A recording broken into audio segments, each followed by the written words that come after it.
It's Sean and RJ on 105.3 The Fan. Dalton straight drop back, throws over the middle, and a one-handed interception by Isaiah Simmons in midfield. Runs it back to the left of the 40, at the 30, at the 25, at the 20, and Simmons in, back-to-back. Interception returns for touchdown.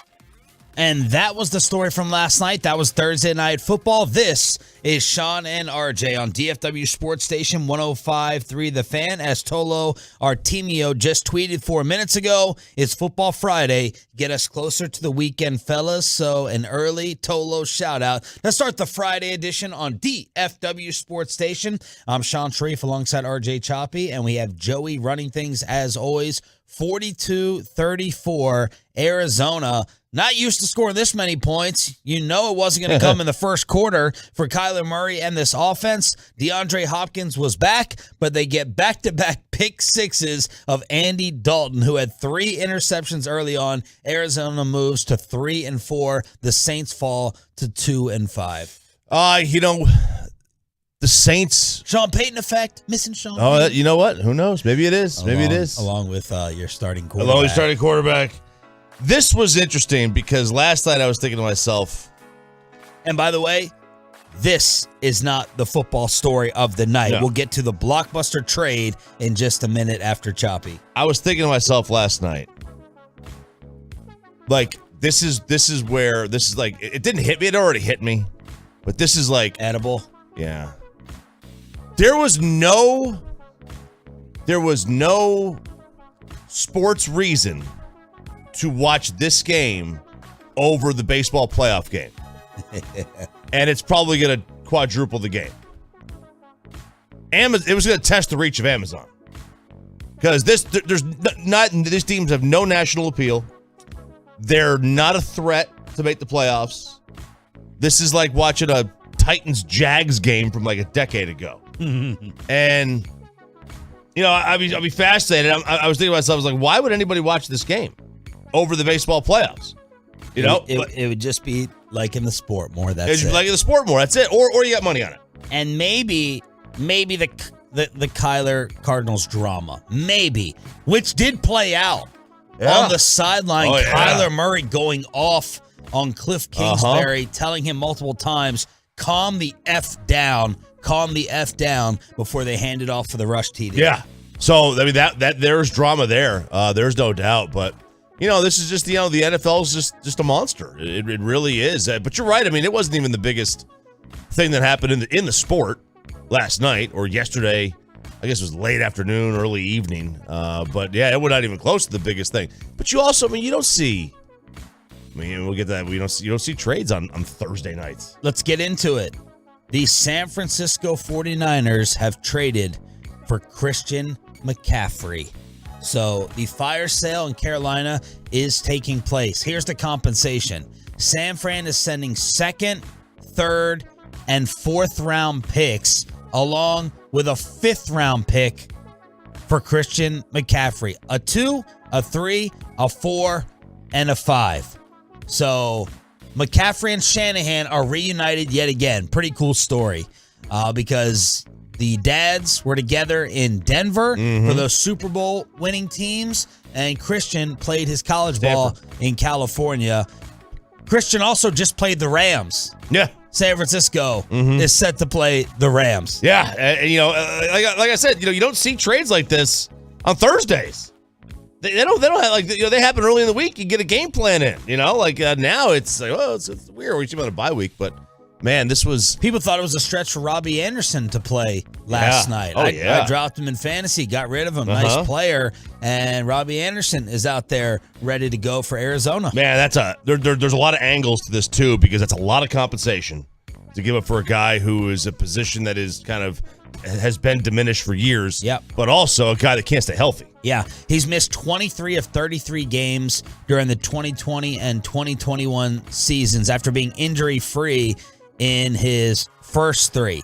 And I missed on my McCaffrey extension take. I was like, I get running backs. This guy's different. He's the entire offense. He catches so many passes. You can just dump it off to him nonstop. He's a special player. That ended up being wrong for Carolina, paying him that money. Now, so far, McCaffrey this year has played 85% of the snaps. He's 26 years old. And what is Christian McCaffrey still? I haven't watched Carolina games that much. I was just never going to with how bad that team was going to be. What worries me, first off, I think we can all say this. This is not a positive for the Dallas Cowboys. Oh, no. San Francisco is better. The reason I'm a little bit more worried about it for San Fran, RJ, is because this is within Jimmy's comfort zone of those little 6 to 8 yard passes. Yeah, it fits. It fits with that offense with Shanahan. Like if they went and got Odell, I'd be like, okay. If they went and got Tyreek, I'm like, Jimmy Garoppolo and Tyreek Hill are not going to light it up together. But San Francisco is to me about X's and O's and Chris's and crosses and little dump-offs and misdirection and reverses, and that worries me a little bit with McCaffrey going there as an NFC opponent. It does. Like Garoppolo's going to find him. I'm not generally worried about running backs, but there are certain players that fit within a certain system really, really well that they can be utilized in multiple ways that I think make them a little bit more effective, and that can utilize skill sets beyond just how good is the offensive line. Because there is no doubt that Christian McCaffrey has a talent level that is different than, most, modern running backs. He's got a different talent level. Yeah. He's a much better pass catcher. He's electric. He's just skilled. He's very skilled. He's a very smart player. I don't know what kind of blocker he is. I haven't followed him that much, but there's a scary aspect of it to what is Shanahan going to have up his sleeve, and then with Jimmy in terms of like his conservative nature, running back passes are usually less efficient than passes to wide receivers and tight ends. But is that the same when it's schemed properly or when it's a guy like Christian McCaffrey? Christian McCaffrey has an 83 grade from PFF so far this season. Well, they'll change that by the end of the week. We'll get to that in a second. Now, DJ Moore has been trending for like 2 weeks. Everyone's like, oh, what do you think about DJ Moore? The Cowboys, DJ Moore. The Panthers, according to Jeremy Fowler, consider him a foundational piece. So McCaffrey, a little bit older. Robbie Anderson, problem. Get rid of him, start blowing it up. What helped make this trade happen? The 49ers had 6 extra third-round comp picks. Oh, my gosh. 6. Because they lost Robert Saleh to the Jets. Remember the minority coaching rule that was put in? Mike McDaniel to Miami and Martin Mayhew to the Commanders. So that's 3 extra thirds that they got that they were able to go ahead and cough up in this one. Man, I forgot about the minority hire picks that you get if you develop a minority candidate that becomes a head coach. You get a comp pick. I totally forgot about that, and that's to incentivize developing, minority candidates and coordinators. That's a lot of picks. That's a lot of picks to have they had. And now they, obviously they use some of them, but man, that's a insane amount of compensation. Never would have thought a running back got that today. What do y'all think from a Cowboys perspective? We'll ask Mike McCarthy live at 6:30 this morning. Truckwreck.com text line is open at 877-881-1053. And yeah, let's talk about the overall compensation. A 2, 3, a 4, and a 5? Yeah. Are you shocked? Look, they got infinitely more for him than the Cowboys got for Amari Cooper. And the value of a wide receiver is infinitely more higher. More higher? Is that a higher? Maybe. Is that a word? Joe, you're the closest one to college. Is that a word? I don't know. I'll take it. It's infinitely higher than a running back. It surprised me a ton. It surprised me a lot with McCaffrey. And people come in the Trucker.com text line. Would you take a second and a third for Zeke? Yeah, I'd run to it. But nobody would give that up. Zeke couldn't even run to that. No. A second and a third? No, Zeke would not get more than Amari Cooper. Are you crazy? No way. I mean, you say that in terms of the positional value, which I understand. I think a lot of people would say, wait, Christian McCaffrey or Amari Cooper? I think I'd rather have Christian McCaffrey on my team. I think a lot of people would say that, even though you're talking about the position of receiver versus back. Oh, McCaffrey's better at what he does than Amari Cooper is. I don't think that's really in an argument. Right.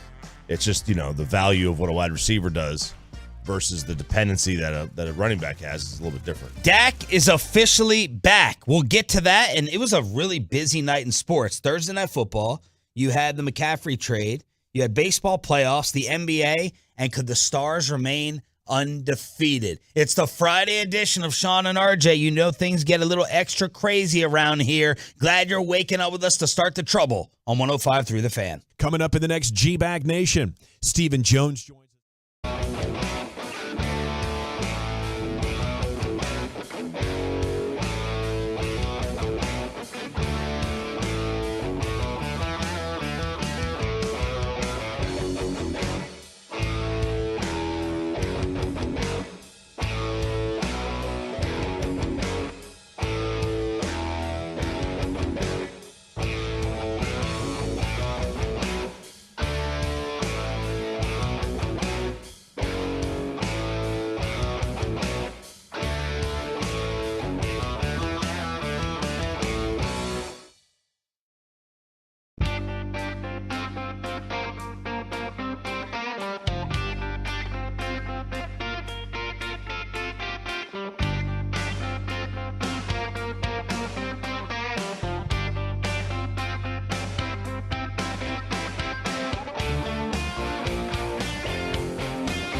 from way downtown. It's good. I think that's the guy in the clubhouse. Steve, was it Sparks? Remember that guy in the Astros clubhouse? Yeah. Robert! He the TV voice? He's not the radio guy. That's my boy, Robert Ford. So that was... The coward Robert Ford. That was the Astros call. Second attempt at that joke in 2 weeks. The Astros get the three-pointer. I like that. Yeah, I've not heard that call before. Good little changeup. Alex Bregman hits the 3-run shot, and the Astros are now up 2-0 on the New York Yankees. Man, they are just so good. They really are. They just keep coming at you and coming at you. Their bullpen is just dynamite. The Yankees cannot win there in Houston. They can't beat this baseball team, period. But they certainly can't do it in Houston. They could win all 3 games in New York that are coming up over the weekend, and still, I would still bet Houston wins the series if the Yankees are up 3-2. That's how good Houston is, and that's how... And it's the Astros formula hitting home runs this year as well. Yeah. Oh, yeah. I mean, look, the Astros do everything that the analytics want you to do, and they do everything the old school wants you to do. Like, they mash the baseball. They're a high strikeout pitching staff. They build their team analytically, but they don't strike out. And that is so huge. They're 5-0. They might not lose a game in the playoffs. Like, they really might not. They're that good. And it's a shame because, I was thinking, so Chiefs Bills, we have rivalries in sports, and then we have like these drive-by rivalries, the ones that pop up out of nowhere. Like, you would never expect Chiefs Bills to be a great rivalry. There's no reason for it, but they became one. And I was thinking, like, after Chiefs Bills, you got the 2 best quarterbacks, right? But like, like historically, like Chiefs Bills, there's no reason that they're rivals, right? But that's the best one in sports right now, I think. Chiefs Bills, like, it's like, okay, I'm sorry. And I'm thinking, like, isn't Yankees Astros the second best rivalry that sprung up out of nowhere for no reason? And it's right now it's hammer nail. Aaron Boone blaming the roof, saying, I think the open roof kind of killed us. Aaron Judge just missed a 2-run homer. It would have landed in the short right field porch at Yankee Stadium, according to StatCast. But maybe the wind knocked it down a little bit last night. There was a lot of wind. You could see the jerseys flopping around. My college roommate's a big Astros fan. He's been there a million times. He said the ball travels better with the roof closed. He's like, that ball is five rows deep with the roof closed. But that was Rob Manfred. Rob Manfred is in charge of the roof in the playoffs. Is he? Mm-hmm. Major League Baseball is. Major League Baseball's in charge of the roof in the postseason. That's ridiculous. Yeah. I would have liked to see the home team in charge. Yeah, it's so Jim Crane even mentioned last night, he goes, we didn't want the roof open. It's louder with the roof closed. He goes, that is not our call. Wow. So during the regular season, the home team pregame is in charge of the roof, and if the game starts due to weather. Once the game starts, it's in the hands of the umpire if the game is delayed due to weather. In the postseason, MLB controls everything. We're not starting the game without us, and the roof is on us. That's according to Jim Crane, at least. The Yankees are hitting 138 in the 2 games, and they've struck out 30 times. The Astros have struck out 8. So there you go. The new school with the home runs, the old school with the lack of strikeouts. Yeah, with the contact. Yeah. They're still a contact first team. And the difference is they just have guys that just are great hitters. This is it's the best run organization, I think, in sports. I don't know if it's even close. Wow. They just keep coming at you. Nolan. Is Nolan even there anymore? I don't even know. No, he's not. But find me an organization that's better run, that has lost. They lose Garrett Cole, they lose Carlos Correa. They just keep coming at you with new guys. It was a back and forth game between the Stars are still undefeated. They're 3-0 and 1-0 after they lost to the Maple Leafs in overtime last night, 3-2 in Toronto. Nick Robertson scored his second goal of the night in his season debut. 3:46 of overtime, and Toronto gets the 3-2 win over the Stars, who are still off to a fantastic start. Sagan got on the board. again. So that's where we stand with your hockey team. Basketball taking place last night. The Lakers lost again, this time to the Clippers, as LeBron called out their three-point shooting right after the opener. Went right at the front office saying, we got good looks, but maybe they gave us good looks because we have no lasers on our team. No. We have a lack of shooting. It's a problem. And then last night, the Lakers were awful again from distance as they fall to 0-2. The Clippers starting off their season 1-0. And then over in the Eastern Conference, Milwaukee dropped filthy to 0-2. The Lakers, LeBron he's never been known as a great shooter. That's not what he does. There are sharp shooters. There are guys that could shoot. Like LeBron could shoot, but he ain't Steve Kerr in his prime. He ain't Steph Curry. He ain't Clay. Westbrook was 0 for 11. Patrick Beverly 1 for 7. The Lakers went 9 for 45 from 3. 9 for 45 from 3. So they fall to 0-2. 0-2. And now we're looking forward to the Mavericks home opener at the AAC after they suffered the tough loss against the Phoenix Suns. And they got a tough schedule. Tomorrow night, it's going to be the Memphis Grizzlies coming to town. Man, the way the Mavs dominated the basketball game, when you just said that, I was like, oh, man, you're right. They lost that game. Yeah. It's like, God, I keep forgetting that they actually lost that basketball game just the way they had basically had control of it for 3.5 quarters. We are live on the Fan Cam. We're live on Twitch, and we are live on YouTube. Are you starting to make your plans for your haunted houses with Halloween coming up? So, I'm not a haunted house guy. I'll go to them if a group of people is going. I'm not going to seek it out. Like Sarah lives right down the street from Cutting Edge in Fort Worth. What's that, a haircut place? It is, yes, with chainsaws. We've noticed that we haven't talked about going. But if a group of people go, I'll go. So I just gotta get freaked out by them. This is a place that we took the show to years ago. This is a supposedly haunted house in Gainesville. Yeah. Shout out Gainesville. Here's the news story on WFAA.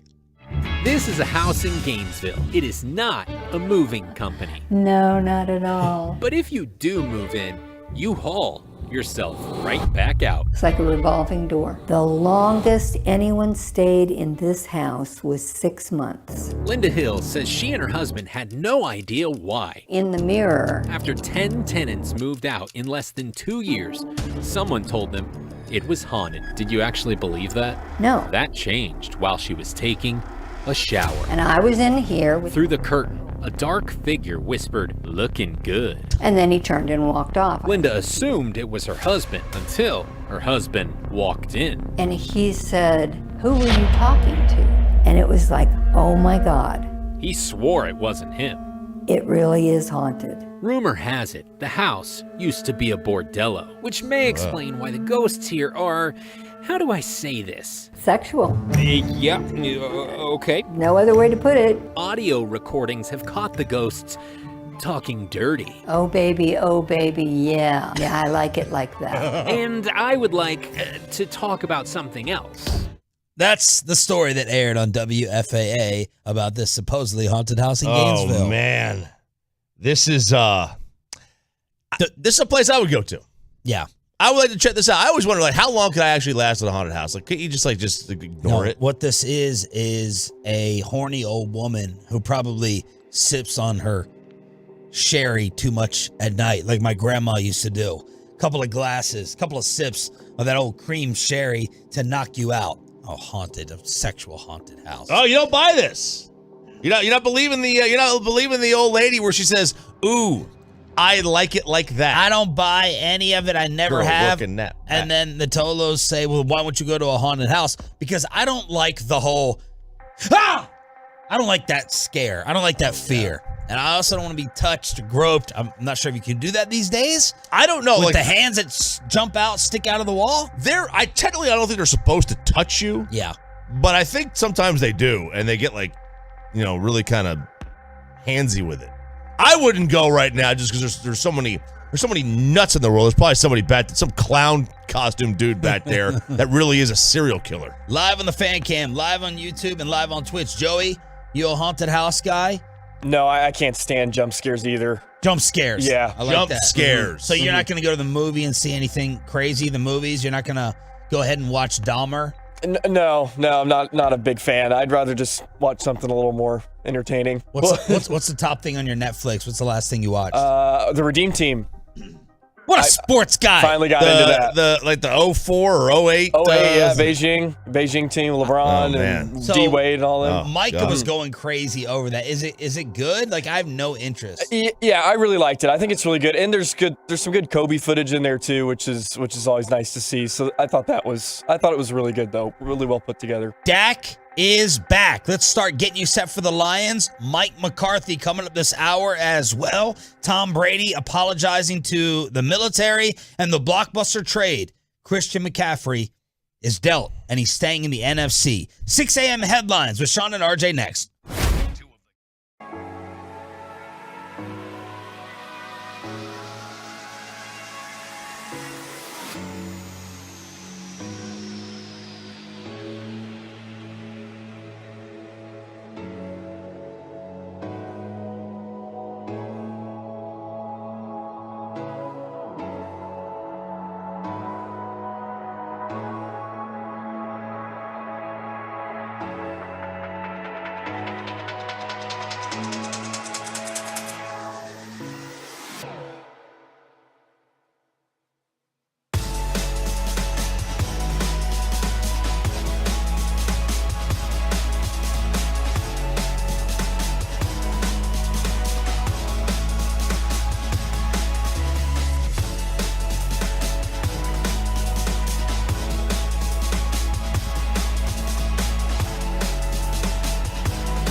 Store.com studios. It's Sean and RJ on 105.3 The Fan. We will get to the blockbuster that everybody woke up to. When did you see it?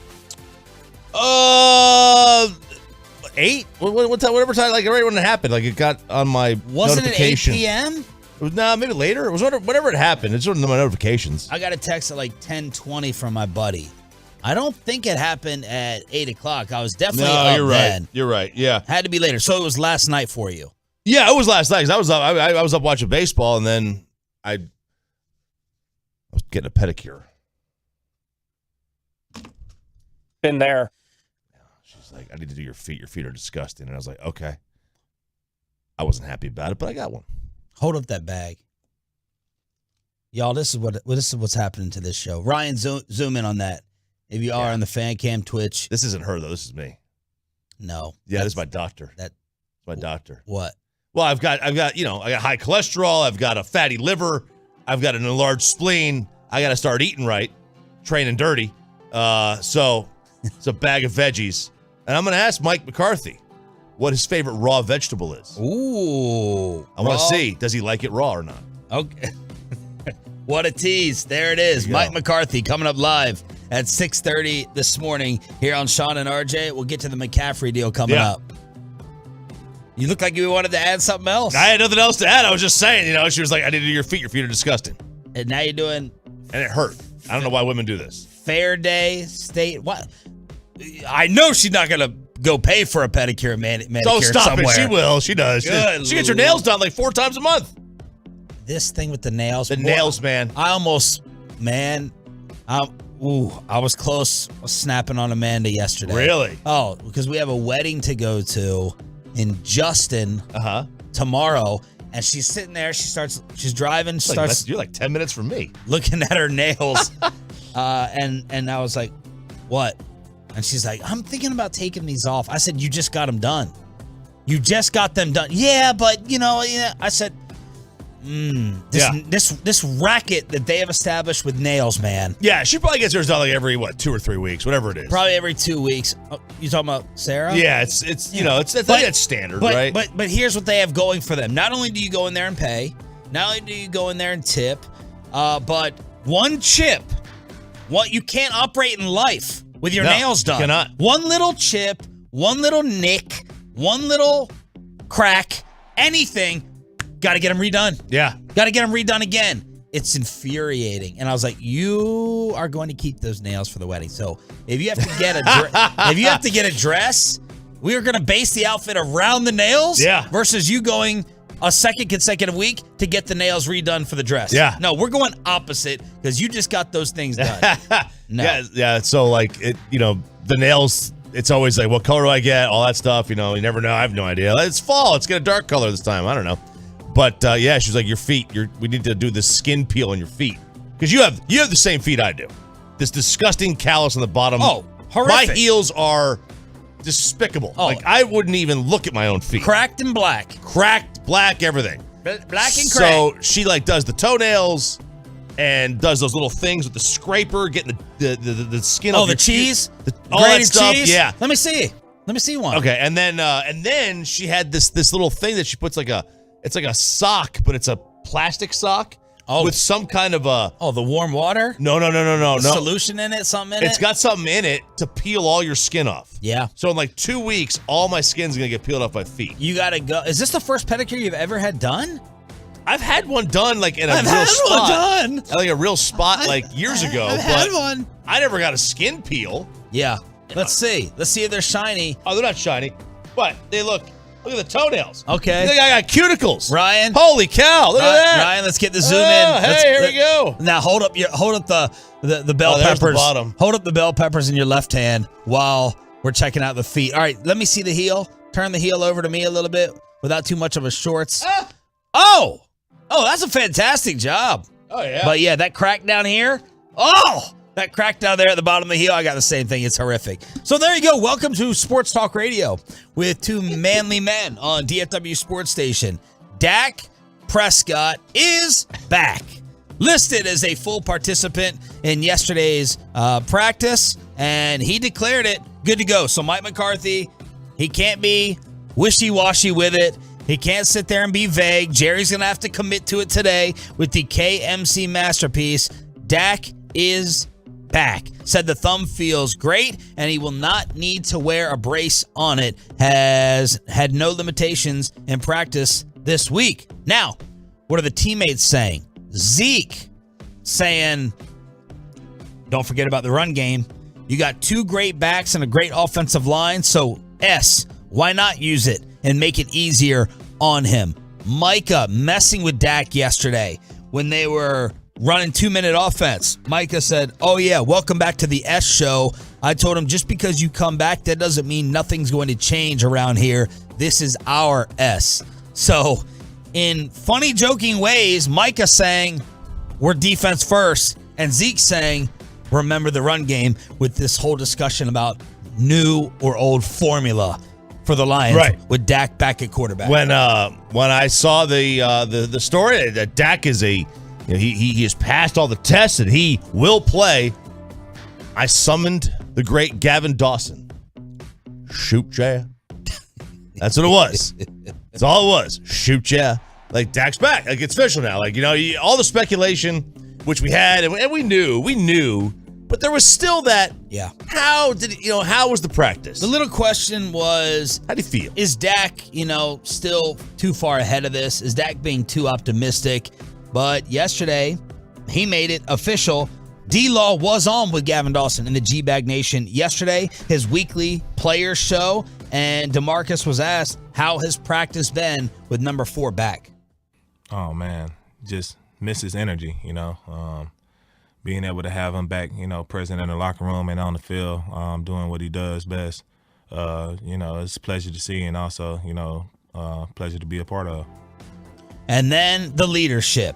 You heard Micah and Diggs talk about this in their pivot sit-down, saying it's rare, man. He's in there. He's smiling. Dak's never had a bad day. He's clearly the guy. It is his team. Here's Tank talking about that yesterday. Oh, man, it's great. You know what I'm saying? Just to have a quarterback with his type of presence, his type of swag, to be able to, lead us on the field and off the field. He's just a special guy, man. His character is outstanding. All right, so there's DeMarcus Lawrence talking about the return of number 4. What do you want to ask McCarthy about his QB coming up in about 20 minutes this morning? How did he spin the ball? I want to know how he spun the ball. And then, obviously, the other question. I don't know if McCarthy's going to be aware of that Jerry reference. He probably won't be. But no, mainly and this is the other issue. It's we had seen, and he's never going to answer it. But how is the offense going to be different, if at all? Yep. You could say, and you'd be saying, look, y'all say you were defense first operation, a run first operation. Yep. Well, that wasn't the case in week 1, and that was only in 3 quarters, and even though you were losing, you were never losing when Dak was in the game by enough points to completely lose your game plan until the 3rd quarter. First half, it was 12-3 at halftime. You're still with it. Your game plan's still alive there, but you were throwing the ball. So, are you really a run first operation or not? And what is complimentary football to him? What does it mean? Let's play to the defense. That means let's not be aggressive. Let's not try to score every single play. Let's not take shots downfield. That's what it means to me. Or does it mean, hey, let's sit here and run it when maybe we would think about passing it? So Mike McCarthy, who has said this is defense first, getting his $40 million quarterback returning, and we'll talk to him about it at 6:30 this morning. What do you think the over-under for this game is? Oh, God. See, the Lions score a ton of points, but they also give up a ton, but the Cowboys don't allow a ton. I would say the over-under is 47. 49. So what does that tell you? That's a weird number. So they like 44 as a good number. 46 is an odd number in football for whatever reason. I don't know why it is, but it's. So remember how I said between if the line betting lines between 4 and 6, it's Vegas kind of telling you they don't really have a feel in the game. They want the public to decide it. When it's between 46 and 50, it's kind of the same on the over-under. How did the NFC change? Is this a problem for the Cowboys? Christian McCaffrey was traded overnight, and Tom Brady says he's not retiring. Around the NFL, then Mike McCarthy live next on Sean and RJ 105.3 The Fan. But first, where are you going to be tonight and this weekend? The Eagles.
into the air, and it's picked off at the 30-yard line. Running left to the 20, Marco Wilson to the 10. He high steps, and then he does a flip into the end zone for the touchdown. Marco Wilson with a pick six. That was the first one. And then Andy Dalton threw another pick six as the Arizona Cardinals get a little bit of the heat off of their back. They beat the Saints 42-34 last night in Thursday Night Football. Arizona moves to 3-4. They basically matched their first half total from the first 6 games of the season. I know. Crazy. First 6 games, 29 points scored in the first half. Worse than the NFL. Last night they scored 28. Their point differential in the first half, first 6 games, minus 60. Last night, plus 14, with Cliff Kingsbury and Kyler Murray arguing on the sidelines. That would have been a much bigger story. The winning calms it down, right? Oh, it just happens. You're going to have squabbles. DeAndre Hopkins saying, I'm not married, but I'm told it's like a relationship. So that was the quote from D-Hop, who came back with a very nice return from his PED suspension. What happened? With Kyler telling Cliff, calm the F down repeatedly, Kyler said the clock was running down and we couldn't have gotten off the play that we were trying to run, so I guess it's my fault. I'll take it. And Kyler said Cliff's real animated over there on the sidelines. He's pretty chill, except when it comes to Sunday. And then Kingsbury said, he told me I didn't look good on TV acting that fiery. I don't know. I guess it's a Gen Z thing. You're on TV, so calm down. So that was Cliff versus Kyler before halftime. I could not believe this game had 75 points. There's no way you could tell me that a game... You tell me a game's going to have 2 pick six returns. Yeah, I know, right? But a game quarterbacked by Andy Dalton is going to have 75 points scored in it. You know, and I mean, look, Dalton really gave that game away. Like the whole reason why he's in there is to protect the football. Like, Jameis is the risk it for the biscuit guy. Right. Not Andy Dalton. Andy Dalton's the check down Charlie, man. That's what he is. So that was Thursday Night Football. Chris Sims speculating with our buddy Mike Florio, ProFootballTalk.com, that Tom Brady may call it quits within the season. Man, did the media do their thing to this story yesterday with this headline. The evil, sick, twisted media went and manipulated this story. Here's Tom Brady being asked about it in his presser. Chris Sims, there's been a couple of national talking heads speculating that, Tom is not even going to finish out this season. And I've tried to say that's got to be crazy. I mean, we're here all the time. Can you clarify? Well, that's really why I'm here. I'm here to announce, finally, you guys pushed me to the brink. And no, I think a lot of it for me is just us going out there to, I love the sport and I love the teammates and I want to go do a great job for this team like I always have. So no retirement in my future. That was the headline. I'm sitting there getting this sent to me from all the Tolos. I'm not retiring. And I'm like, whoa. So Tom is in. Marriage over. He's sticking around for 2 or 3 more seasons. And then I go and do the homework. And he was asked about retiring within the season. I'm going to assume that was Tom's answer to that question about quitting within the year. I am too. Freaking media. It's, they will run with things. We're all, everyone's guilty of it at some point. Some more than others.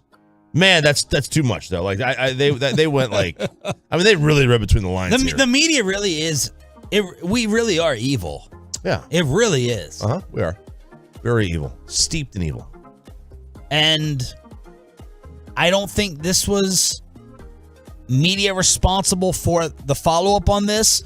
But Tom Brady, we played the clip yesterday. He did his Let's Go podcast with Kevin Durant, and they were talking about being locked in. It was really a way to talk about ignoring your family and the real world when your season begins. And Tom said he views it as kind of like being deployed for the military. And people lost their minds. Even people who served. A lot of times people who served, like with the Kaepernick story, you had military women and men saying, I'm not finding it that offensive. I fought for the right for Kaepernick to have this opinion. A lot of times... Whether you agree with it or not, I know it's a wild thing to do, to allow someone to have an opinion you disagree with. I know it doesn't really happen anymore, but what a crazy world we live in. And Tom yesterday was asked about his deployment comment. Earlier this week, I made a statement about playing football in the military, and it was a very poor choice of words. And I just want to express that to any sentiments out there that people may have taken it in a certain way. So I apologize. Stop banging on your computer keys. I do that too. Bang. We're violent typers, you and I. Yeah. Violent typers. This is, we knew this was going to happen. Yep. Apologize for saying it. But I've never been more disappointed in a single person in my life than I have with Tom Brady right now. They just say, look, guys, I didn't compare it to the military. I compared it to being away from my family for 6 months, and I just used that as a jumping off point, an analogy. That's all you had to oh man, it's so much different. It's not like he said he's being compared to, he's compared it to actually fighting in the military. He compared it to being just being away from your family. I don't know, people. I thought it was a total overreaction as well. You have to be extremely careful, obviously, with the people who do the jobs that protect and keep us all safe. But some of the Twitter reactions, Brady thinks playing football is like going on military deployment. We both wear a uniform and our marriages and relationships can be strained, but the similarities end there. And I think that's where he was ending the similarities.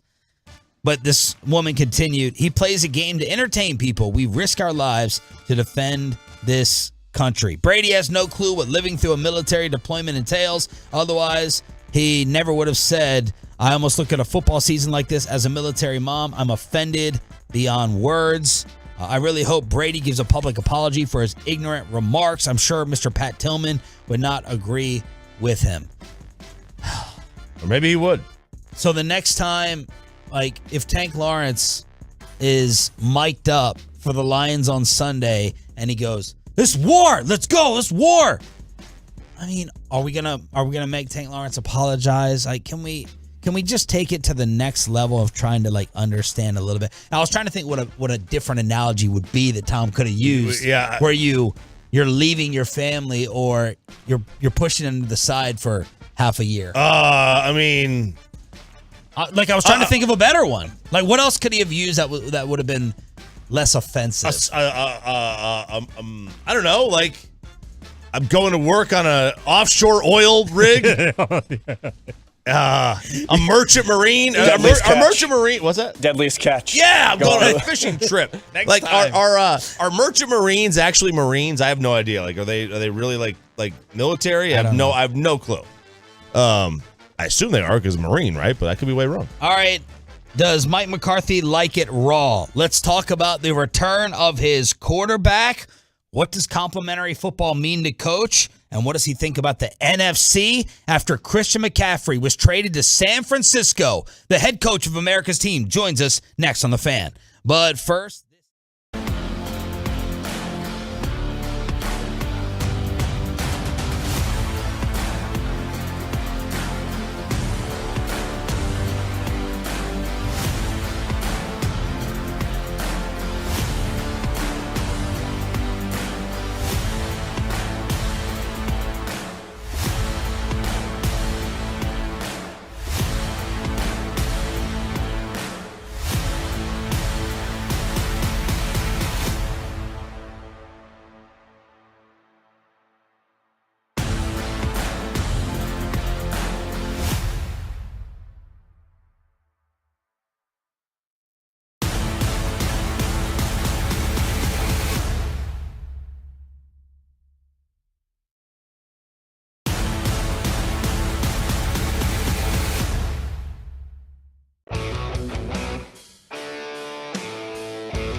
M Club. It's a Football Friday with Sean and RJ here on your home of America's team. Mike McCarthy is set to join us, brought to you by Black Rifle Coffee Company, the official coffee of the Dallas Cowboys. Shout out to our boy Chris Arnold. Yeah. He is on Fox 4 right now previewing the Mavs home opener tomorrow night at the AAC against the Memphis Grizzlies. And I'll be on with Newey Scruggs Sunday nights, NBC 5. Oh, will you? Yeah, I'm going to be miserably hungover. It's going to be awful. Awful.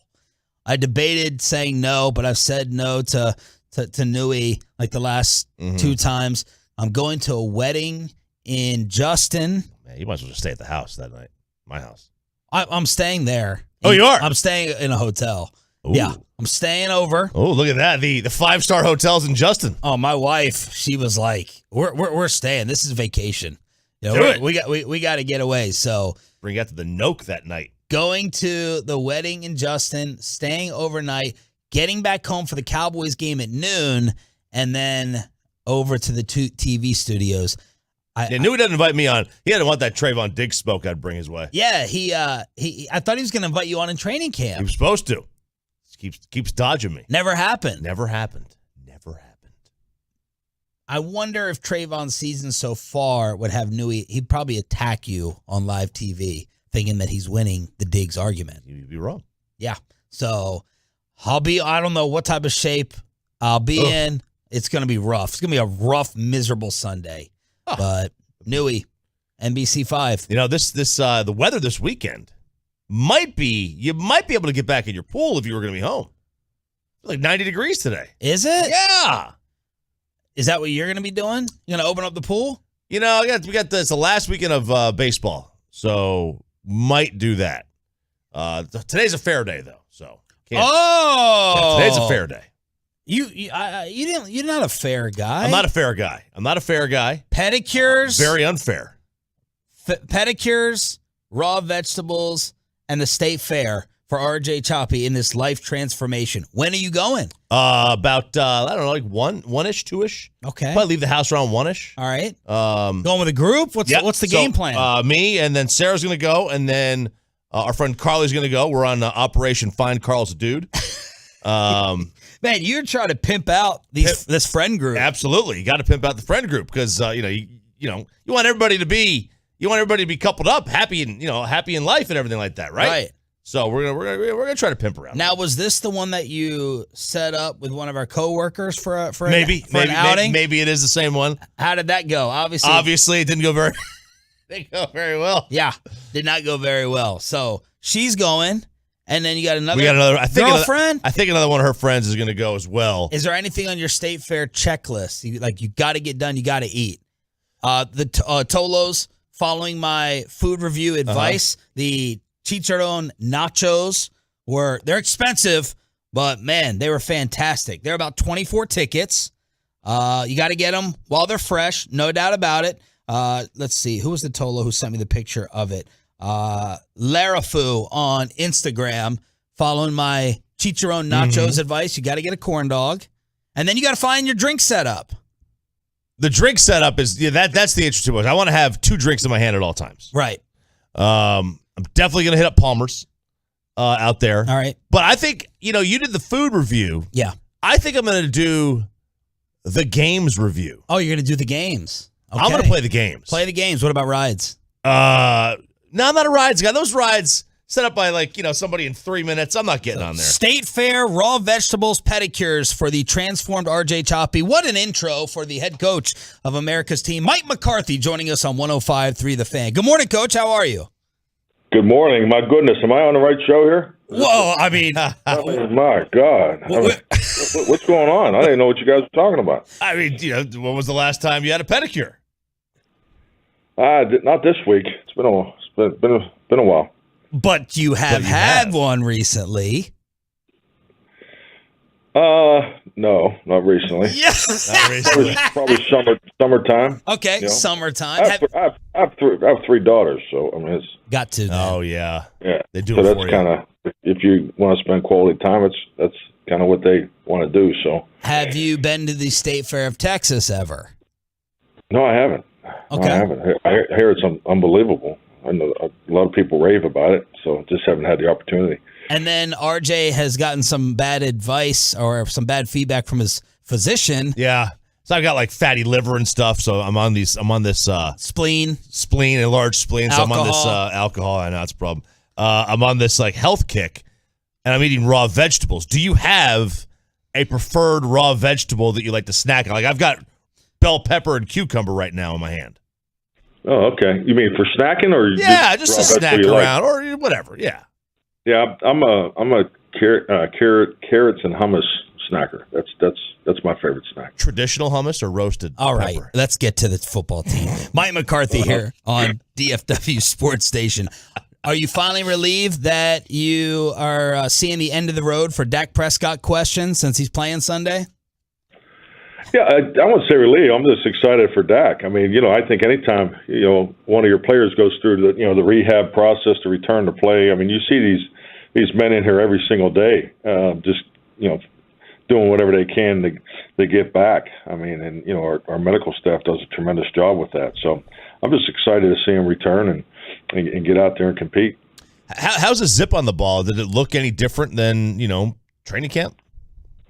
No, he throws a heavy ball, and I think yesterday was the first padded practice, and frankly, it was more about the team periods, being around the action in the pocket, and just those are the impulses that you can't really implement or emulate in the rehab process. So those are the things he really needs. But he's throwing the ball. He's throwing the ball just fine.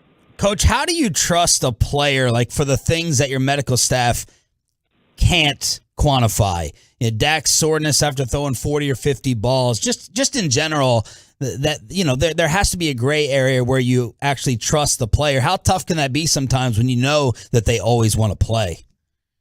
Well, I just think once again, there's a lot of conversation, there's a lot of planning goes into what our players do every single day. So, and Dak's very regimented in his approach and everything he does. So I mean, it's we're well aware how much he's been throwing and the things that he's doing, away from the facility. So that's all part of the return to play process. And I you may work as much as Dak, but no one works more than he does. So, and you just keep in tune with that. But the practice part of it is always the last hurdle. I mean, because those are the timing and just getting in sync with your perimeter players again. Feeling the pass rush.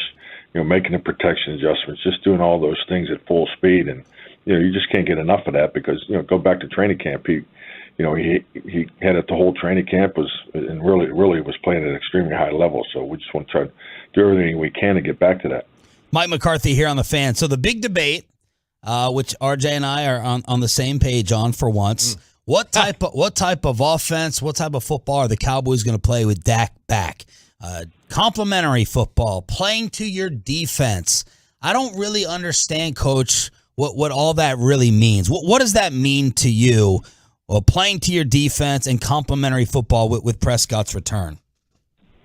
Well, I think the biggest thing is, you're talking about an approach. Complementary football is an approach in the identification of situations in the game, as far as where you tilt the aggressiveness of your decisions. And, and that's just the whole, it doesn't matter who the quarterback or who's playing. It's just, we came out of last season and, we had extreme high production on offense and I've done this in the past too. So, when you're number one in the league on offense, you have to play with a level of openness, particularly in the drop back phase, as far as your attempts and it's just the reality of this league. But it also can create more stress on your defense, because you get into more shootouts and things like that. So, and the one area we needed to improve on both sides of the ball was in the run game. So running the football and run defense. So it's just really play into our training is frankly was what we want to do because it keeps the games more in balance. You won't see the trend line won't be as many peaks and valleys. And, I think anytime you can have consistency throughout your team is better. I mean, if you just look at rankings, some of the best teams I've coached is when both the offense and the defense were in the top 10. They necessarily don't need to be both in the top 5. when one could play to the other, because there's always weeks that one's going to have to pick up the slack for the other, and that's what a complementary football team looks like. Wow, good explanation. Yeah. So there are situations and seasons where you go in, you're like, we want to. I know it sounds odd, but we want to purposely score less points. Right. Oh, see, I'll tell you what. Is that what you got out of that? That's 100% what I got out of it. God, you better listen to your doctor. I obviously don't. That's why I'm in this situation. I think you're slipping already. You better check in. No, Coach, that wasn't. That's not what it means. That wasn't from you. That wasn't from you, No. Mike. We've been having that discussion with other dum-dums up here in this building, where they're like, I think we'd prefer the Cowboys to score 24 because that would Instead mean of 30. time of possession and taking care of the football. And we're like, you don't want to score less points, right? Wouldn't that come with? Oh yeah, That's what we were talking about. Yeah, we love being in the 30s. I think anytime if the defense holds them less than 17 and the offense scores more than 24, there's some common analytical goals that apply over the historical balance of this league, and obviously just the way the scoring the last 10 years has gone up. I mean, we all know that it's down this year, and for other reasons, I think. But so we're in tune with that. I mean, I've done this a long time, and we have goals that are really done off of historical values that both the offense and defense obtain to, whether it's missed assignments, mental errors, ball security. So these are things we really try to stay on top of, because it all feeds into being a balanced football team. Mike McCarthy joining us here on 105.3 The Fan.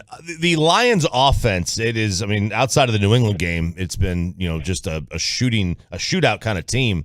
What have you noticed that's different about their offense this year compared to what it was last year?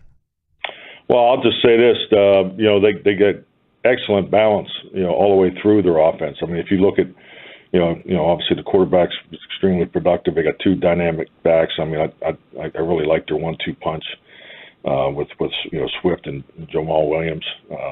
Two really good tackles, excellent center. They got good tight end, good perimeter players. So I mean, it's a very balanced offense, and they do a really good job conception. I mean, if you look at their statistics of run and pass and situational, they've done a good job with their self scout. I mean, they're pretty balanced all the way through. So they make it. There's not a lot of tips and mannerisms going into this game, and on top of that, they're coming out of a bye week, so we're expecting more unscattered looks than we probably would see at this time of year. So this is a big challenge for our defense.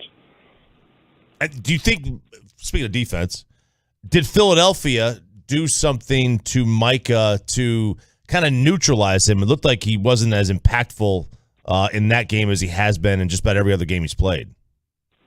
I would say, what they did to neutralize him. I think it's just really their offense. I mean, their quarterback's a primary run threat, and when you go up against offenses like that, they're different than Baltimore, but it's you play differently, and your assignment actually, when Micah was in the open end position playing the surf technique, I don't know if there's anybody can play it any better than he does. So I mean, I wouldn't say that, because you don't really get the. I think when people look at Micah, they go right to sacks. How many sacks did he have in a game? And that's not a drop back passing team. I mean, if Philadelphia would prefer to go through the whole game and never drop back and pass, they'd love to stay in the action game. So I would say it's as much about that as it's really the type of game that we were in. Coach, I know a lot of people in your position don't believe in moral victories, but just one more thing on that Philly game, sitting there 20-0, backup quarterback on the road, undefeated team, and y'all fight all the way back. That's the reason we came in here on Monday still feeling really, really good about the resolve that y'all showed. Did you look at it like that in any way after the game? I mean, I love the fight of the team, and frankly, I think a lot of times when you get in those situations, and this is clearly after the fact. I mean, it's just like your how many points you want to score question. You don't want to be down 20-0, but I tell you what, it's a great spot to be in and learn from, and that's really was the message at halftime. It was just like, hey, this is exactly what it feels like to get punched in the jaw. It's a great place to be, and this is how we're going to respond. And I just, once again, this team, the competitive spirit, the play style is a huge strength of ours, and we just weren't as clean, emotionally in some particular spots, and that's really it. I mean, the ball security. Being -3 and still having a potentially position to go win the game is, I think that's a real credit to our football team. And then, Coach, before we let you go, don't know how much you even know about it since it happened basically overnight. Christian McCaffrey traded to a team you know pretty well in the San Francisco 49ers. Any thoughts on the McCaffrey deal? Well, obviously an incredible talent, and and I think obviously it's probably a very good day in San Francisco. I'm sure they're excited about it. When do you get your news? Like, how do you catch up on whatever you feel like you need to know around the rest of the sports world? When does that happen for you? I just listen to 105.3 The Fan. Right. What a walk off! Boom. What a walk! Yes. He just boomed us. Boom with the walk. That might go more viral. That might drop the mic. Drop the mic. I should probably get a day off next week. What do you think? Why would you want to do that? You were already late today. What was your excuse for being late? Whoa! I was late. You were late. I've been sitting here since 6:15 waiting for you to call. Oh, see, blame Joey. This is Joey's fault. What a walk off! Joey, drop the mic. That might go more viral than what y'all did to me last week talking about the Navy offense. Coach, thank you so much for delivering the gold. As always, good luck on Sunday. All right, man. Take care. Drop the mic. Drop the mic. There it is. Get that in a promo. So was he sitting there waiting for us? Was that on us? I guess so. Usually they call us back, but hey, I'll take the blame on this one. Oh, look at you. I'll take it. Look at you, Kyler. Well done. Look at you. Mike McCarthy. I was just praying he got every number right when he was doing the radio station. Yeah. I'm like, don't go 103.5. Go. Please don't butcher that right there. Get that in a promo immediately, JoJo. So there is Mike McCarthy. All right, what did you think of the whole formula answer and topic and discussion? Because he responded to you being like, really? I just gave you that great explanation and your dumbass took it that way? I'm glad he didn't say, we want to actively score less points. Like he understands the formula, score as much as you can and give up as little as you can. So I wonder if this comes down to like 1st and 10 on your own 40, and instead of a play action bomb deep, we're going to hand it off or go with a 4-yard completion to keep the clock going versus like I would like to get some specific play examples for this discussion and argument. I assume it's situationally based. Like if it's 1st and 10 your own 40 and you're up by 10 points in the 4th quarter, you're probably going to run the football. If it's 1st and 10 your own 40 and we're in a tie game, I think the whole thing, obviously every play is open. And I don't want to hear, I think that's a good example, and I don't want to hear from these advocates of this playing not to lose. I don't want to hear that if it comes back to bite us at some point. In the 4th quarter, when teams all of a sudden lose their aggression. They stop. I don't want to hear that. I think a lot of teams from KMC. Yep. I think a lot of teams try to take the air out of the ball way too early. Right. Like you get so like you'll see like ESPN will put this out like in the middle of the game, like their win probability at the time, right? Oh, they've got a 68% chance. Until you've got like an 80% chance of winning that football game or not, you ain't ready to take that air out of that football yet. It's still too early. There are great times, like 3rd and 1's a great running down. You know what 2nd and 1 is?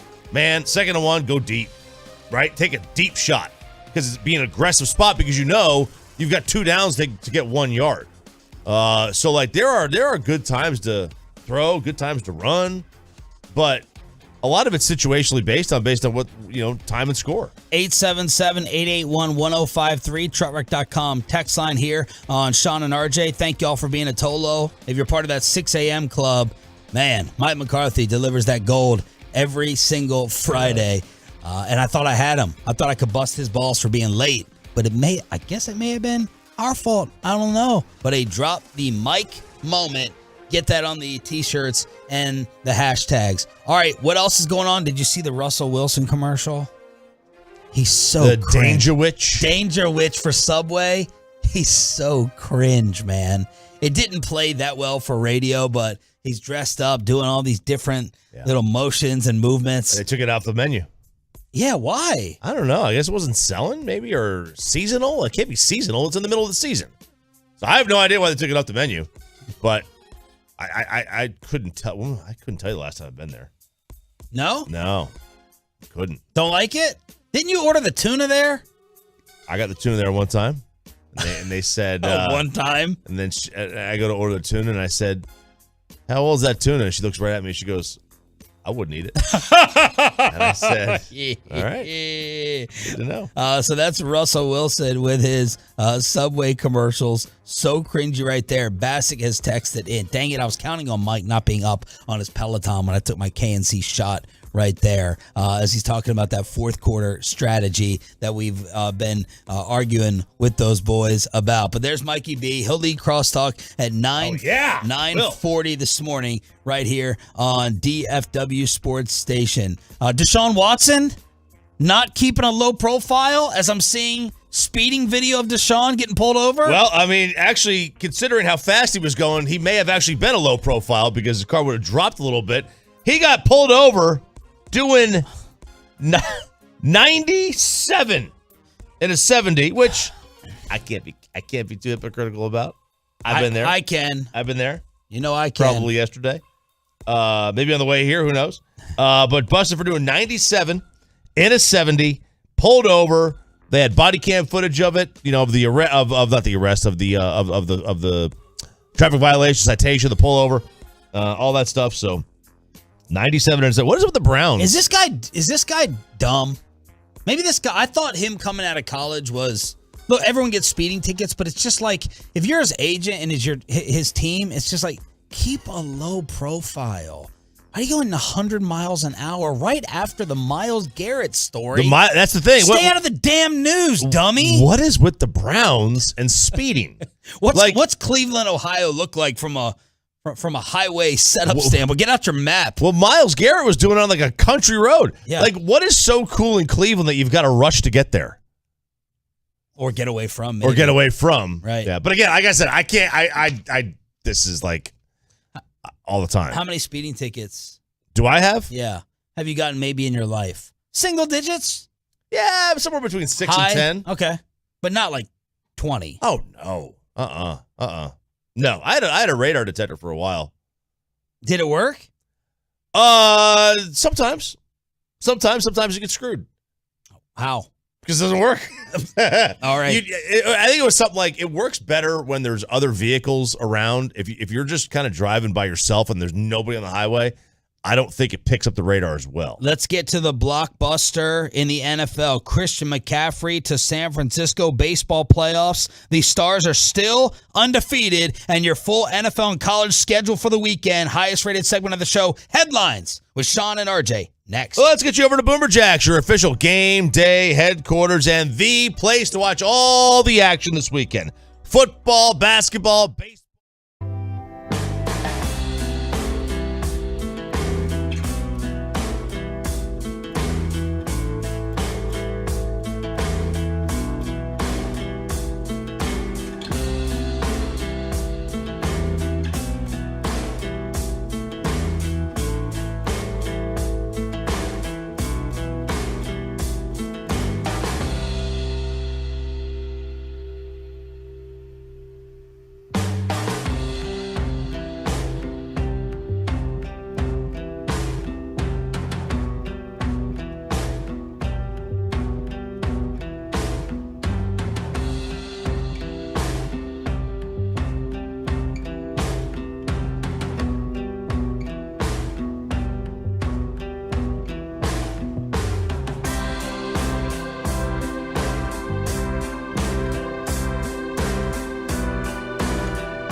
.com studios. It's Sean and RJ on 105.3 The Fan. The breaking news last night, we got a blockbuster in the National Football League. Christian McCaffrey traded from the Carolina Panthers to the San Francisco 49ers in exchange for a second, a third, a fourth, and a fifth round pick. So the San Francisco offense adds Christian McCaffrey to Deebo Samuel, quarterbacked by Jimmy G and coached by Shanahan. Man, that is big for San Fran. Maybe.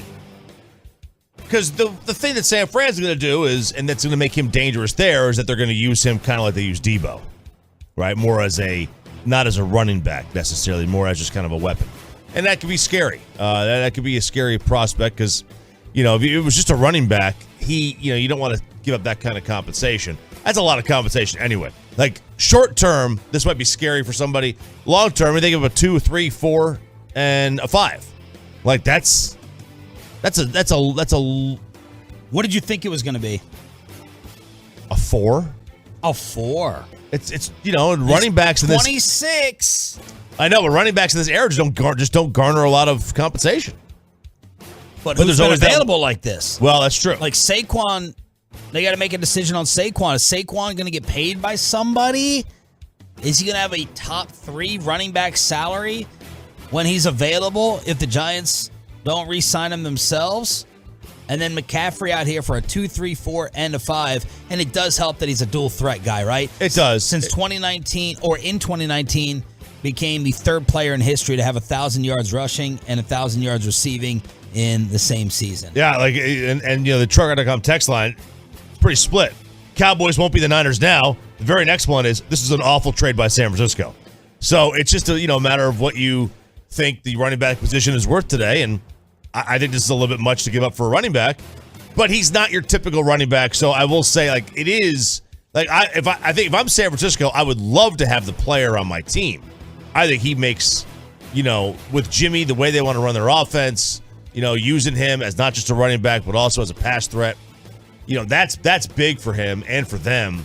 That's a lot of money. That's a lot of compensation to give up in today's world for that position. And can he stay healthy?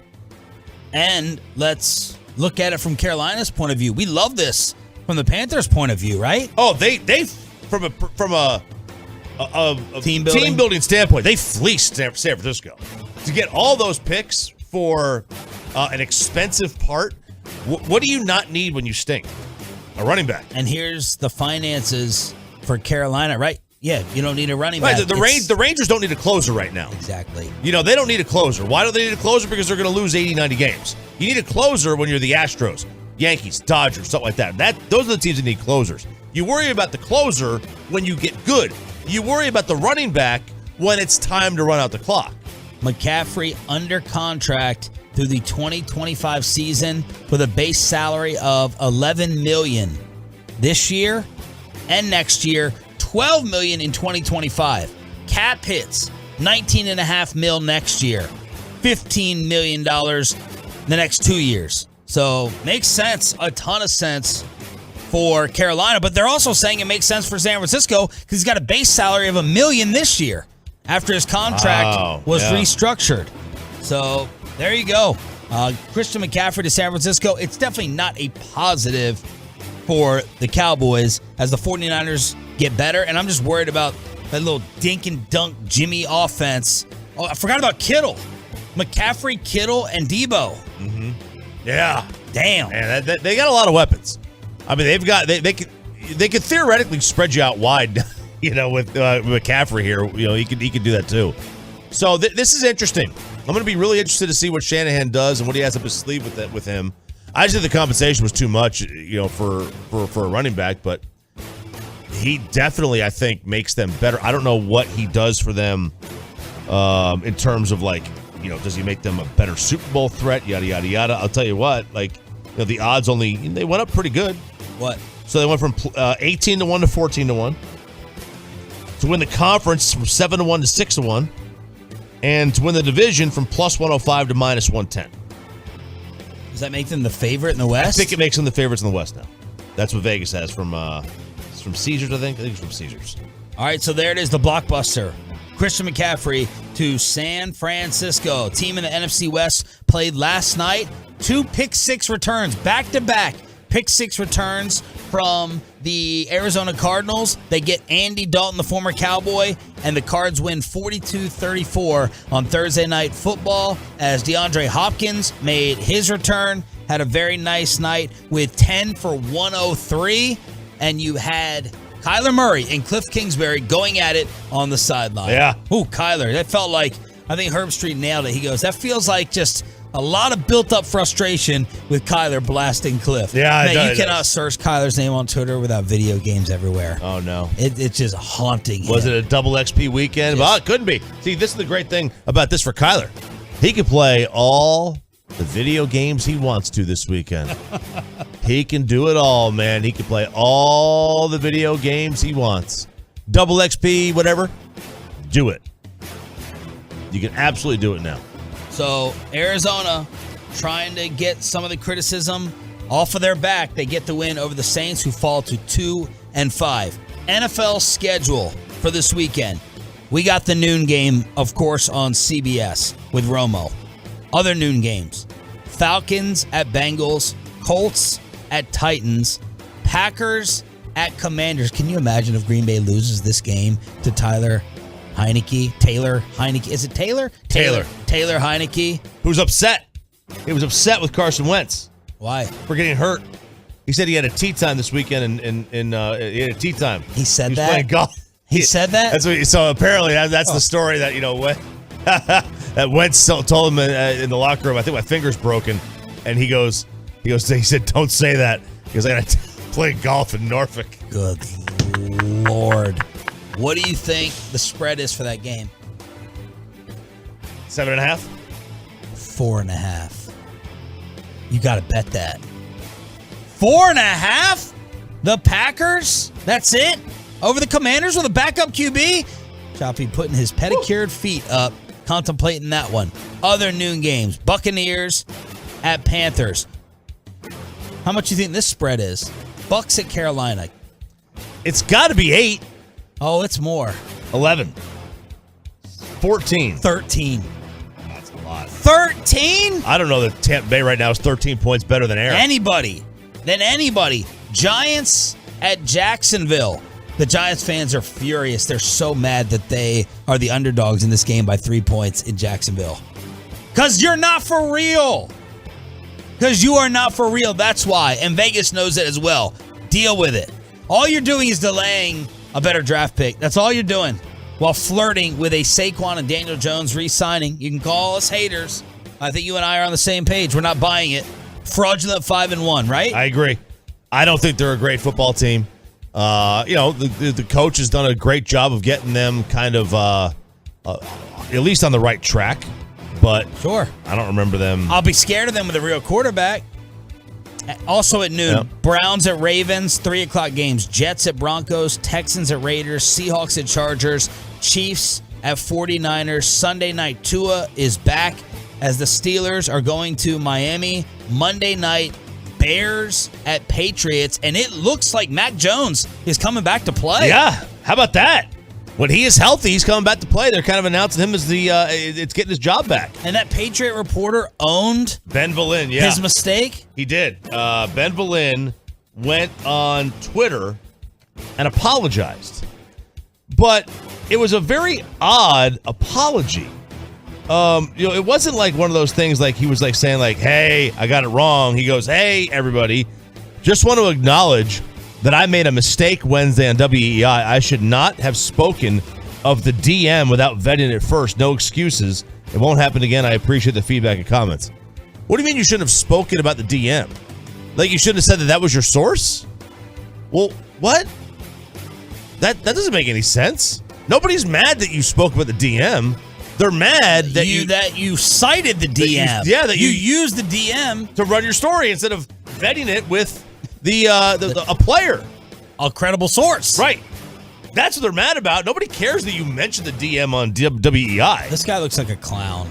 He looks like an absolute clown. He's got thick face. Who? He has thick face. Thick face? Have you seen that phenomenon? Like No. just so It's What is that? It's like your face is like Jason Witten, that thick face. It's thick. His face is just thick. You don't think Jason's face was like chiseled? No. It's not that it's not chiseled. It's just like, I don't know, man. It's just hard to say. It's just got a thick face. ALCS taking place last night in the armpit. There goes LaCastro, the 1-2 in the dirt. Did he go around? He did, says third base umpire Chris Guccione. And that is the ball game. The Houston Astros go up 2-0, defeating the New York Yankees by a final of 3-2. Astros TV with the call, 0-2. The Astros are 5-0 this postseason. 5-0 this postseason. I should say 2-0. Yeah, it's 2-0. Come at it from the Astros' point of view, not the Yankees. 2-0 in the series. They're 5-0 in the postseason. They're winning most of these games by one run. Their bullpen's nasty. They got guys that just come out there and just spin the ball, as Jerry would say. But they're really, really nasty. And they got that big fly from Bregman. And that was the first game. The Yankees had an MLB record. They had homered in like 27 straight playoff games. Baseball record. And they got it snapped, obviously, last 27 night. straight? Something like that. It was a crazy number. They got that snapped as the only one.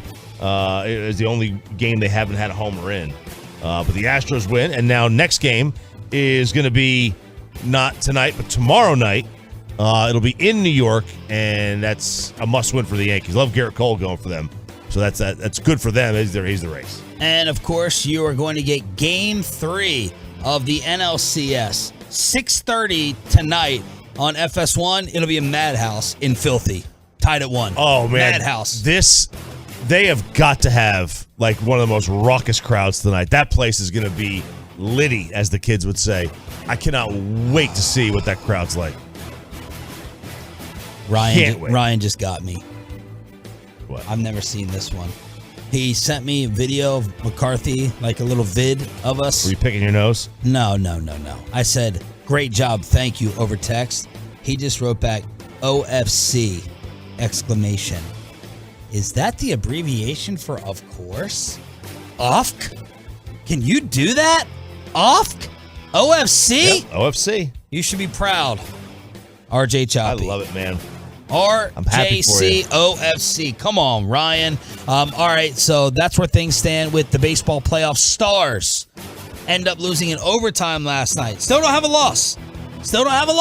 It's an OT loss. Don't have a regulation loss as they lose to the Maple Leafs 3-2 on the road. And the Mavs are going to open up their season at the AAC tomorrow night against the Grizzlies. That will be the Mavs home opener, Luka versus Ja. Yeah, oh man, nasty game right there. Luka against Ja Morant. And look, I thought going into the season that Memphis was right to have a little bit of a drop-off. They were 19-2 without Ja last year? That was never going to happen again. We'll see what happens. How are we looking with college football? It's another good weekend. By the way, the degenerate picks going to be 7:40 this morning during the Expressway. 7:40 this morning for your football selections. It's a good weekend in college football. Number 20, Texas at number 11, Oklahoma State. Number 17, K-State. They are in Fort Worth, taking on number 8, TCU. TCU's got a tough road ahead of them. K-State, they got to go to Texas. They got to go to Baylor still. Number 14, Syracuse at number 5, Clemson. Number 21, Cincinnati. They're in Dallas taking on SMU. Number 7, Ole Miss is actually a dog at LSU, who's unranked. Number 9, UCLA at number 10, Oregon. Number 24, Mississippi State at number 6, Alabama. Good, solid college football weekend. Our Cowboys insider, Bobby Belt, I believed he loved San Francisco to start the year. Is San Francisco better than the Cowboys after the McCaffrey trade? Dak has the green light, and is Dalton Schultz going to play? Let's get Bobby's official pick for Cowboys Lions. Our Cowboys insider, Bobby Belt, joins us next on The Fan. But first,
Start of the Expressway, commercial-free through the end of the hour on your home of America's team. The college football degenerate, the way to make some football money from the weekend, is coming up after Bobby Belt will officially pick the Cowboys game at 8 o'clock. If you missed Mike McCarthy, 8:40. And we'll check in with the Lions with the former big man Lomas Brown that played for them in the final hour of the show. Bobby Belt joining us now on the Diamond Factory Hotline. Good morning, Bobo. What's up? Is San Francisco better than the Cowboys after they traded for Christian McCaffrey? Ooh, that's a good question. Yes, I think so. Like, as long as Christian McCaffrey's healthy, because I think that, and which, I mean, I know that's like asking a lot, but if he's healthy, I mean, I think that, you know, McCaffrey and Kyle Shanahan's offense and what they've drawn up, that's really dangerous. That's a tough combo. And I mean, we already know that San Francisco's got a really good physical defense, and you know, they've won with Jimmy Garoppolo before, so even though that's not the best quarterback in the NFL, you at least have already seen a precedent where they're able to have success with him. So yeah, I mean, if Christian McCaffrey is able to stay healthy, that's great. Fun fact, Christian McCaffrey was babysat by Kyle Shanahan as a kid. What? So, yeah, that's what he told people during the pre-draft process, that Kyle Shanahan babysat him a couple times. But this move, it was almost his daddy. But this moves them past the Cowboys. You didn't already have them better, right? I had them pretty close, because honestly, San Francisco, as good as Dallas has been, San Francisco, you could argue, has a better defense. And I mean, you've already got the Kyle Shanahan factor on offense and how creative they are and how they're able to draw things up, and the playmakers they have, and like Deebo Samuel and Ayuk and guys like that. And so, yeah, I mean, I've thought that San Francisco is a more talented football team. If you put Dallas and San Francisco on a football field, I think San Francisco wins even before the trade, probably. What do you think of the compensation? 2, 3, 4, and a 5. Were you surprised? I mean, that's pretty rich for a running back, but it's so interesting because as forward-thinking and as innovative as a guy like Kyle Shanahan is on offense, he has some really old-school ideas about the running back position in terms of how much it matters. And so... yeah, but haven't they just had like 4 and 5 different names that they alternate? Yeah, but I mean, like, they've spent capital on running backs pretty consistently. And you know, it's they'll spend draft picks on him, they'll pay money to him, they'll trade picks for him. He's got a high view of the running back position, more than most people. And look, when you run the way Kyle Shanahan runs and some of the soft looks that he's able to generate with his scheme and everything else, then I suppose it's worth it. But it's funny because when you look at how they run the football, you kind of feel like you could put just about anybody back there who's competent. Like, I don't see why you have to spend the type of resources on it. But again, a guy like Christian McCaffrey who can catch the ball out of the backfield like he does and run it, I mean, I think that's a pretty deadly weapon to have in Kyle Shanahan's arsenal. He just uses them. He just uses the running back position, and he uses his players so differently than most, though. Right? Like, that's why. And I'm not a huge fan of the deal either. Like, I think they gave up way too much of them for him. But I do think he is that is the one team that can make him and not be a running back, but make him that weapon. Like, it's San Francisco and maybe Kansas City, right? Yeah, San Francisco, Kansas City. I mean, I would be interested in a guy like Christian McCaffrey, maybe in an offense like Baltimore. But, you know, they already have a great running back there. And so... I think it took y'all a second. It did take me a second. I was trying to think of the running backs, and then I'm like, oh, Dobbins, baby. Then I was like, Lamar insult. There you go. Well done. Mike didn't wake y'all up already. Come on, Sean. McCarthy. No, yeah.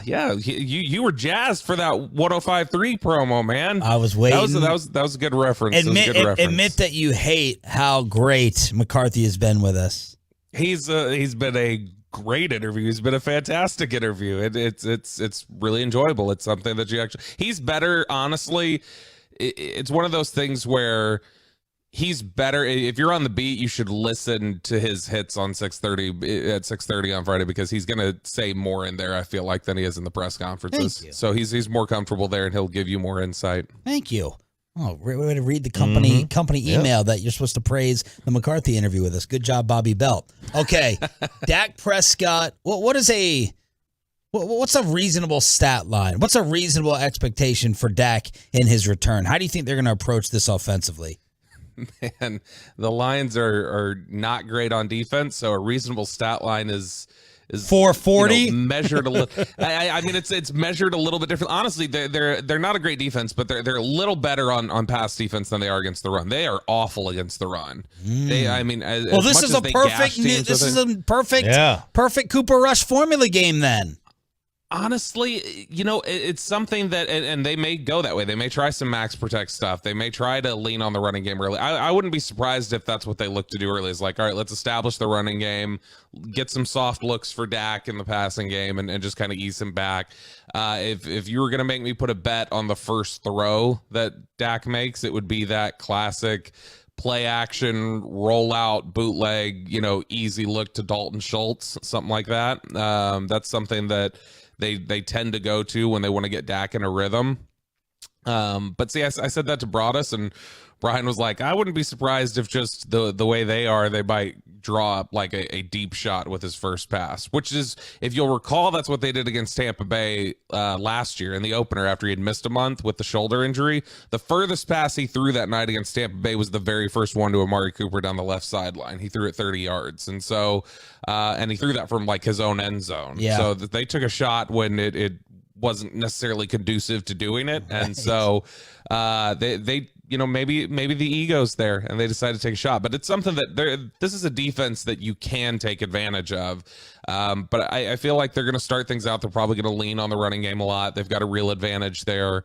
And then just kind of, work Dak back into some easy throws, because as we've talked about this week, it's less about who's in front of Dak, like the type of defense that Dak is going against. It's going to be more about Dak and his receivers and the timing that they have and working back into that. And that's going to have some rust. Like there's going to be a bunch of people on Twitter going, see, when you see him skip a throw, or he's going to, overthrow one, or somebody's going to zig and he's going to zag. And it's going to be, it's going to have a couple moments where there's rust that needs to be knocked off. That takes some practice, that takes some reps, and it's something that you can't really knock off until you get into game reps. Now, if we're still seeing this in 3 to 4 weeks, we're still seeing this in Minnesota, there's an issue. But, I think that you're just looking at, there's going to be some initial rust that needs to knock off, and I wouldn't be surprised if it's completely gone by Chicago. But there will be some moments where I'm guessing he doesn't look totally sharp. But again, this is a bad Detroit defense, and so there's opportunity for Dak to get things done here. You think this Cowboys defense is going to hold them in check? What does hold in check mean? Because I mean, I think what we've been doing all year long. We've seen them put up. Yeah, I do you want me to give my score now, or you want me to wait till the end? Yeah, let's give it. Because I've got 31-17 Cowboys. That's holding in check. That's holding in check. I think Cowboys finally break 30 points. Well, I mean, New England held them to 0 last week, so I don't know. But I mean, I've got. Well, Cowboys they've been scoring 30 against everyone else. Sure, I know, but Dallas's defense is better than New England's, so I think Dallas finally breaks the 30-point mark, and I think they hold Detroit under 20, and so it'll be. I think that this will be a good chance for Dallas's defense to have a bounce back. You listen to their defense this week: Leighton Vander Esch, the guys in that locker room, Dan Quinn, DeMarcus Lawrence.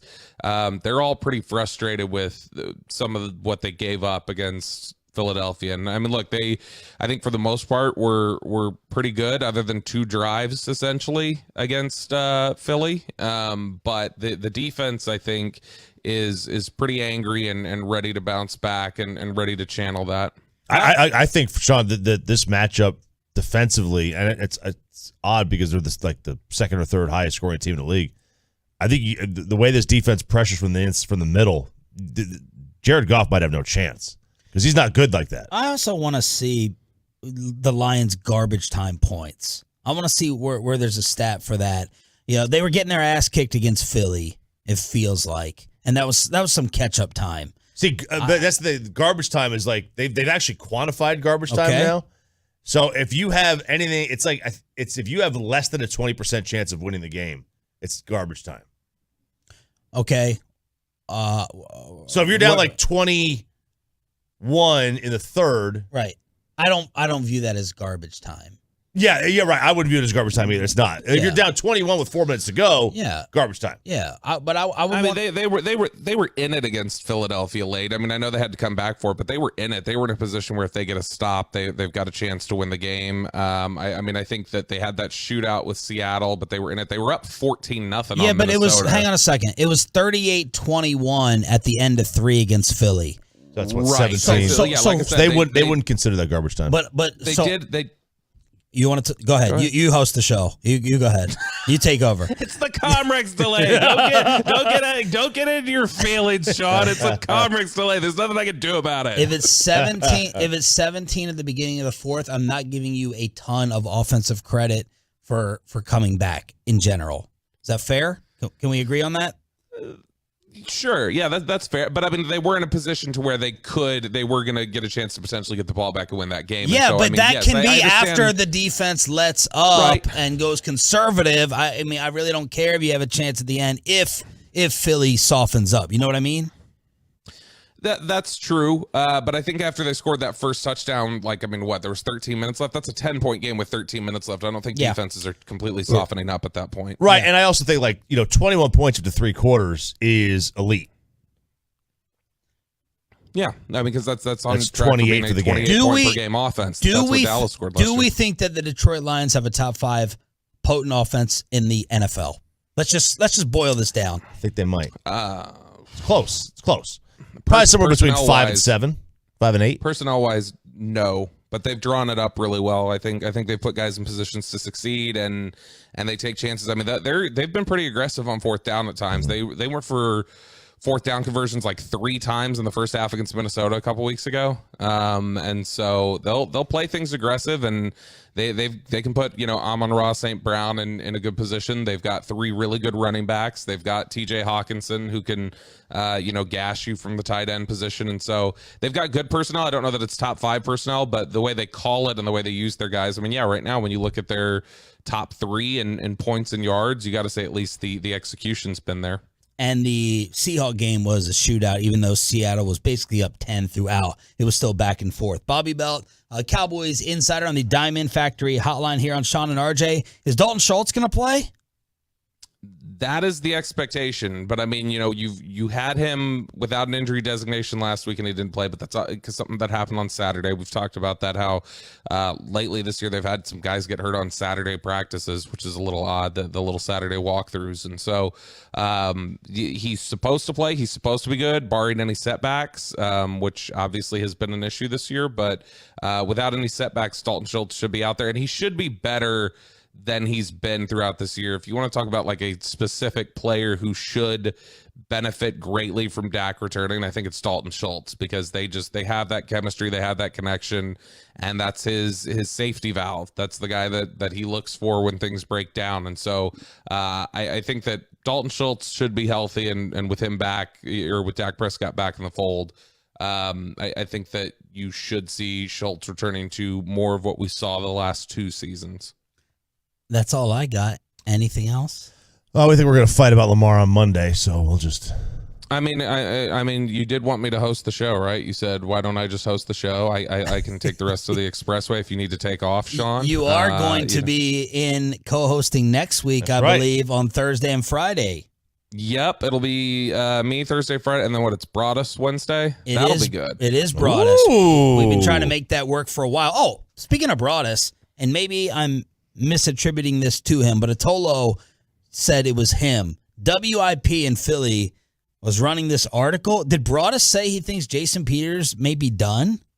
Yeah, he thinks he might be cooked. Now, he says he hasn't seen him play at tackle, but he thinks at guard he's cooked. And so he said that, not knowing anything that the team thinks, he's not projecting hey, somebody's whispered this in here, but Broadus says that he thinks that, look, if you need a roster spot at some point, Jason Peters might be the guy that you have to give up.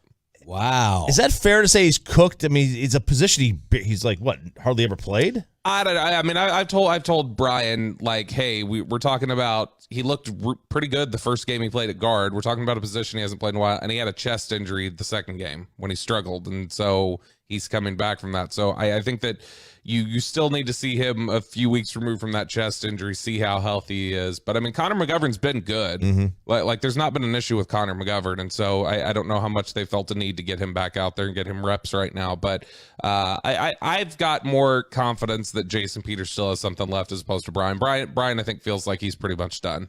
If Tyron Smith was healthy tomorrow, name the offensive line. Oh man, I don't think they mess with it. I think it's the line you have right now. Tyron off the bench. Can you imagine?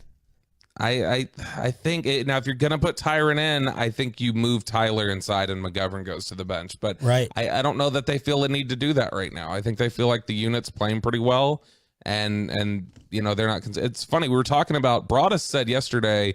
You know, he said, is it possible that Terrence Steele's the most, or the second most consistent, or the second best offensive lineman on the team? And I was like, there's a chance he's the first. Because right now, Zach Martin is having one of his worst seasons of his career. Yeah, explain that a little bit. PFF has been killing him. I mean, he's not been terrible, but he's shown more inconsistencies in his game this year than we've seen in the past. And that may be a function of, it's year 9 for him. Yeah. And I mean, he's into his early 30s now. You've started seeing a couple, injuries over the last couple of years, things with knees and issues like that. And so I think that's just Father Time's undefeated. I don't think that Zach Martin's a bad player yet or anything. I still think he's really good. And I think when he's at his best, he's the best guy on that line. But since week 1, if you exclude the Tampa Bay game when everybody pretty much struggled, since week 1, I think that on a snap to snap basis, Terrence Steele's probably been more consistent than Zach. And so, I mean, you could make the argument that Terrence Steele's been the best offensive lineman over the last 5 weeks or so. If you were going to, let's just say they've made up their mind that Tyron goes back at left tackle, do you move Tyler inside before that, or just rely that this kid can make another quick transition back to the other position after he's played left tackle the whole year? I think you just have him go inside because, I mean, Zach Martin's talked about that before, that the guard to tackle transition, as long as you're on the same side, is really just about the pass blocking. That Zach says, like, the run blocking is going to be the same. And so that's already handled for you, that it's a more difficult transition if you're just flipping sides rather than kicking inside. But the pass blocking is just what's a little different. But he's taken so many reps there from during the summer that I think that he'd be able to get that muscle memory back, kick inside. And when you've got like Tyron Smith on the side of you there, and you've got Tyler Biadasz, who's now like genuinely reached veteran status at this point, then I think that you can feel a little bit better about covering each other in the event that there's any mistakes. So yeah, I think that they could kick him inside with some ease, but I just, at this point, I don't know that they'll do that. I think that there's a good chance they say, hey, let's not mess with a good thing. We went into Philly and didn't allow a sack on the road to a pretty good pass rush. Let's keep this thing rolling. John, on Zach Martin on his PFF grades, 67, 74, 65, 68, which they're all okay. They're not Zach level, but they're all okay. And then the last two games, 51 and 54. Wow. And in one of those pass block grades have been great all year, except the LA game. He got a 19 pass block grade. Whoa. 19. That was Donald. That was Donald giving him trouble. Mm-hmm. And tell Bobby what PFF did real quick so he can leave on a high. Did you see? You'll like it. You'll like this, Bobby. You'll get to make fun of him. All right, so maybe not. Quinnen Williams, the Jets. Did you hear about this?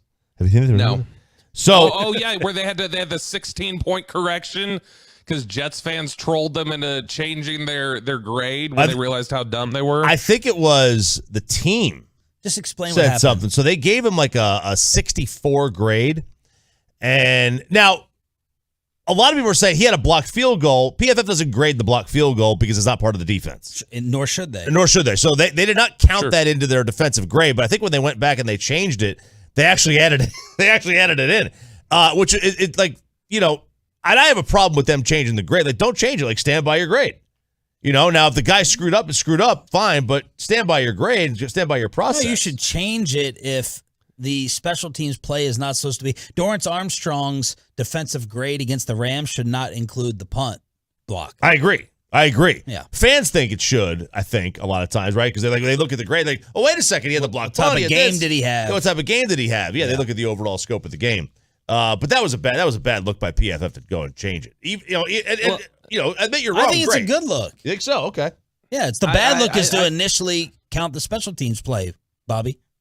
I think the problem is that, and this is what you run into with when teams and players have criticism for PFF. It's because their whole thing the whole time is like, you have no clue what the assignment is. PFF is guessing just about every snap, like whose assignment is what. That's why I have a big problem with the Diggs grades that they give out, is because there are times where, like, the New England touchdown last year, the Cowboys will tell you that's KZ's touchdown. That's his responsibility that he gave up. Yeah. And PFF assigned it to Trayvon Diggs.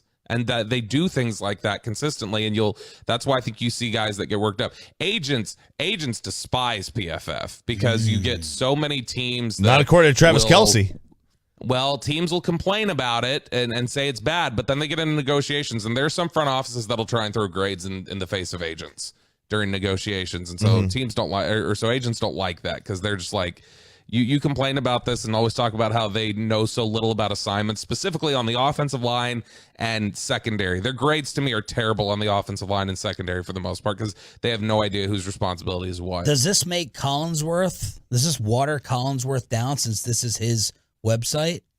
I mean, he's water already, right? He's terrible, so I don't know. Well, I don't know, because, like, isn't he just an investor in it? Like, he doesn't have, like, he's not like the guy. But his name is behind it. Right, but he didn't come up with the platform and the. I don't know. How responsible he is for the grading system?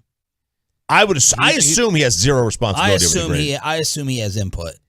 He's got a lot of input and influence. He's given interviews before where I don't think he designs it, right, but right. I don't think the grading system is what it is without him giving a thumbs up. He's the big force behind what it's become. He was on PFF years ago before it was mainstream. Thank you, brother. Have a good weekend. I love you all. Bobby Belt, Cowboys Insider, Diamond Factory Hotline. Travis Kelce said he thinks agents pay off PFF during contract years. And his brother said that there's no way that would happen, because if it ever got out, right, it would kill their website. That's like the version of the betting on the NFL if you're a player. Right. They would never do that. The integrity of the whole thing. If it ever came out that they actually did that, their website would never get another person. All right, we're about to get you some degenerate picks for this weekend. Outside of football, Bet Online sent me some numbers, Choppy. This is before the Astros took the 2-0 lead on the Yankees last night in the armpit. Favorite to win the World Series as of yesterday. So it was before the game. Houston. It is Houston. 3-2. Then? I can't imagine either NL team would be favored over the Yankees, but the Yankees are such a dog to the Astros. I'll go with Philly. It was Philly. Don't you have to put an NL team second? That's what I think so. That's why I put them there. I just don't think, like, if the NL team. It's not thinking that the Phillies are better than the Yankees. Right. Because both NL teams would be a dog to the Yankees. Because if Houston's the favorite, and then the Yankees can't be. Right. But I do think the Yankees would be favored over both NL teams in a World Series. I guess I would go New York then next, and then San Diego. Yep, in order. Armpit, Filthy, Yankees, Padres. So that is Bet Online on baseball. Will Brady announce retirement before week 1 of next season? Yes. Yes is the favorite. -300. No is +200. Yesterday, the fake headline was retirement is not happening. That's what the media did. Well, Brady was asked about Chris Sims' theory he retires during this season, that he quits within the year. And Tom said, not in my planning, not in my future. But they think he retires before next season in Vegas. McCaffrey's next team. Where was San Fran on the list? If you bet San Fran before last night, you could have gotten 9-1 odds. Oh, wow. Buffalo was the favorite, then the Dolphins, then the Rams, then San Francisco. So San Fran was at 9-1. Next NFL coach fired or to resign, Kingsbury. Yep. This is before last night's win over the Saints. Nathaniel Hackett is second. Ron Rivera, Frank Reich, Dan Campbell, Stefanski, Eberflus. Panthers next. Eberflus, he just got there. I know. What a revolving door. What an organization. What an awful organization that Bears thing is. My guy, Mark Carman, the guy from Fansided who had us on one time. Yeah. He thought I was high during the interview. Did he? Yeah, because I remember I had my straw hat on. He got one of the Bears players to say, I'm surprised it didn't blow up a little bit more. He got one of the Bears players to say he thinks and hears that the Patriots are still cheating with deflated footballs. That was Mark Carman who got that in the Bears locker room. And he said he's going to go out and check the balls because he hears that they're still doing it. Oh. Now, that would have been Robert Quinn, who reportedly is on the block. Maybe it's a much bigger story. It's Justin Jones, who's planning on checking the footballs before they face the Patriots Monday night. Next Panthers full-time head coach, there was a little whisper of a report about Sean Payton. He's the Vegas favorite, 4-1. Then Eric Bieniemy. Why? Why would he take that job? Maybe they get the number 1 pick or a top 3 pick, and maybe Brandon Staley doesn't get run, and maybe Mike McCarthy's safe. Maybe that's why. Look, if Brandon Staley gets run, and I hope he doesn't because I do want him to succeed, but if he gets run, I know Sean. I know the Cowboys are the big room. You do not take any job when Justin Herbert's job's available. Totally agree. You take that job and that job unless Andy Reid retires. Yes. Or Sean McDermott says, I'm done. Then you go and you coach Josh Allen or Patrick Mahomes. Arizona? We done on Kyler already? Yeah. We done on Kyler? I'm out on, You're going to insult him here, but... I was trying to think of a name. I was trying to think of a popular gamer name. I'm done on... Well, who's a popular gamer? I don't know. Ask the kids back there. Who's a popular gamer? Ninja? I'm done on Ninja. I'm out. Mr. Beast. Mr. He's Beast. not a gamer. He's a YouTube guy, isn't he? Doesn't he game too? I mean, they all game, but like, I don't you know. probably know more than me. Is he? I think he's just a Mr. Beast. Anyway, next Panthers full-time head coach Sean Payton, Eric Bieniemy, D'Amico Ryans is tied with Kellen Moore at 7-1, Dan Quinn 9-1. Which week will the Eagles lose? Their first game. The favorite is week 14 or later. Man, if they're 13-0. Week 14 or later is the favorite. The other candidates, Steelers at the Colts, Packers at the Texans. Who's going to have the worst regular season record? The armpit. The favorite, the Texans to get the number 1 pick, followed by Carolina, Chicago, and then Pittsburgh. So these are some of the numbers that I got from Bet Online. Now it's time for RJ Choppy and the Degenerate. I had 3 straight winning weeks until last week. Okay. Well, 5 and 7. How bad were you last 5 week? and 7, not too bad. Just 2 units down. We can make that up in no time. College or pro first, Sean? Let's go college. All right. Sorry, Mustangs. Cincinnati -3 at SMU this weekend, like the Bearcats. Give me UAB plus the 1.5 at Western Kentucky.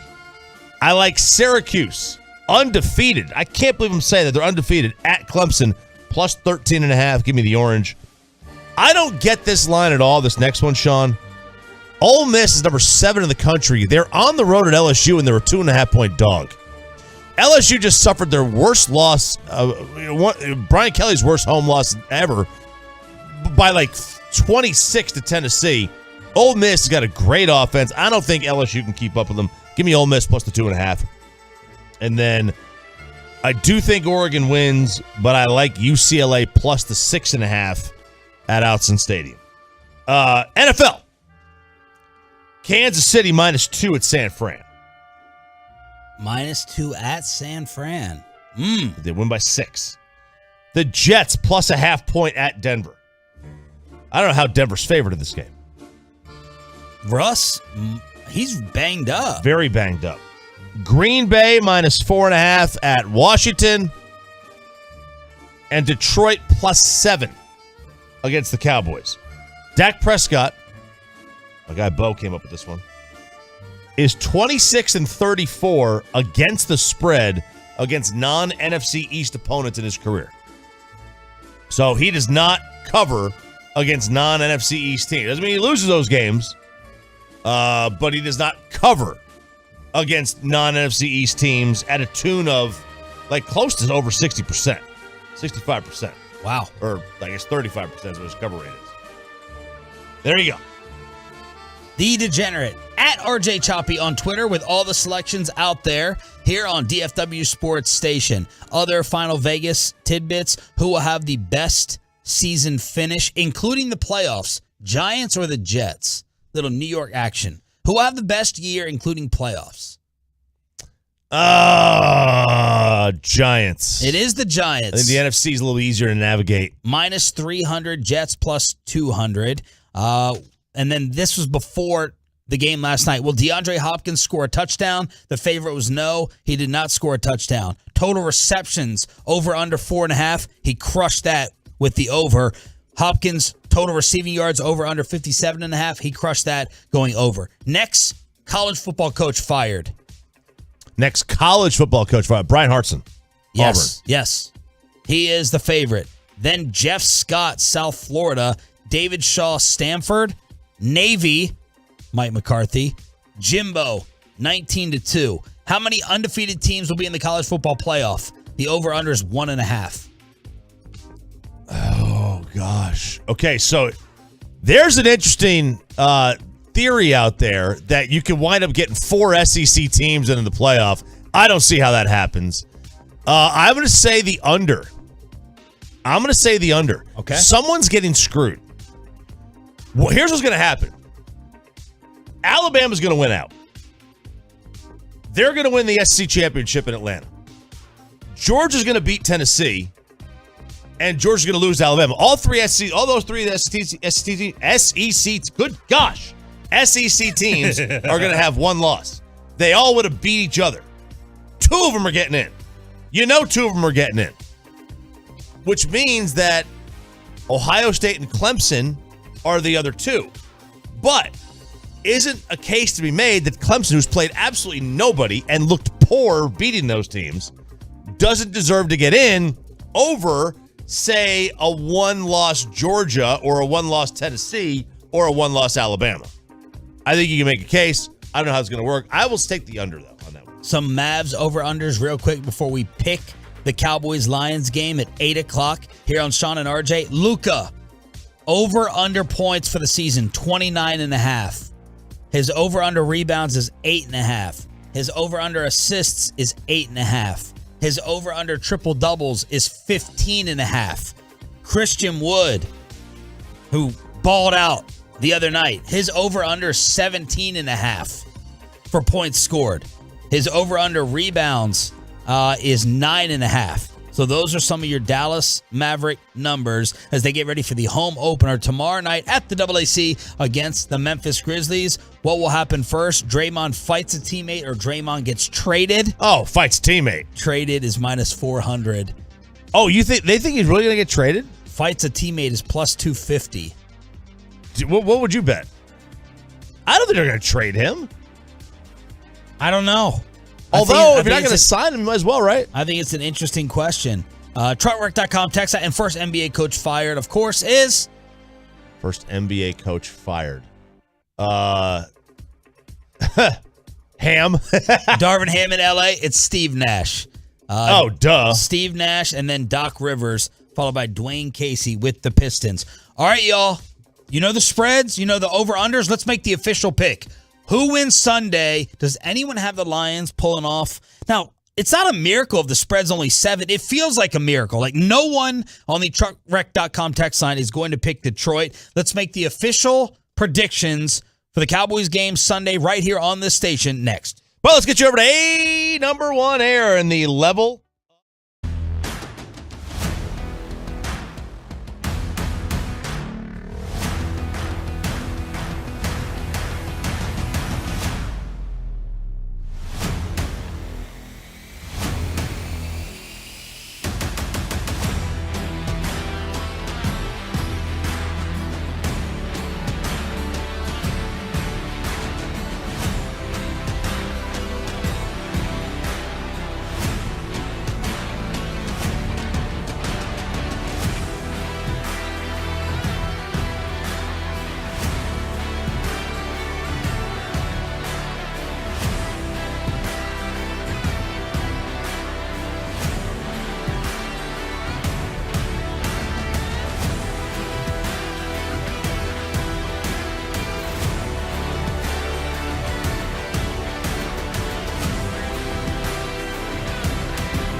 FitnessStore.com studios. It's Sean and RJ on 105.3 The Fan. 8 o'clock hour on a football Friday as we try to get you closer to the weekend. We're trying to do it as quickly as possible. It's Sean and RJ here on DFW Sports Station. Say what's up to RJ Choppy. If you're out at the State Fair today, not right now. No, I guess you could say right now. You could say hi right now, but RJ making it a fair day. Are you taking the kids? No, the kids. We're gonna go while the kids are in school. It's not my weekend with them anyway. Okay. So it's gonna be me and my girlfriend and our friend Carly, who's on the prowl today. We're trying to find her a fair dude. I want to find her. Maybe we'll go to the. Now, how about how old is she? Like, are we 33? Okay, so we're not 34. We're not in Peyton's range. Peyton Russell, JoJo. How old are you, Joey? I'm 22, but I'm booed up, so. Well, I quite like being 22 and taken. How long has this relationship been going on?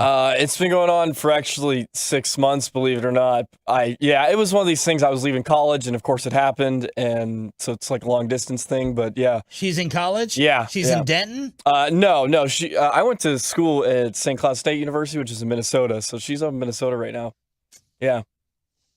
Long distance. Does she know that you're like a big time fill-in producer on the she Home of the knows. Dallas? Does she? Hey, she listens. She loves listening. Yeah. Does she fear like your status, your profile? No. Okay. No. She enjoys my ad reads, though. I'll tell you what. Oh, yeah? What? We should record a message for her that we play on the radio, a little promo. So what's her name? Say hello. Her name is Parker, so shout out Parker.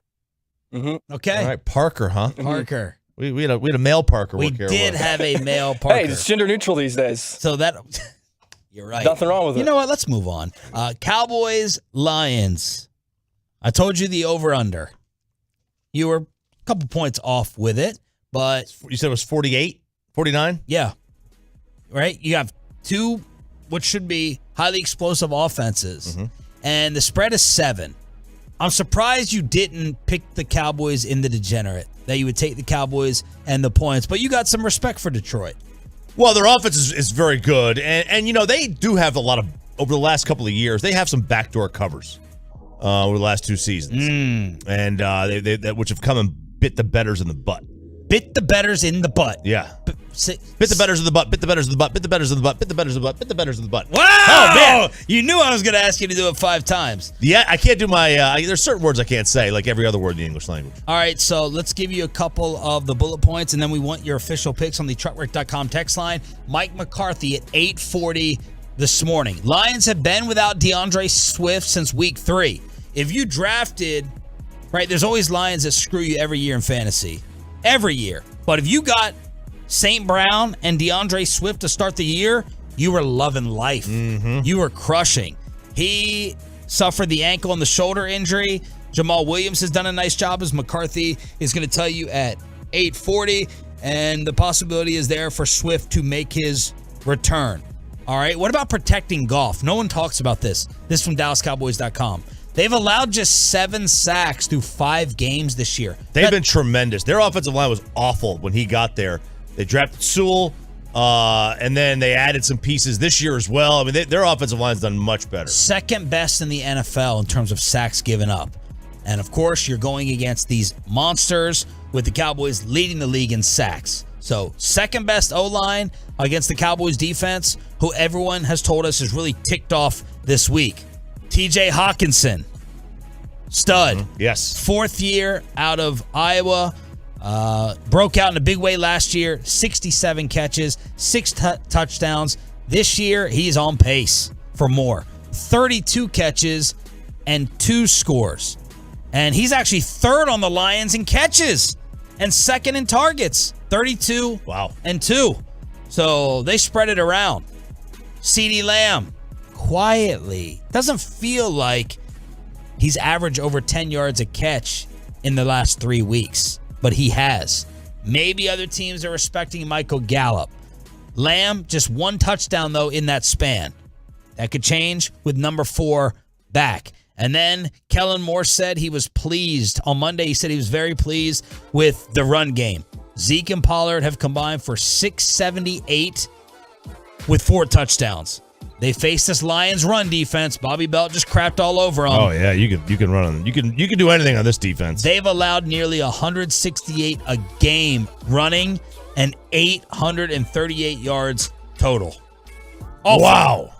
Awful. Cowboys finally gave up more than 1 touchdown against the Eagles. This Lions offense puts up 28 a game. So these are some of the bullet points, the nuggets for you to make your official picks after RJ tells you the 5 things he wants to see. Yeah, one of the things real quick, and this is talking about the Lions. There are a couple of things that you can definitely get to them rushing from the middle to Jared Goff, but he always has gotten rid of the ball quick. He's always done that. He's always been pretty on time, but he is very susceptible to pressure from the interior of that defensive line or that offensive line from his perspective. So that's one of the things to keep an eye on. But here we go, the 5 things, and pressure up the middle is one of them. Goff's kind of resurrected his career, but like I said, susceptible to pressure up the gut. For once, and I don't like to do this normally, I would definitely use Micah from that A-gap. I would definitely let him rush on the inside. I don't like it. I want speed to have space, and Micah has speed. Speed needs space. But in this game, I might consider really wanting to do that. Next one. Changes to the offense. Let's change it. You hear that? Let's change it back to what it was. Let Dak run the offense the way he has. You know, when you get to the point when you had the number 1 offense, you don't change it on purpose. All right, your ideal run-pass ratio. First half, I'll say 60-40. Okay. Second half, hopefully you're in the lead, and it's 40-60 the other way, and you're running the ball more. Okay. Or let's just say fourth quarter. So first 3 quarters, I had like 60-40, and then salt the game away. Number 2, don't get caught up on how Philly approached Micah. The rest of the NFL doesn't have Jalen Hurts. The reason he was there is because of Jalen Hurts. Yep. Maybe when you play Lamar, you might have the same problem, but I don't get caught up in it. And Brian brought us Ed Reed, the football knowledgeable Tolos, all pointing out during the week that what they did with Micah in that space, that was not on Micah. He was frustrated. They did a good job of scheming it up that way. But as you're going to hear from Mike McCarthy at 8:40, as you just said, not every team and no other team except for Baltimore is filthy. Right. Yeah. Very few teams. I mean, I guess, Arizona with Kyler, you're equipped to do it with him, but very few teams are equipped to do what Philadelphia did to Micah Parsons. I wouldn't put too much worry into it. Number 3, I want to see old number 7 travel with Amon-Ra St. Brown. You want to be a superstar? You travel. That's how greats are determined. You want to be Richard Sherman? You want to host a podcast? Go for it. Okay? But real all-time greats travel. You want to be Richard Sherman and stay in zone? Go ahead. You'll be forgotten about. But you want to be a great, you want to be Dion and Revis, then you travel. And you demand to travel. And you tell Dan Quinn, I don't care about your stupid little defensive scheme that plays a little cute little zone. I'm traveling. That's what you say. And then finally, don't panic. The Lions do one thing, to quote the great Manolo, so much gooder than all the other things. Okay? One thing. And that is give away close games. Yes. This team has lost 1-score games at an alarming rate over the last 2 years. They've already lost 4 1-score games this year in 5 games. Jeez. Like, all they do is lose close games. Them and the Falcons. They are the most exceptional close game losers I've ever seen in my life. If you're down late, don't panic. They will snatch defeat from the jaws of victory very easily. So that's the number 1. Picks. Truckwreck.com text line. Get them in. 877-881-1053 to hit us up. 9 a.m. pregame on this radio station. Kickoff at noon. By the way, Jerry Jones on at 10:30. Ooh, we going to get some Robert Kraft questions. Robert Kraft and Goodell. I think they just got to hit them right in the face with it when it comes to Goodell. Why did you vote against the commissioner's compensation? Mm-hmm. And then with Robert Kraft, what happened between you and Kraft? Or is this story true? If you start off with, is this story true? I'm not going to get into it. But what happened between you and Kraft. He'll probably still say not going to get into it. But, man, Dak's return, Kraft and Goodell, Jerry Jones at 10:30 this morning. Man, I would love to know. Why? Why'd you get into it? What happened? What was the major thing that happened there? And do you have animosity towards Roger Goodell? You have any animosity towards him?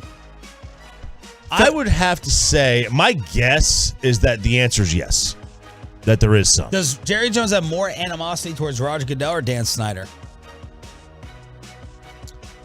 Roger Goodell. I think Jerry has a fundamental problem. I should say that. I think Jerry doesn't like the idea that he and the other owners are making Roger Goodell filthy rich for something that they don't think he really... Like they could put another person in there. Right. And to be fair, he's probably right. Although Roger Goodell has taken the NFL to a different level. Roger Goodell's resume, I hate him personally. Roger Goodell's resume is sick. Sick. Come on now. Yeah. Like he when we're about to die and someone says, "Hey, what was the most popular sport?"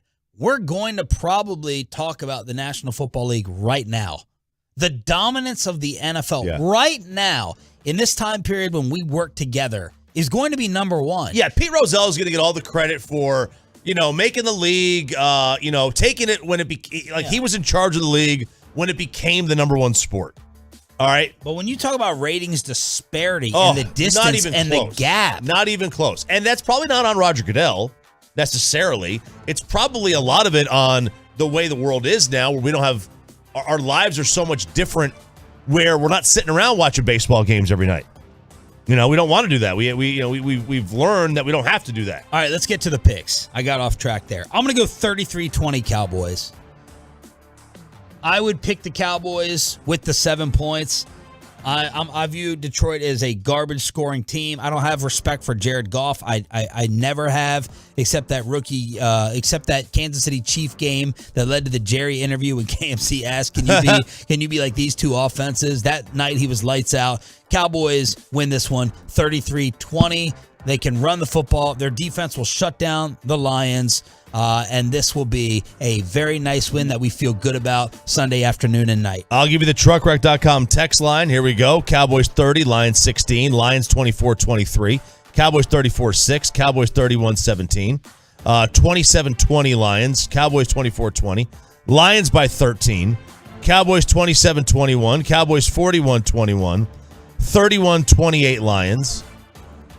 That's a lot more Lions thought than predictions than I expected. What y'all doing? Well, as the caller said yesterday, half of Detroit has moved here. Oh, yeah. There's a lot of Lions fans here somehow. That's right. I think the Cowboys win this one 31-28. 31-28? 31-28. That's why you didn't put it in the degenerate. I put Detroit plus the 7. Dak has not covered at a very high rate against non-NFC East teams. Again, the number is 26-34 against the spread. Against non-NFC East teams. We gave you that one earlier. I had the Cowboys to win, but the Lions' offense is very, very good. They're not as healthy as they have been all year. They do need to get Chark back, but they are a very potent offense, and they got a good offensive line. So I don't know that the Cowboys' pass rush is going to be as effective as it has been, but their defense is disgusting. It's the worst defense in the NFL. They're going to wind up at the end of the year having the number 1 scoring offense and the number 32 scoring defense, or something close to it. They got shut out. They're only like a point and a half behind. I got the Cowboys by double digits over Detroit. RJ has them by 3. Sunday, 9 a.m. It all begins right here on your home of America's team. Stars, baseball playoffs. And do you think the Mavs are better than last year before their home opener against Ja and the Grizz at the AAC? That's next. Then Mike McCarthy, all coming up on the Fan. But let's get you over to K Post Roofing, boys and girls. Look, if you want to get some Tesla solar roofs on solar panels on your roof, you could.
Frankel. The consultation is always free. Visit truckwreck.com. And the 1-2.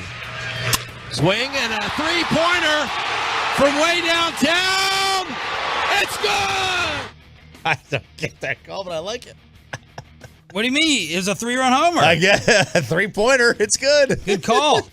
Very good call. How have the baseball ratings been? Have you gotten any sense? You know what? Let me ask real quick. I did not get anything over the weekend. They were not good against football, so I went and looked. I haven't gotten anything from this series yet, but let me give you this one real quick. This week, will the baseball ratings beat the opening NBA games? Oh yeah.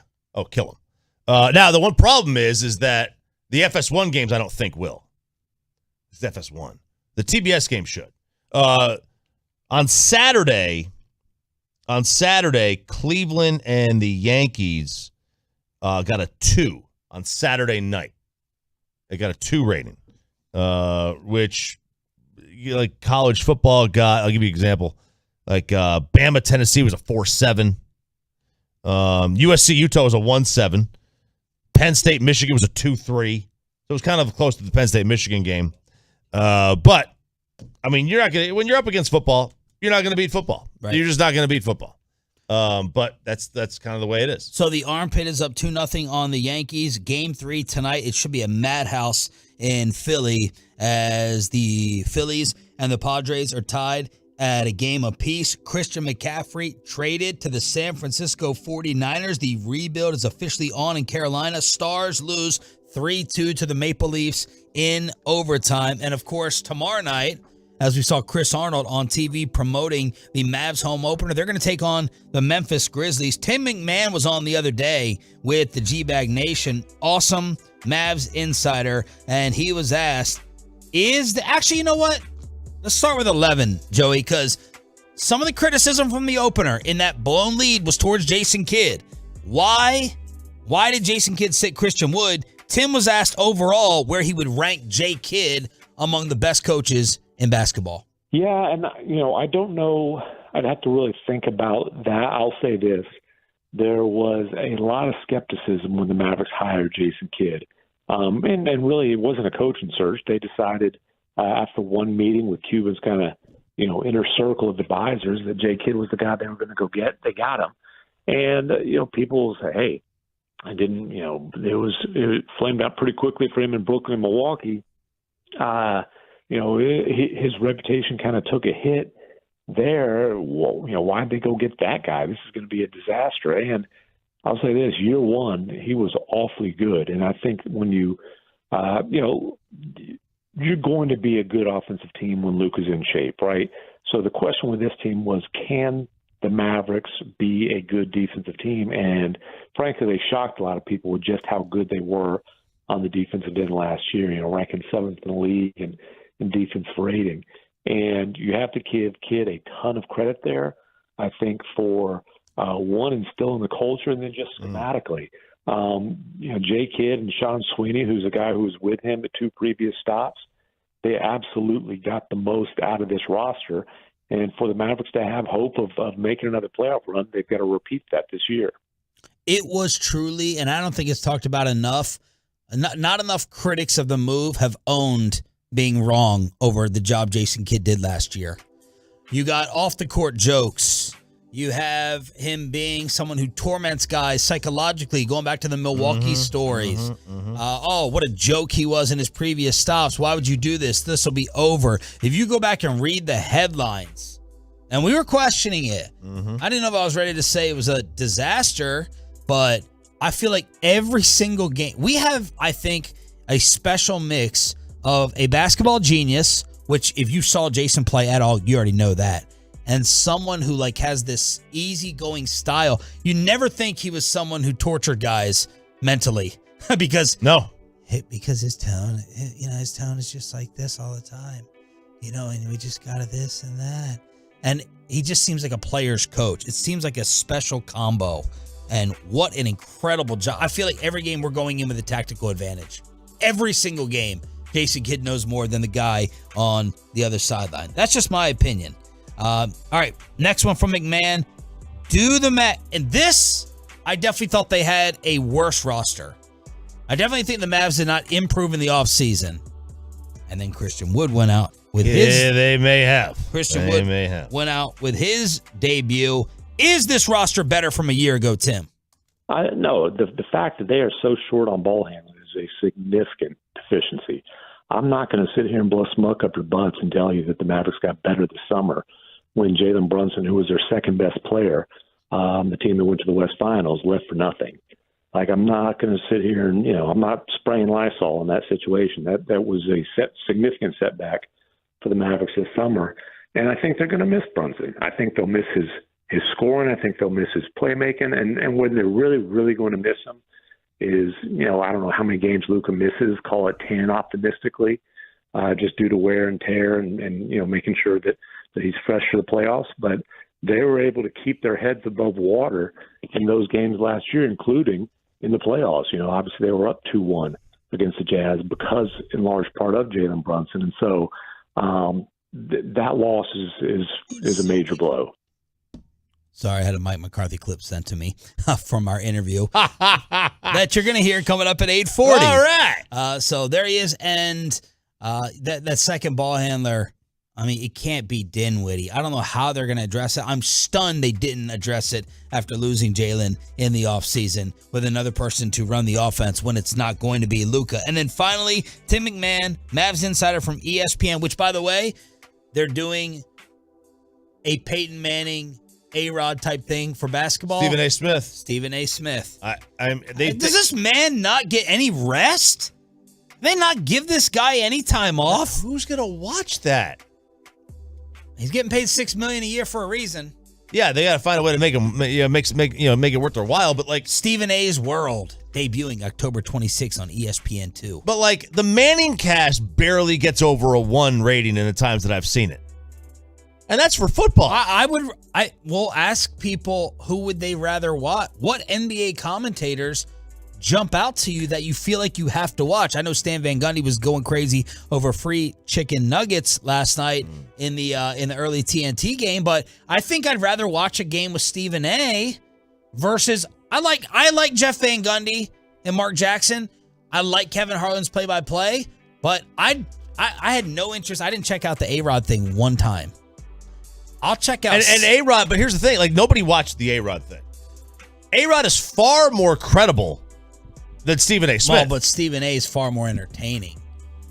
In my opinion, I'd rather watch Stephen A.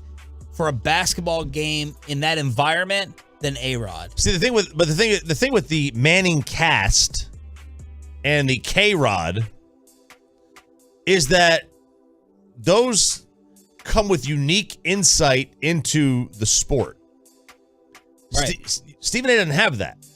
I know. And that's why, like, I don't know I know why I would tune into Manning. I know why I would tune into A-Rod. Right. I would tune into Stephen A. just to hear him yell over the game. Yes. Okay. Yell, scream, talk smack. I think. Has A-Rod given us any great baseball points that we've replayed or have gone viral in articles? But we haven't watched. Nobody watches. That's the point. Because nobody's watching those games. Nobody's going to watch the NBA. Nobody's watching NBA games during the regular season. I'll check it out. I'll be interested. Finally, from Tim McMahon, how do the Mavs stack up overall in the Western Conference? Yeah, and so look, I think the Mavericks can be a 50-win team. I think a healthy, in-shape Luka gives you that chance for sure. Now, let's call it 50. I think over/under in Vegas is 48.5. Let's take the over and call it 50. Where does that land you? I don't know. I could see it being as high as 3. I could see it being as low as 7. But there are just a lot of good teams in the West. You start with the Warriors and Clippers. I think you got to throw the Nuggets and Grizzlies right in that mix. I do think Phoenix is going to take a pretty significant step back this year, but it's a step back from a team that won 64 games last year. The Timberwolves obviously were extremely aggressive going out and making the Gobert trade. They're going to be in the mix of things. And then I think the Pelicans are ready with Zion back and, looking like he really took the summer seriously. I think the Pelicans are ready to kind of take a leap and be in that mix. So I think I just mentioned 8 teams. I don't see the Mavericks at 1 or 2, but anywhere from 3 to 8, I think that's the range of possibilities. Barkley last night saying the Pelicans are going to be a top 4 team.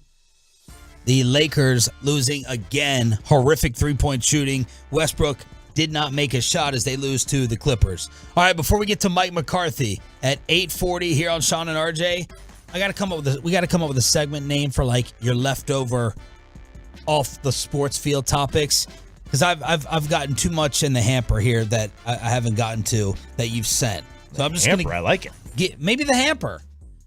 Maybe the hopper, the hamper, the hopper, RJ's hamper. We got COVID babies. Oh, yeah. Candle reviews, airline germs, colonoscopies, 5 p.m. dinner, kids video games, New York sex tape, stranger danger. These are all the things that I got. Overloaded in the hamper. I'll just go down the list. Like, it's in order here, okay?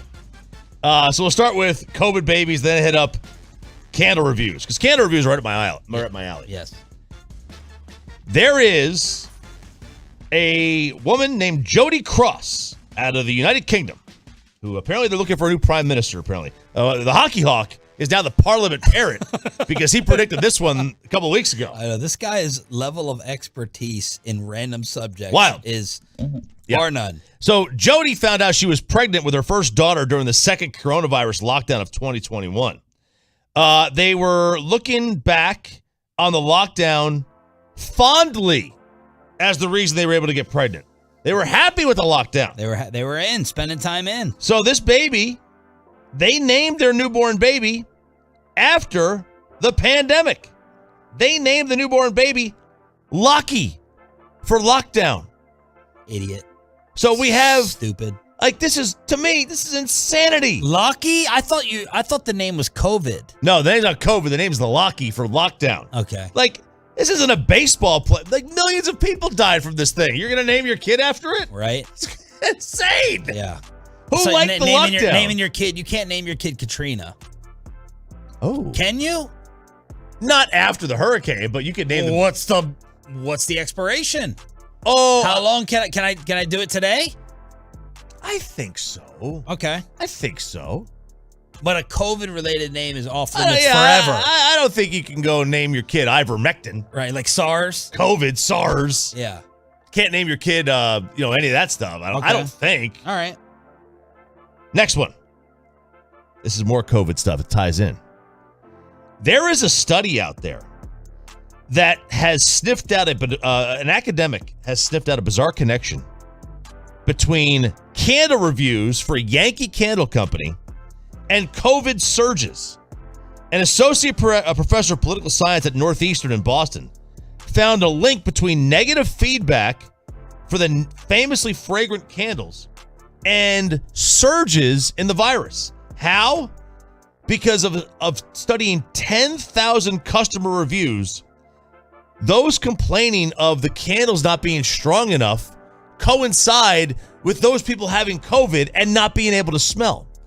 So the idea is when you start seeing a lot of negative candle reviews on Amazon, a new surge of the pandemic is about to hit.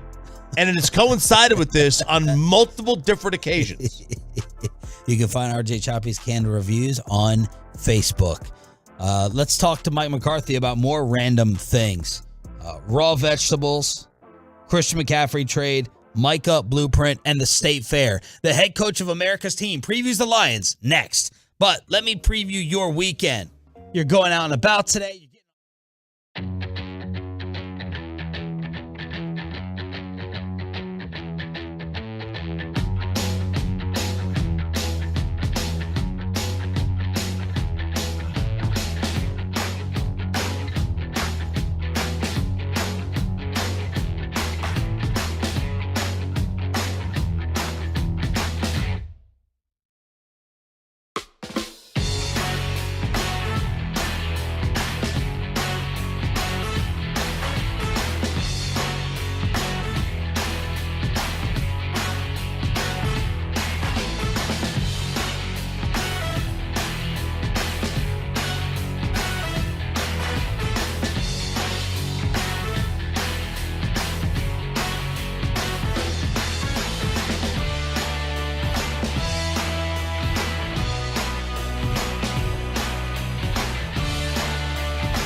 every single Friday at this time here on Sean and RJ. Well, we were waiting for a coach earlier this morning. We were talking about RJ going out to the fair today, the transformation of RJ Choppy. He's not a fair guy. He's going out there with his girlfriend and the ladies that he's trying to pimp out. He's got his raw vegetable bag this morning. He had a pedicure last night. So, Coach McCarthy, I know Corey Major's looking at me sideways in the prep room. Coach McCarthy was on hold while we were talking about that to start our interview on the Fan. State Fair, raw vegetables, pedicures for the transformed RJ Choppy. What an intro for the head coach of America's team, Mike McCarthy, joining us on 105.3 The Fan. Good morning, Coach. How are you? Good morning. My goodness, am I on the right show here? Whoa, I mean. My God. What's going on? I didn't know what you guys were talking about. I mean, when was the last time you had a pedicure? Not this week. It's been a while. But you have had one recently. No, not recently. Yes. Not recently. Probably summertime. Okay, summertime. I have three daughters, so I mean it's got to. Oh yeah, they do. So that's kind of, if you want to spend quality time, that's kind of what they want to do. So, have you been to the State Fair of Texas ever? No, I haven't. Okay, no, I haven't. I hear it's unbelievable. I know a lot of people rave about it, so just haven't had the opportunity. And then RJ has gotten some bad advice or some bad feedback from his physician. Yeah. So I've got like fatty liver and stuff. So I'm on this spleen, a large spleen. So I'm on this alcohol. I know that's a problem. I'm on this like health kick, and I'm eating raw vegetables. Do you have a preferred raw vegetable that you like to snack on? Like I've got bell pepper and cucumber right now in my hand. Oh, okay. You mean for snacking, or just a snack around, or whatever. Yeah. Yeah, I'm a carrots and hummus snacker. That's my favorite snack. Traditional hummus or roasted? All right, pepper? Let's get to the football team. Mike McCarthy here on DFW Sports Station. Are you finally relieved that you are seeing the end of the road for Dak Prescott question since he's playing Sunday?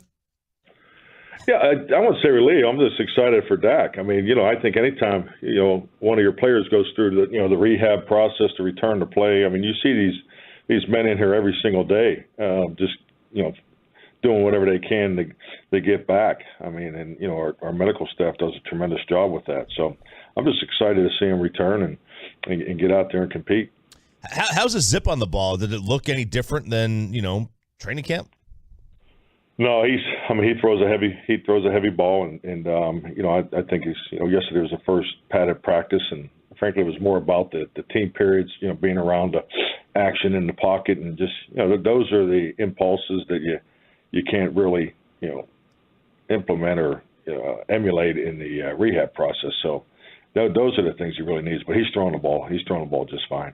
Coach, how do you trust a player like for the things that your medical staff can't quantify?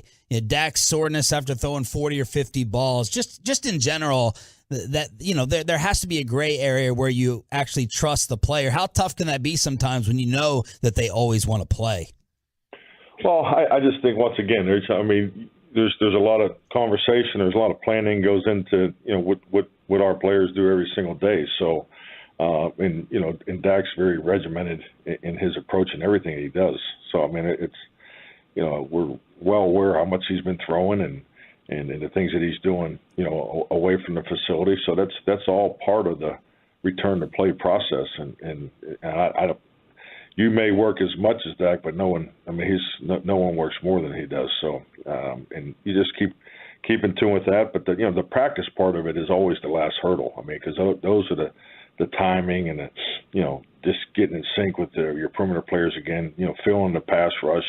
Making the protection adjustments, just doing all those things at full speed, and you just can't get enough of that because go back to training camp. He had it the whole training camp and really was playing at an extremely high level. So we just want to try to do everything we can to get back to that.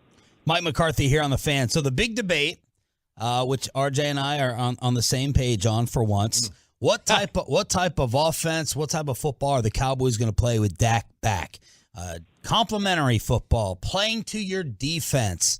I don't really understand, Coach, what all that really means. What does that mean to you, playing to your defense and complementary football with Prescott's return? Well, I think the biggest thing is, I mean, you're talking about an approach. Complementary football is an approach in the identification of situations in the game. As far as where you tilt the aggressiveness of your decisions, and that's just the whole. It doesn't matter who the quarterback or who's playing. It's just we came out of last season and we had extreme high production on offense, and I've done this in the past too. So when you're number one in the league on offense, you have to play with a level of openness, particularly in the drop back phase, as far as your attempts, and it's just the reality of this league. But it also can create more stress on your defense, because you get into more shootouts and things like that. So and the one area we needed to improve on both sides of the ball was in the run game. So running the football and run defense. So it's just really play into our training is frankly was what we want to do, because it keeps the games more in balance. You won't see the trend line won't be as many peaks and valleys. And, I think anytime you can have consistency throughout your team is better. I mean, if you just look at rankings, I mean, some of the best teams I've coached is when both the offense and the defense were in the top 10. They necessarily don't need to be both in the top 5. It's, when one can play to the other, because there's always weeks that one's going to have to pick up the slack for the other. And that's what a complementary football team looks like. Wow, good explanation. Yeah. So there are situations and seasons where you go in, you're like, we want to I know it sounds odd, but we want to purposely score less points. Right. Oh, see, I'll tell you what. Is that what you got out of that? That's 100% what I got out of it. Yeah, you better listen to your doctor. I obviously don't. That's Yeah. why I'm in this situation. I think you're slipping already. You better check in. No, Coach, that wasn't. That's not what it means. That wasn't from you. That wasn't from you, No. Mike. We've been having that discussion with other dum-dums up here in this building, where they're like, I think we'd prefer the Cowboys to score 24 because that would Instead mean of 30. time of possession and taking care of the football. And we're like, you don't want to score less points, right? Wouldn't that come with? Oh yeah. That's Yeah. what we were talking about.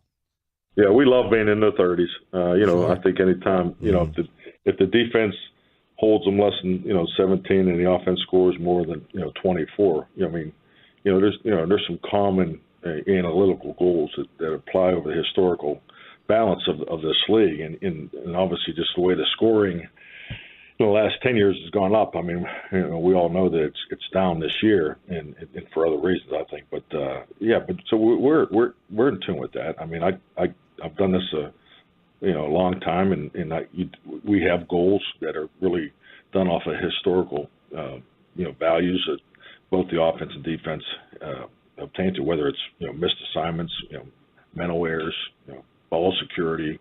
So these are things we really try to stay on top of, because it all feeds into being a balanced football team. Mike McCarthy joining us here on 105.3 The Fan. The Lions offense, it is, I mean, outside of the New England game, it's been, just a shootout kind of team. What have you noticed that's different about their offense this year compared to what it was last year? Well, I'll just say this, they get excellent balance, all the way through their offense. I mean, if you look at, obviously the quarterback's extremely productive. They got two dynamic backs. I mean, I really like their 1-2 punch with Swift and Jamal Williams.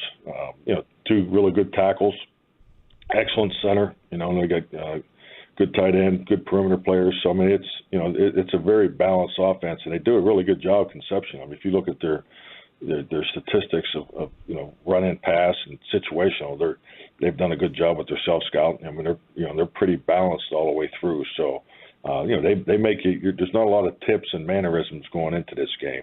And on top of that, they're coming out of a bye week, so we're expecting more unscouted looks than we probably would see at this time of year. So this is a big challenge for our defense. Do you think, speaking of defense, did Philadelphia do something to Micah to kind of neutralize him? It looked like he wasn't as impactful in that game as he has been in just about every other game he's played.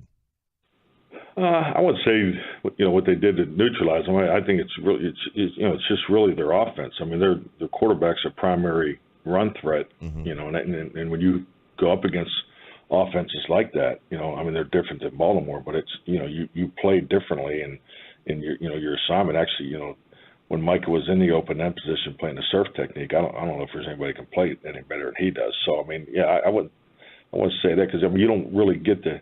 I think when people look at Micah, they go right to sacks. How many sacks did he have in a game? And that's not a drop back passing team. I mean, if Philadelphia would prefer to go through the whole game and never drop back and pass, they'd love to stay in the action game. So yeah, I would say it's as much about that as it's really the type of game that we were in.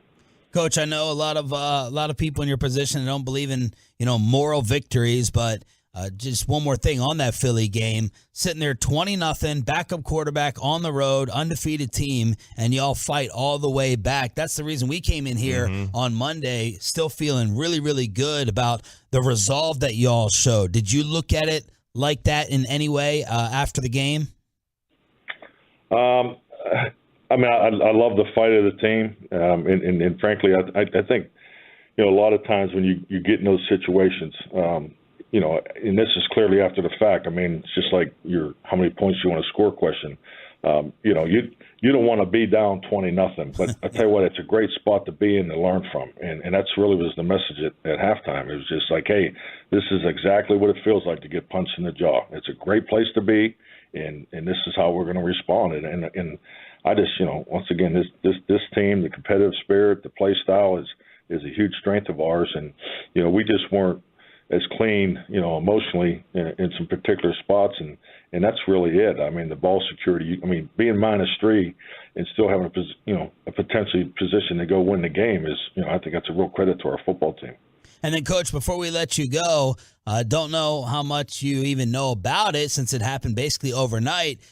Christian McCaffrey traded to a team you know pretty well in the San Francisco 49ers. Any thoughts on the McCaffrey deal? Well, I mean, obviously an incredible talent, and and I think obviously it's probably a very good day in San Francisco. I'm sure they're excited about it. When do you get your news? Like, how do you catch up on whatever you feel like you need to know around the rest of the sports world? When does that happen for you? I just listen to 105.3 The Fan. Right. What a walk off! Boom. What a walk! Yes. He just boomed us. Boom with the walk. That might go more viral. That might drop the mic. Drop the mic. I should probably get a day off next week. No, I don't think so. Mike McCarthy on the Diamond Factory Hotline every Friday on Sean and RJ. Corey Majors with a fist pump when he dropped 105.3 The Fan with the mic drop moment. Hashtag drop the MIKE. The 7-time Pro Bowler. You may have remembered him from the old days in the 90s. He's now on the Lions broadcast team. Lomas Brown gives us a Detroit Cowboys preview next. But first, let me preview your week.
MyFitnessStore.com studios, it's Sean and RJ on 105.3 The Fan. Fist pump time on the Fan Cam. It's the final hour of the week for Sean and RJ on your home of America's team. Nick Eatman, DallasCowboys.com at 9:20.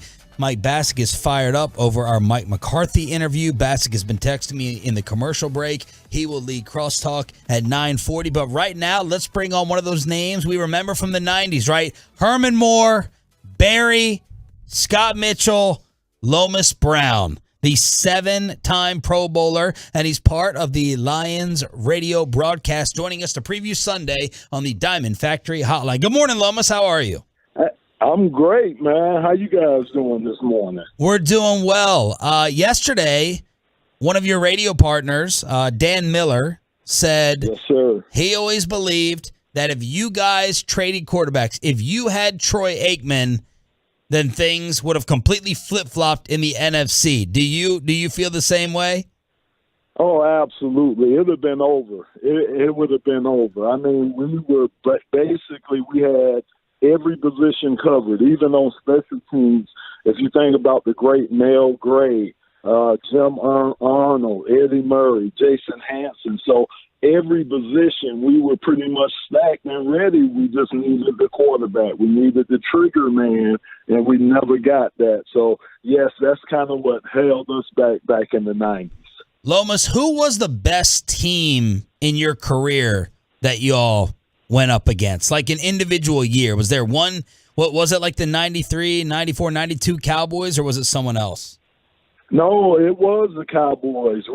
I mean, to me, and for some reason, if you look back at the records, I mean, we've been able to beat the Cowboys, which is surprising. I've had a winning record against them when I was in Detroit. Of course, we had the great Barry Sanders, so that was a great reason why we were so successful. And it was memorable. Remember him and Emmett going at it, and like you say, Michael Irvin and Herman Moore, and just a great offensive lines back there. Myself, Kevin Glover, and you guys were stacked on the offensive line. So it was just great to go. And football was football back then. You know what I'm saying? We played ball back then. So, yeah, thanks for taking me down memory lane there. Yes, sir. And then final thing, how many Emmett versus Barry arguments have you had in your day from people coming up to you trying to fight that fight?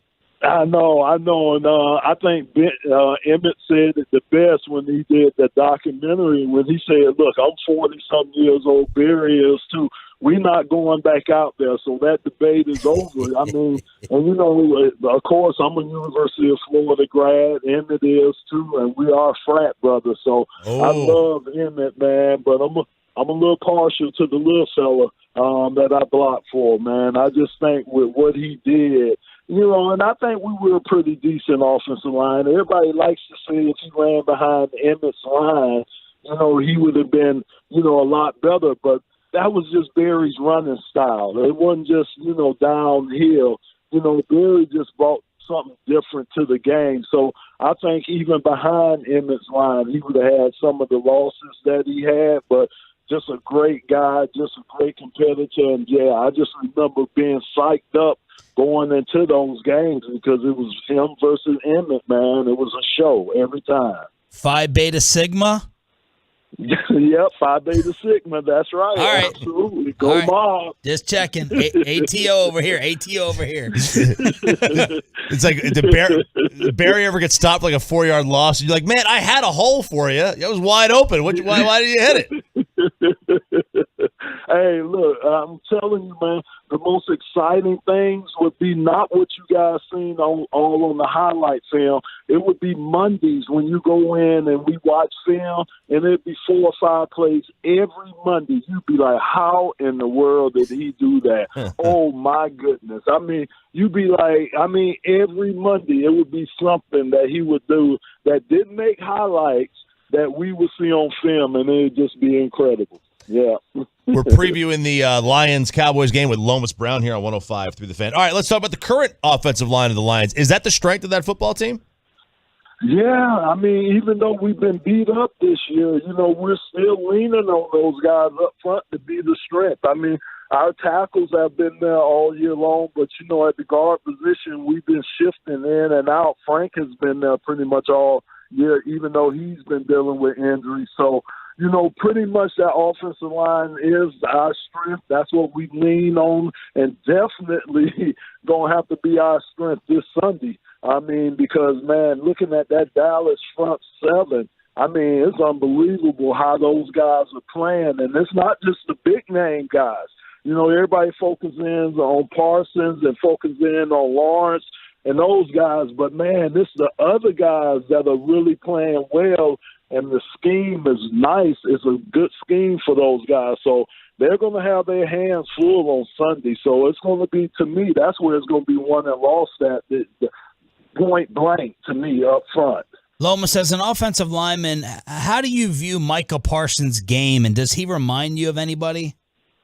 Yeah, so I'm going to say something that's going to get me in trouble, man. But, he's the guy that I wanted, even though I love Penei Sewell. I love him to death, man. That's my guy. That's my little brother there. But, coming into the draft, the guy just jumped off. I'm up here in Big Ten country, so you get to see him when he was at Penn State. And some of the stuff that he was doing back then, man, you just seen it being able to translate to the next level. So I'm a fan of his. I really am. So I love what he does, and, yeah, the way they use him, because, again, you don't know where he's going to be at. It's like, let's find Waldo. That's the first thing you're going to have to do as an offensive line is normally you come up and you try to identify the Mike backer, but I tell you, in this game, you got to come up and identify number 11. Did you see his pass rush ability in college? No, I don't think anybody really did. That's the one thing I didn't see. That's the one thing that I'm shocked at, especially, again, at his size. So that's the one thing that really shocks me is his pass rush ability. I've seen everything else, the cover ability, the ability to come up and make one-on-one tackles. I never see, and I seen the pass rush ability from scheming it, meaning when they had him at the linebacker position, being able to send him on a blitz. But I just never thought he could put his hand in the dirt and rush the way he's been able to do. So it's something to watch, and he's great at it. He really is. Lomas Brown, former Detroit Lion, on that Lions broadcast, joining us on the Diamond Factory hotline here on Sean and RJ 105.3 The Fan. What was your take on the whole Dak versus Cooper Rush debate? It wasn't no debate. I love Cooper Rush. Right, Michigan guy, but right, but and we have our camera guy. That's his brother-in-law. So, we love Cooper Rush back here, but, there's no debate. Dak is your guy. You get to open the playbook up. There's so many other things that Kellen Moore would be able to do with Dak. Cooper did a great job. I'm taking nothing away from him, but it shouldn't have been a debate. I think that was more Jerry Jones, wanting to stir it up a little bit, but it wasn't no debate. Once Dak got healthy, he was going to come back. It's his job. Watch how this offense goes now. Watch how y'all offense just explodes now. It's going to be different things that you all see, and things that Dak is able to do. And maybe that was a good thing for Dak to be able to sit back. But to me, it was no debate. Lomas, where do you put this team in the NFC with Dak back at quarterback? Okay, so I'll say this. I think Dak is a better passer than Jalen Hurts. Okay. Of course, Jalen Hurts is a better runner. Right. But I think Dak is a better passer. And when you start getting towards the playoff race and getting in the playoffs, I'm telling you, those running quarterbacks, they're going to have a tough time. They always do. Lamar Jackson does. When you get in the playoffs, you have to be able to sit in the pocket and deliver the ball. Defenses are going to make you do that. And to me, Dak is a better passer. So to me, I would give them the advantage over, with a healthy Dak. I would give Dallas the advantage over the Philadelphia Eagles because I believe you could do so many other things with that defense too. So I would give the advantage to Dallas as far as in the NFC East. The Cowboys or San Francisco now with Christian McCaffrey? No, I still say the Cowboys. I'll still say the Cowboys because, again, I think Dak is a better passer than Jimmy G. So I'm going off it comes down to those quarterbacks. When you get in the defense and cornerbacks, that's what's going to win your Super Bowl. I won my Super Bowl with the 0-2 Tampa Bay Buccaneers. It was our defense, and it was Brad Johnson. You know, I almost won it. I lost the Super Bowl with the 2000 New York Giants. It was our defense, and it was Kerry Collins. Yep. So, again, to me, when you get in those scenarios, and when I say scenarios, I'm talking the playoffs, and you know, and of course, the Super Bowl, then you're going to need that quarterback. I'm glad you just brought up those few teams because we've been having discussions about all-time great defenses. RJ and I feel like this Cowboys defense, they're not in any discussion like that. The hype was there but from some before this Eagles game. You just mentioned that Bucs D. I covered that Ravens D. The Cowboys aren't close to that, right? No, like that. Look, I'll tell you, my top is the 85 Bears, hands down. That's the best defense ever. I came in the league in 85. And I had to face it twice that year, every year. And it was like, oh, my God, what is this? I mean, so I say that's the number one defense out there, I think. But, yeah, you're right. I think Dallas, I like the Ray Lewis defense was phenomenal. And you kind of could see that. I think you guys got more back-end talent than the Ravens defense does, you know, with oh my Diggs. goodness, number 7. Yes, Diggs, and you know some of the other guys that you have back there. So I think you guys have more of the back end talent. And you know, as far as my 0-2 Tampa Bay Buccaneers, hey, it's hard to because we had everything. The front line, we had the linebackers with Derek Brooks, and we had the secondary with John Lynch and Rondé Barber. So, yeah, it's tough. It's tough.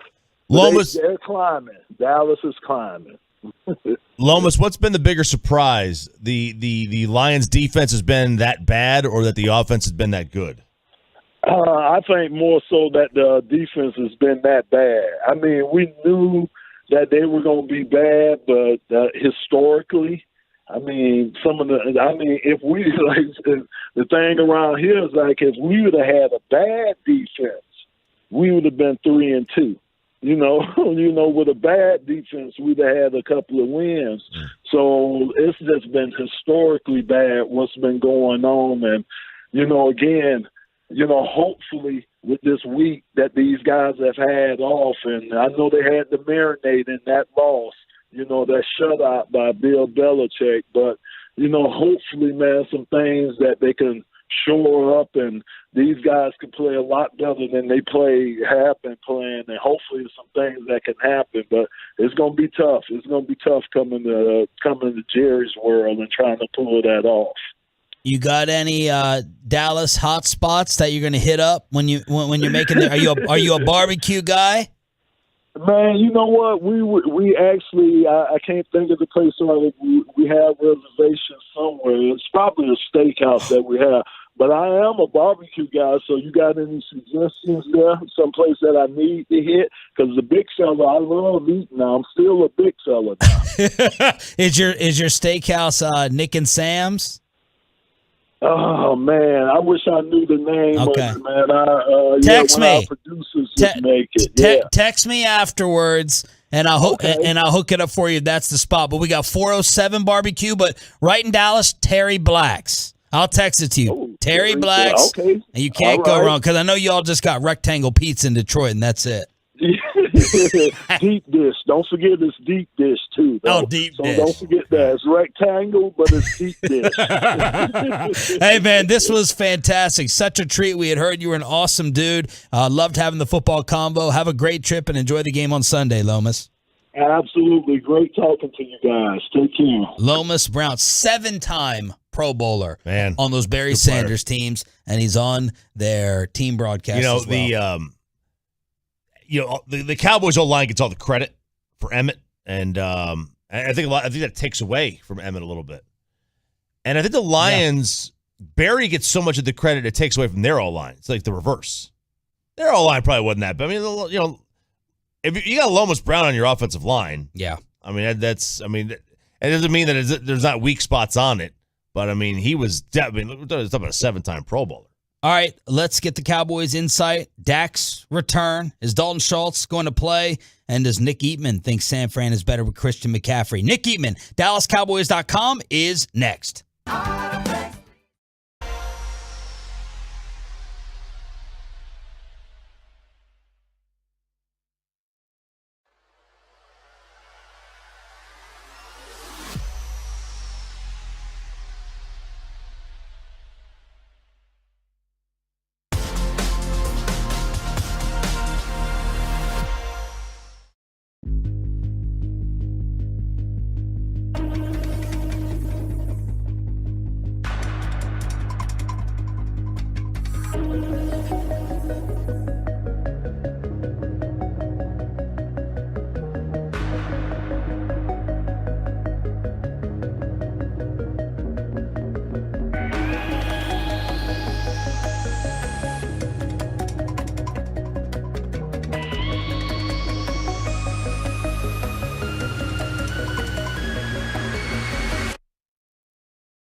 over the Mike McCarthy interview here on DFW Sports Station. Now, look, why can they slander us after their Jerry interviews, but we can't trash them when we have McCarthy on? Corey does it every single week. Jerry will be on today at 10:30. They trash us, but we say something back to them, and then all hell breaks loose as they're laughing in there. Gosh dang it. Let's bring in Nick Eatman on the Diamond Factory hotline from DallasCowboys.com. Good morning, Nick. What are you doing? Good morning. You all right? Yeah. Yeah, all right. We're okay. We're fine. How are you feeling? If you're aware, Christian McCaffrey got traded to the San Francisco 49ers. Does that make them better than the Cowboys? Yeah. I mean, if they weren't already, I mean, they were already really, really good. Their defense is nasty as well. And yeah, I mean, if he stays healthy and the way that, Shanahan likes to run the ball, I mean, yeah, that's another threat over there. For sure, and that offense, just the way that they like to call their plays. So, yeah, I mean, I hope it helps my fantasy team. I'm wondering how it affects my team this week. I mean, like, that's the one thing. That's the only thing I care about is, like, get your ass in your iPad in the playbook and get ready to go, because I need the 18.6 points that you're projected at. Now, you said you're a fantasy stud, so how's your team doing so far? We're I don't know if I said the word stud. No, you did. You said the best ever. You said master, master, maybe. I was platinum. I was platinum on Yahoo. I mean, I played a lot. It means you're old and you play a lot. Me same. No, usually I get myself in the playoffs. I'm hovering around 500 right now. I'm struggling. I'm struggling because I don't have a quarterback. I've played every quarterback you can think of this year. So, I mean, other than Rex Grossman, I've played them all. And, so hopefully my quarterback comes back this week, thumbs up against the Lions. Well, who did you draft? Oh, you drafted Dak. Yeah, like Dak, like in the 7th round, and then Stafford as well. And I've had Geno Smith, and I've had Geno should take Dak's spot, like probably. Top 10 right there. Well, I'm thinking about it. I mean, it's going to be between one of the two. We'll see. But that Lions defense, I'm thinking about putting them in. Yeah. I mean, they've given up a lot of punts. So yeah, they have given up punts. A lot of punts. They have. One I thing love that word. Yeah. Go ahead. You mentioned San Fran. Do we overhype them a little bit though? They did lose to Chicago by 9. And You're Atlanta the one by 14. overhyping them. You just started believing in Garoppolo after trashing him all year long. I like Jimmy. This is not a Jimmy thing. This is an anti-Kyle Shanahan thing. Do we not give him too much credit? I mean, the fool lost to Atlanta and Chicago and Denver this year. You're right. I mean, I do think there's times where, like we say it all the time about the styles make the fights and all that stuff. And they were, a 10-7 team last year that kind of snuck into the playoffs. But when they got in and they played Dallas, we saw later what a bad matchup it was for the Cowboys. Just the way that they like to play. It's not for everybody. And I think the Bears, that's a good example. And that's something the Cowboys are going to find out in a couple of weeks. I mean, I don't think you can put on that uniform and not be tough. You got to be a tough team. That doesn't mean they're talented, but they're going to be tough. And the way the 49ers are going to try to bully you around, that's not going to work for every team. I think, the Bears, if I remember, that game was bad weather and sloppy, and they pulled that out. So I do think it's different for everybody, but the way that they run the ball, and the games are going to get colder, cold weather games, weather's going to be a factor. I think the 49ers style is good. And if McCaffrey can stay healthy and if they can get screen games going and stuff like that, manage the game, I think that's just another good weapon for them. And, I know that the Cowboys, when that came out that they were looking to trade him, it's always, well, what about Dallas? What about the Cowboys? And I think the Cowboys have gone away from paying, multiple contracts for running backs. I think that they found that out. So especially a guy that can't stay healthy in the first one. Do you think, Nick Eatman, brought to you by Ford, built for Texas, built for you, if we hook Steven up to a truth-telling machine, do you think they would admit that the Zeke deal was a mistake? Yes. Okay. I do. That at least makes you feel better. I think they would qualify it as, we love Zeke. We love him. We love everything he is and all that. But I do think that running backs put you in an awkward situation a little bit when it comes to, you can say it all you want to about, well, I'm not paying third contract, second contract for running backs, but it's a tough deal because it's like they have you at the moment of, all right, we need to make a decision on this guy. Like right now, we need to make a decision, and we have a window, and we have a good team and a good quarterback and a good defense and young players. Let's go get this thing, and we can re-sign Zeke and play that way, as opposed to just saying, nah, cutting ties right now. I mean, it's a foreshadowing thing, and that's something that's always been tough for Jerry Jones and Stephen Jones because they do have loyalty to the players. They, I think I kind of in the 90s a little bit about paying players for what they've done and not so much what they're going to do. And it's a tough balance. I mean, it's easier said than done.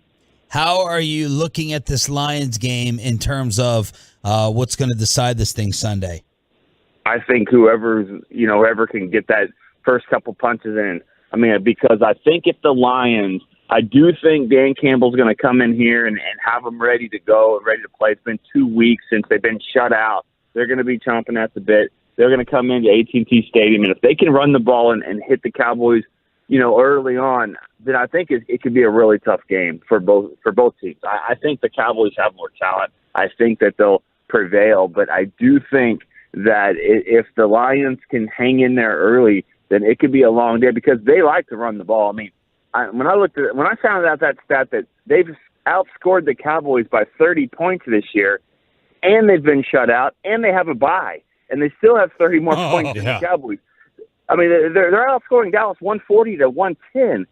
That just goes to show that their defense is terrible. I mean, they've lost 38-35 and 48-45, but they score, and they score running the ball. So if they can get a lead on the Cowboys and Dak has a slow start, rust, or whatever, and they can hang in there, I think it could be a long day. I do think the Cowboys will prevail, but I think it's going to be a tougher game than most people think. Why has Dak struggled against non-NFC East teams?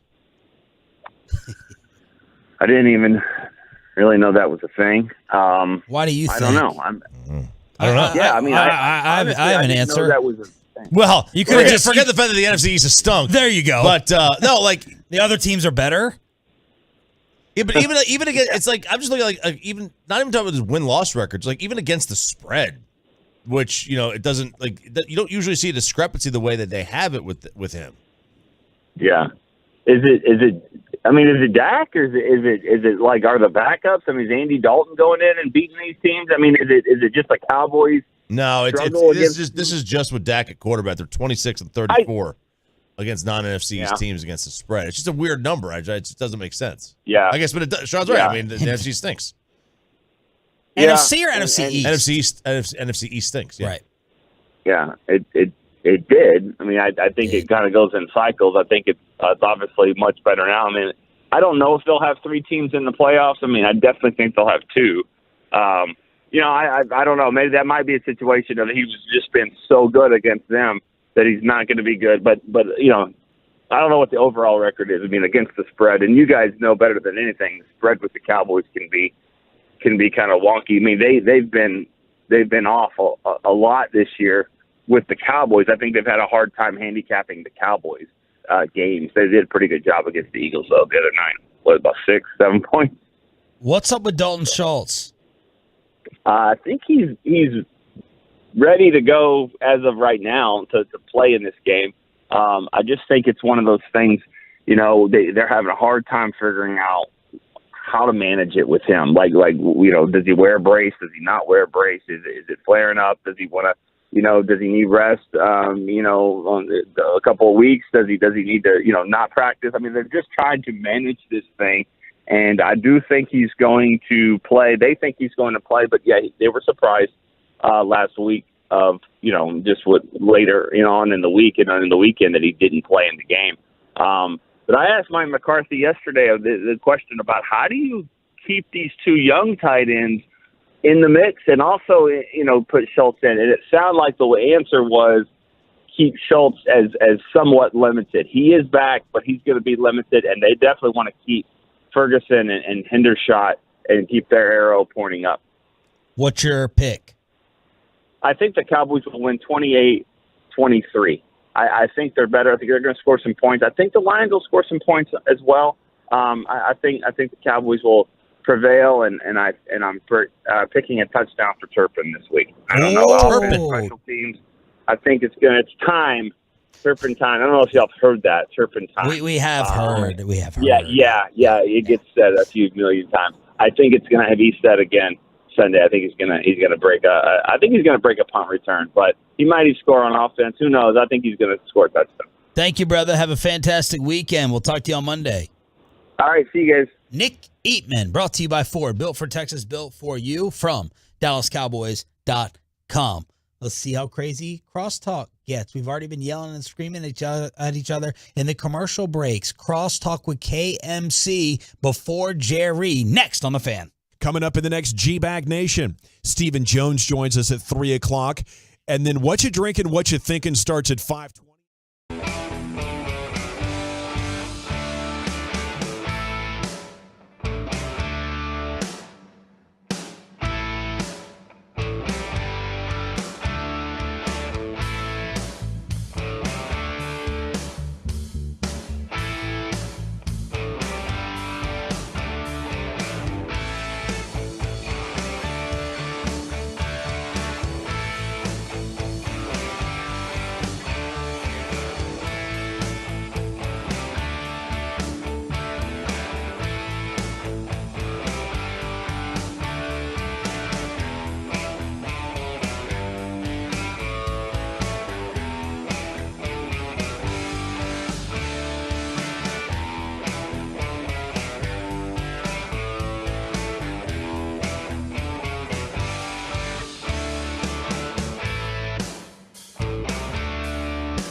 has a new song. This is Mike Bassick. Yeah. This is the Mike Bassick segment. Sean over there. And I was up early. I was making pumpkin spice muffins. First question. Sean and Not RJ. a fan of pumpkin spice. Not a fan of pumpkin spice. Sean, do you like things pumpkin spiced? Why are we playing this song? Oh, no. Mike McCarthy declared us victorious this morning and asked RJ to go see a doctor. I like pumpkin spice because coffee. he didn't understand how we were victorious. Let's stop this conversation right now. Okay. We have on our cut sheet, cut 21. Audio for a grub. Look how organized he is with glasses. He's in a great mood. He's on top of things. Put it on. Glasses on him. All of a sudden, he's a smarter individual. See. I don't want to talk to you, telemarketer. What does complimentary football mean to you, Coach McCarthy? Well, I think the biggest thing is, I mean, you're talking about an approach. Complementary football is an approach in the identification of situations in the game. As far as where you tilt the aggressiveness of your decisions, and that's just the whole. It doesn't matter who the quarterback or who's playing. It's just we came out of last season and we had extreme high production on offense, and I've done this in the past too. So when you're number one in the league on offense, you have to play with a level of openness, particularly in the drop back phase, as far as your attempts, and it's just the reality of this league. But it also can create more stress on your defense, because you get into more shootouts and things like that. So and the one area we needed to improve on both sides of the ball was in the run game. So running the football and run defense. So it's just really play into our training is frankly was what we want to do, because it keeps the games more in balance. You won't see the trend line won't be as many peaks and valleys. And I think anytime you can have consistency throughout your team is better. I mean, if you just look at rankings, I mean, some of the best teams I've coached is when both the offense and the defense were in the top 10. They necessarily don't need to be both in the top 5. It's when one can play to the other, because there's always weeks that one's going to have to pick up the slack for the other, and that's what a complementary football team looks like. So, Kevin, how do you feel about that answer? I feel like that was a really well thought out answer and pretty much justifies everything that we have said in this argument. And Mike McCarthy literally just told you that. It's amazing that that's what you got out of that. Really? Because that's what Mike McCarthy said to you. Do we need to play the follow-up clip? Cut 22. God. You guys have Jerry's going to come on It was a next. great interview. We just want to play Cut more from 22. it. This is responding to RJ being sarcastic about scoring less on purpose. Cut 22. Oh, see, I'll tell you what. Is that what you got out of that? That's 100% what I got out of it. Yeah, you better listen to your doctor. I obviously don't. That's why I'm in this situation. I think you're slipping already. You better check in. So Mike McCarthy told you to listen to your doctor. But then he literally just said after that, they want to score in the 30s. Yeah, you guys want to score in the mid-20s. Nobody ever said that. Y'all distorted. You our literally argument. said That's you'd not what he said. 23. I was listening. He told you weren't listening in the middle of the interview. I was say, listening. First of all, I wasn't listening. Okay. How is that your mic drop moment? How is that your mic drop moment? I have my question set up. I don't listen to a word he says or anybody says. Right. I have my Valid. question Yeah. set up. And if I happen to repeat the question that Sean just asked, those are the breaks. Yeah. You know what? Those are the breaks. Sean, does that bother you? Does he ever ask questions that you already asked? No. Okay, good. That's why I don't. But hang on. In my defense, that's also why I never ask questions in an interview, because I'm afraid I'm going to ask something. You don't know if they already asked the question. We do a lot of communicating mid-interview. Yeah, we do. We do a lot of talking. But, all right, so what's the overall point of this, Mike? We never said scoring 30 is stupid and you should hate yourself if that happens. So that's how I took what you said. I know, RJ. Because I heard this dope over here with the snap back backwards. Why are you being mean to that him? he wanted to score 23 points a game. You guys said you would rather approach a game aiming for like 24 versus more wide open that could maybe get you to 30. Can we agree? Yes, if it puts less stress on the defense, which is what he just said. And then I added, as Dak gets back, I would like it to evolve back to what it was so that both sides are benefiting there. Okay. So we did get that. I want them to be efficient with their possessions. But clearly we were listening this morning. More than anything. We were clearly listening. No, Mike was listening. Mike gets the credit. I know you two weren't, so don't try to take credit from Mike. Well, how did I know there was a follow-up? Because Mike has been talking about it for 50 minutes in the conference room. I was sitting right there. I've been talking about it since 6:55 a.m. My bad, Corey. Kevin, you suck. The rest of you two, you did good. McCarthy's literally said, I listen to 100.5.3 The Fan for all of my information. Just listen to 105.3 The Fan. God, I was praying. Good job. Number by number that he didn't get the wrong number on that. He was going to say 103.5 like ESPN. Last night was that kind of, to me, sports heaven where you had on playoff baseball, ALCS, very close game, very good game. You had on a low-scoring Philadelphia-Milwaukee game. Then you had the start of Clippers-Lakers, and then you also had Arizona hosting New Orleans. Sean, how did you use your remote control? Baseball 1. Okay. Checking in on the Cardinals 2, the Kingsbury fight. NBA TNT 3. That's how I did. I didn't care about the actual basketball games last night. TNT, a baseball 1, football 2, and then stars even over the basketball action. Okay. I just watched the baseball, and then when the game was over, I flipped it over and was checking out what was on Amazon. But I'm not going to leave a playoff game like typically, so I just left. I was flipping a lot. Between what? Well, all three. I know you were on baseball. The last 2 innings, 100%, like all in on baseball. I didn't flip anymore at that point to watch those last 2 innings, but I just flip in watching just because I'm interested in Kyler Murray. I think he's a very talented quarterback, and I'm in this situation of, hey, look, let's be honest here. The Cardinals did put that in his contract because they don't think he studies football very much. Right. No other article has come out on any quarterback signing a contract and going, hey, we really need to put in this deal. Dak Prescott, can you pay attention to this league and your team and to what's going on and the strengths and weaknesses? Like, that means he isn't doing it. I know they took it out because it was very embarrassing to really Kyler Murray that he's not trying to study this league. And so watching last night, he did look very good with DeAndre Hopkins on the field. And they have some sort 10 of... for 14 on those connections and targets. Yeah, that ESP he has. At one point, it didn't make sense to me, but it makes sense to Kyler Murray and DeAndre Hopkins. Hopkins puts his hand up. And usually I think of that as like a Randy Moss thing. Throw it up. Right. I'm going to go get it. But he threw it to his back shoulder, and then he cuts, and it's right on him like after one step. What's ESP?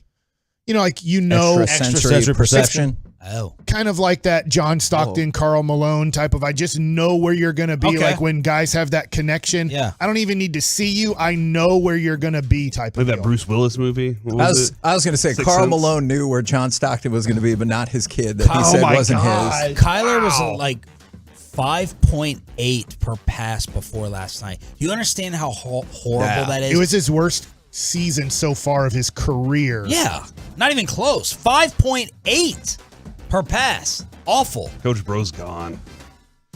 He's gone. They have a tough 4-game stretch coming up where they need to go 2-2 to kind of stay alive as a playoff. Did you see them going at each other? Did you see him go at him last night too? Yeah, man. We were talking about it yesterday during the show. And they argued like 2 weeks ago, Yeah, dude, he's gone. Tyler wins. You know what's interesting to me, Choppy, is the balance of, because the Rangers are looking for a new manager, and I mean, all indications are is that's the direction that they're going in, is you go from really strict, let's just go to Cowboys here because people are following the Cowboys forever, is Bill Parcells to Wade Phillips. And, you just keep going back and forth where the answer's always in the middle. Always. I don't know why. Always in the middle. I don't know why teams go, hey, he was really overbearing to the players. They hate him. Let's go get a really friendly players guy. And then 3 years later, you're like, oh, my God, there's no discipline here. People are arguing with each other. People aren't showing up to practice on time, taking advantage of the guy who's just this player-friendly guy. Who's a baseball manager in the middle, or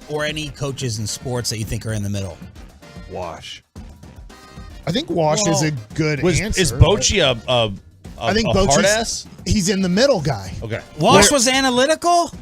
Big time? No. He's talking in the middle of it, like coach. Friendly versus mean. I'm talking about when you don't hard show ass. up. Yeah. when eventually Josh Hamilton snaps back at Ron Washington in the dugout, Ron Washington isn't like, well, I just have to take it, like a little B. Right. No, he's going to snap back at that point, like going, hey, I treat you well, but at some point I got to get on your ass because you're not doing your job. Right. Where, like, my example of Wade Phillips would be like Wade Phillips just said, oh, whatever. Right. I mean, they're professionals. Just do what you want. And Jimmy Johnson's right, kind of the opposite, even though he's very successful. Jimmy was a hard ass. Yeah. And I know everything evolves, but it's funny to me how when we look at these things, Coach Bro, he wants to go do girls just like the guys do on the team. And he wants to just be girls. You know, he just wants to be like, hey, you know, let's just hang out and party. It's like, no, you're the effing coach, dude. They're not your friends. You cannot be. Who knows? There has to be a line as like this middle guy, and they have to.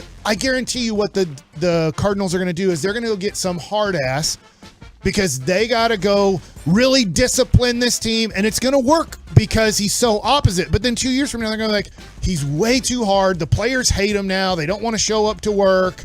And it's just like, you got to be in the middle. So anyways. How are you guys going to ask Jerry about Kraft and Goodell? So my thought was what I really wanted to ask him as part of the question is, do you get upset that things like that get leaked out of the owners' meeting? So that he, like, unofficially confirms it happened?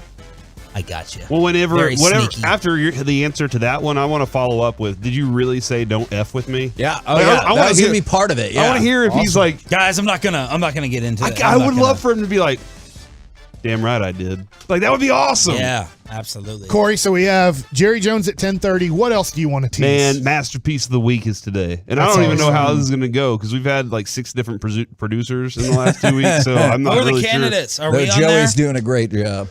Candidates, it's pretty much only our show. We need to get these guys.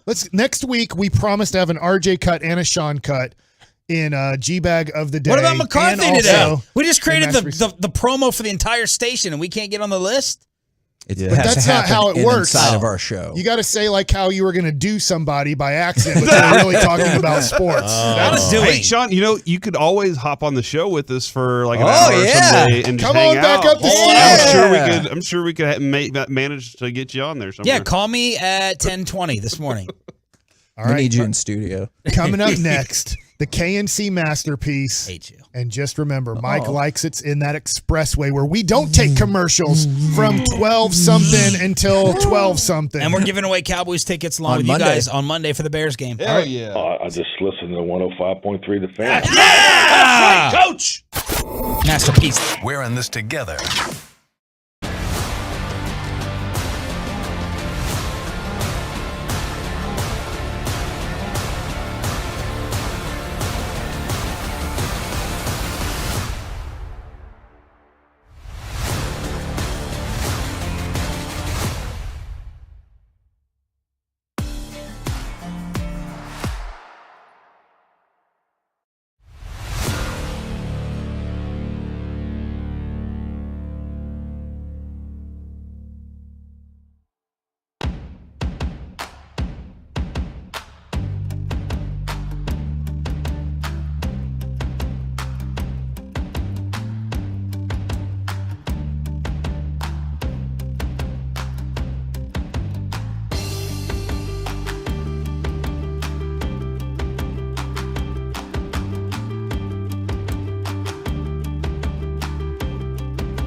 From the MyFitnessStore.com studios, it's the KNC Masterpiece on 105.3 The Fan. KNC Masterpiece right here on 105.3 The Fan. Thank you so much for joining us, especially in the windfall of our argument victory over Sean and RJ, though that is a fantastic show, and you should always listen to them. Mike McCarthy knows it, and he said it. Plus, we'll have Friday shout-outs all day long, 877-881-1053 for the Tolos. We'll also get them going for the Twolos and for YouTube. My question for you guys to start things off. What is the biggest strength and weakness for the Cowboys right now, and is one of those about to change?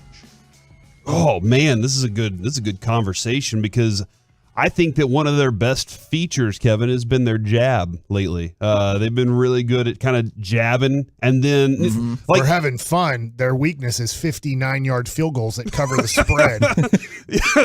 God, so salty this morning. They aren't a big haymaker team right now. Yeah. They haven't been with Cooper Rush. They've been you know what I'm talking about here, but they've been very good at getting a little bit, and then eventually you win. That's like how they've approached it.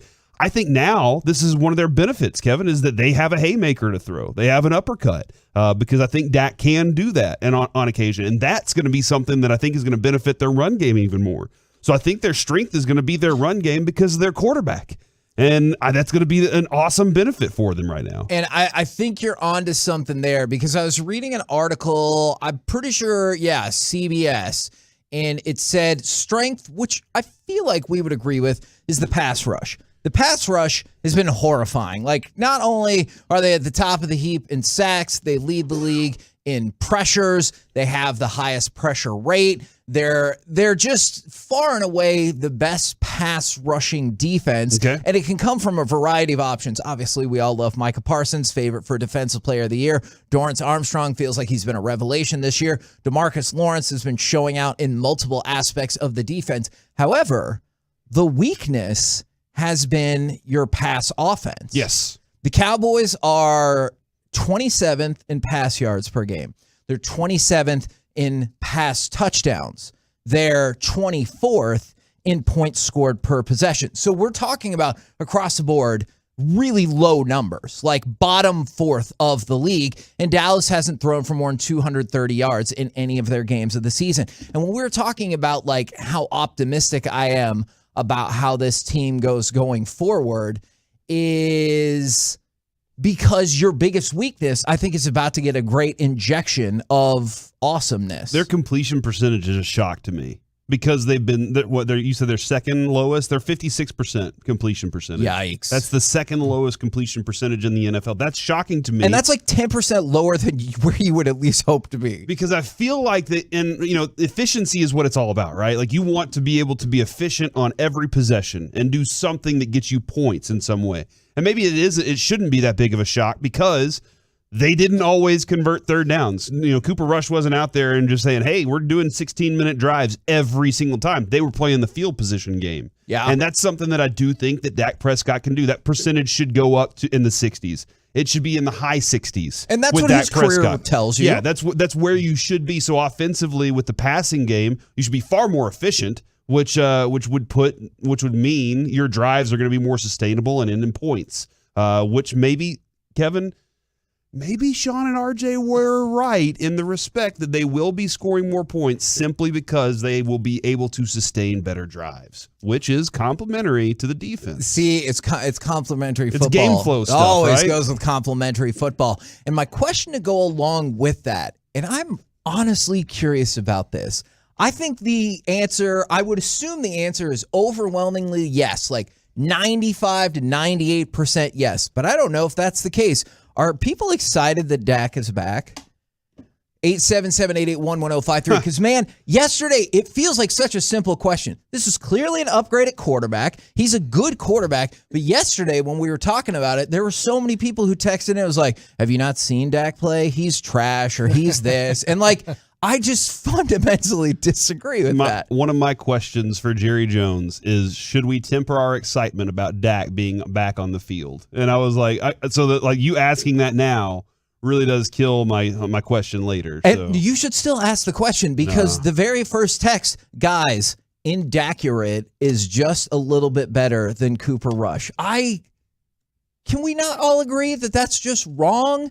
Like, he's a good bit better than Cooper Rush. Cooper Rush did a great job for a backup quarterback while he was there. Dak is better than Cooper Rush. I'm not even trying to debate that. What's Cooper Rush's winning percentage in his career? 4-1. And it's 5-1, right? 5-1. 5-1. Yeah. So and what's okay, Dak's? Kevin? Dak's not at that 83% level or whatever that is. But I would hope I hope everyone would be excited. He's 53 and 33 in his career. Okay, which is still 66%. Really good. A 66% winning percentage as a starting quarterback is really good. Oh, hold on. Is that 66%? I don't know how to do. You're looking at the numbers. Yeah. All right. Thank goodness that more people are coming in. Although I do see another one. No, he isn't a lot better than Cooper Rush. I don't even know what we're doing with some of these. Completion percentage in his career is 58%. That's good. That's barely half of his passes are complete. That's not. Dak sits at 66. Than half. Yeah, that's 66. 58% is not a great. And last year was a 68. He was 68.8. Round that up. That's 69% right there. Nice. Yeah. And so, like, wow. He doesn't round out for Cooper Rush, though. Okay, fine. You want me to do that? I'll round down then because that's where he is. So, Bias. yeah. Wow. So he's 11% better as a passer than Cooper Rush is. There's no doubt. And I will say, there are moments where you're like, why did Dak not hit that run? Like, why did he not hit that guy on the run? That's totally fair. There are moments. There are other throws where you're like, oh, man, that was a perfect throw. There are also moments where you're like, wow, that was, what happened there? It's light years difference between Dak Prescott and Cooper Rush. From the 682, you're smoking crack to not think that Dak is better than Cooper. Yes, I'm excited. From the 410, Dak should be worth an extra 10 points a game. Holy crap. If that is really true, that's a whole different conversation. Do we have football war? Do we have quarterback war? I don't think so. We need it. I think if the Cowboys lose Sunday, then Monday we'll hear a lot about bring Cooper Rush back. He's right about that, especially if they lose like 20-17, which it's just going to be football Armageddon. I don't think that is going to happen. From the 214, after 3 interceptions against the Eagles, yes, I'm happy that Dak is back. From the 817, I'm stoked. He makes your team objectively better. If you aren't excited that Dak is back. From the 940, then you are an idiot. And then from the 817, Dak misses a lot of targets. Okay, so does Cooper Rush. Like, if that's just what we're doing, I'm just saying, I'm not here to tell you Dak is better than Mahomes or Allen or anything. I'm not even here to tell you that he's automatically better than Joe Burrow or anything like that. Are you crapping on Cooper Rush, though? No. And that's the other thing. I don't think, because somebody said because Cooper Rush sucks. I'm not here to say that whatsoever. For a backup quarterback, he did his job. Phenomenal job. He kept this season relevant. Dak is good. He is better than Cooper Rush. And I would think 100% of Cowboys fans would be excited. That's not the case. I would say that Dak does give you a chance to win it all. Obviously, we've talked about this forever, and we have to do it again. Dak is somewhere between like as high as 6th, which I disagree with, but if you want to put him as like the 6th best quarterback, at least you could have a solid argument there, and as low as the 15th quarterback in the NFL, and I think that would be too low. But Does I think 8 to 12 kind of feel like the sweet spot? Yeah, somewhere in there. And so I don't think Cooper Rush, as much as he could play, let's just say he finished this season as your quarterback, I don't think you're having conversations of somewhere between the 6th and 15th best quarterback in the NFL. So Dak does make you better. How much better does he make you in his first game back? I don't know, because he does have some rust. I mean, this is a guy who couldn't throw a ball for 4 weeks. That first game was awful.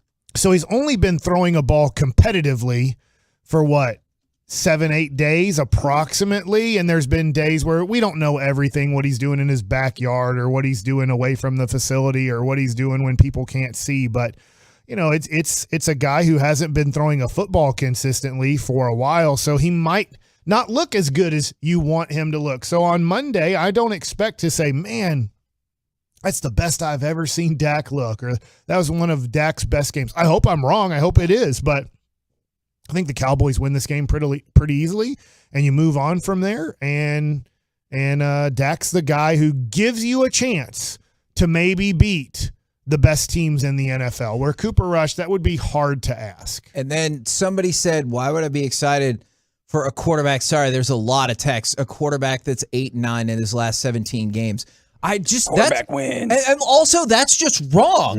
He's 11-6 in his last 17 games. Yeah, do some math. So, that's just fundamentally untrue, even if you just go straight off of quarterback wins. Do you ever use a calculator or paper and pencil to do math, or you just always do it in your head? Sometimes I use a calculator. Awesome. I don't feel so dumb. We're the KNC, not at all. We're the KNC Masterpiece right here on 105 through the Fan. Coming up next, real quick, let's bounce over to the NBA. Bold predictions for across the NBA this season. What is yours? 877-881-1053. We'll do it next right here on the Fan. All right, man, if you've been putting off a dress.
This segment of the KNC Masterpiece on 105 through the Fan is brought to you by Autoflex Leasing and is brought to you by Frankel and Frankel. There's a reason you need a special license to drive a big truck, so companies that hire drivers and put them in big trucks should be held accountable for what happens when one hurts you. Frankly, you need Frankel and Frankel. The consultation is always free. Visit truckwreck.com. KNC Masterpiece right here on 105 through the Fan. Bold predictions for across the NBA this season. What is yours? Now, this doesn't have to focus on just the Mavericks, and we will get to Jerry Jones, it looks like, in about 12 minutes. Plus, we will get more of your shout-outs. I know it's tough in the first couple of segments, but here's from the 817. Shout out to me for being a badass UPS driver. I do very much appreciate that, and I'm sure a lot of folks around the Metroplex do. Is bold predictions from the 469.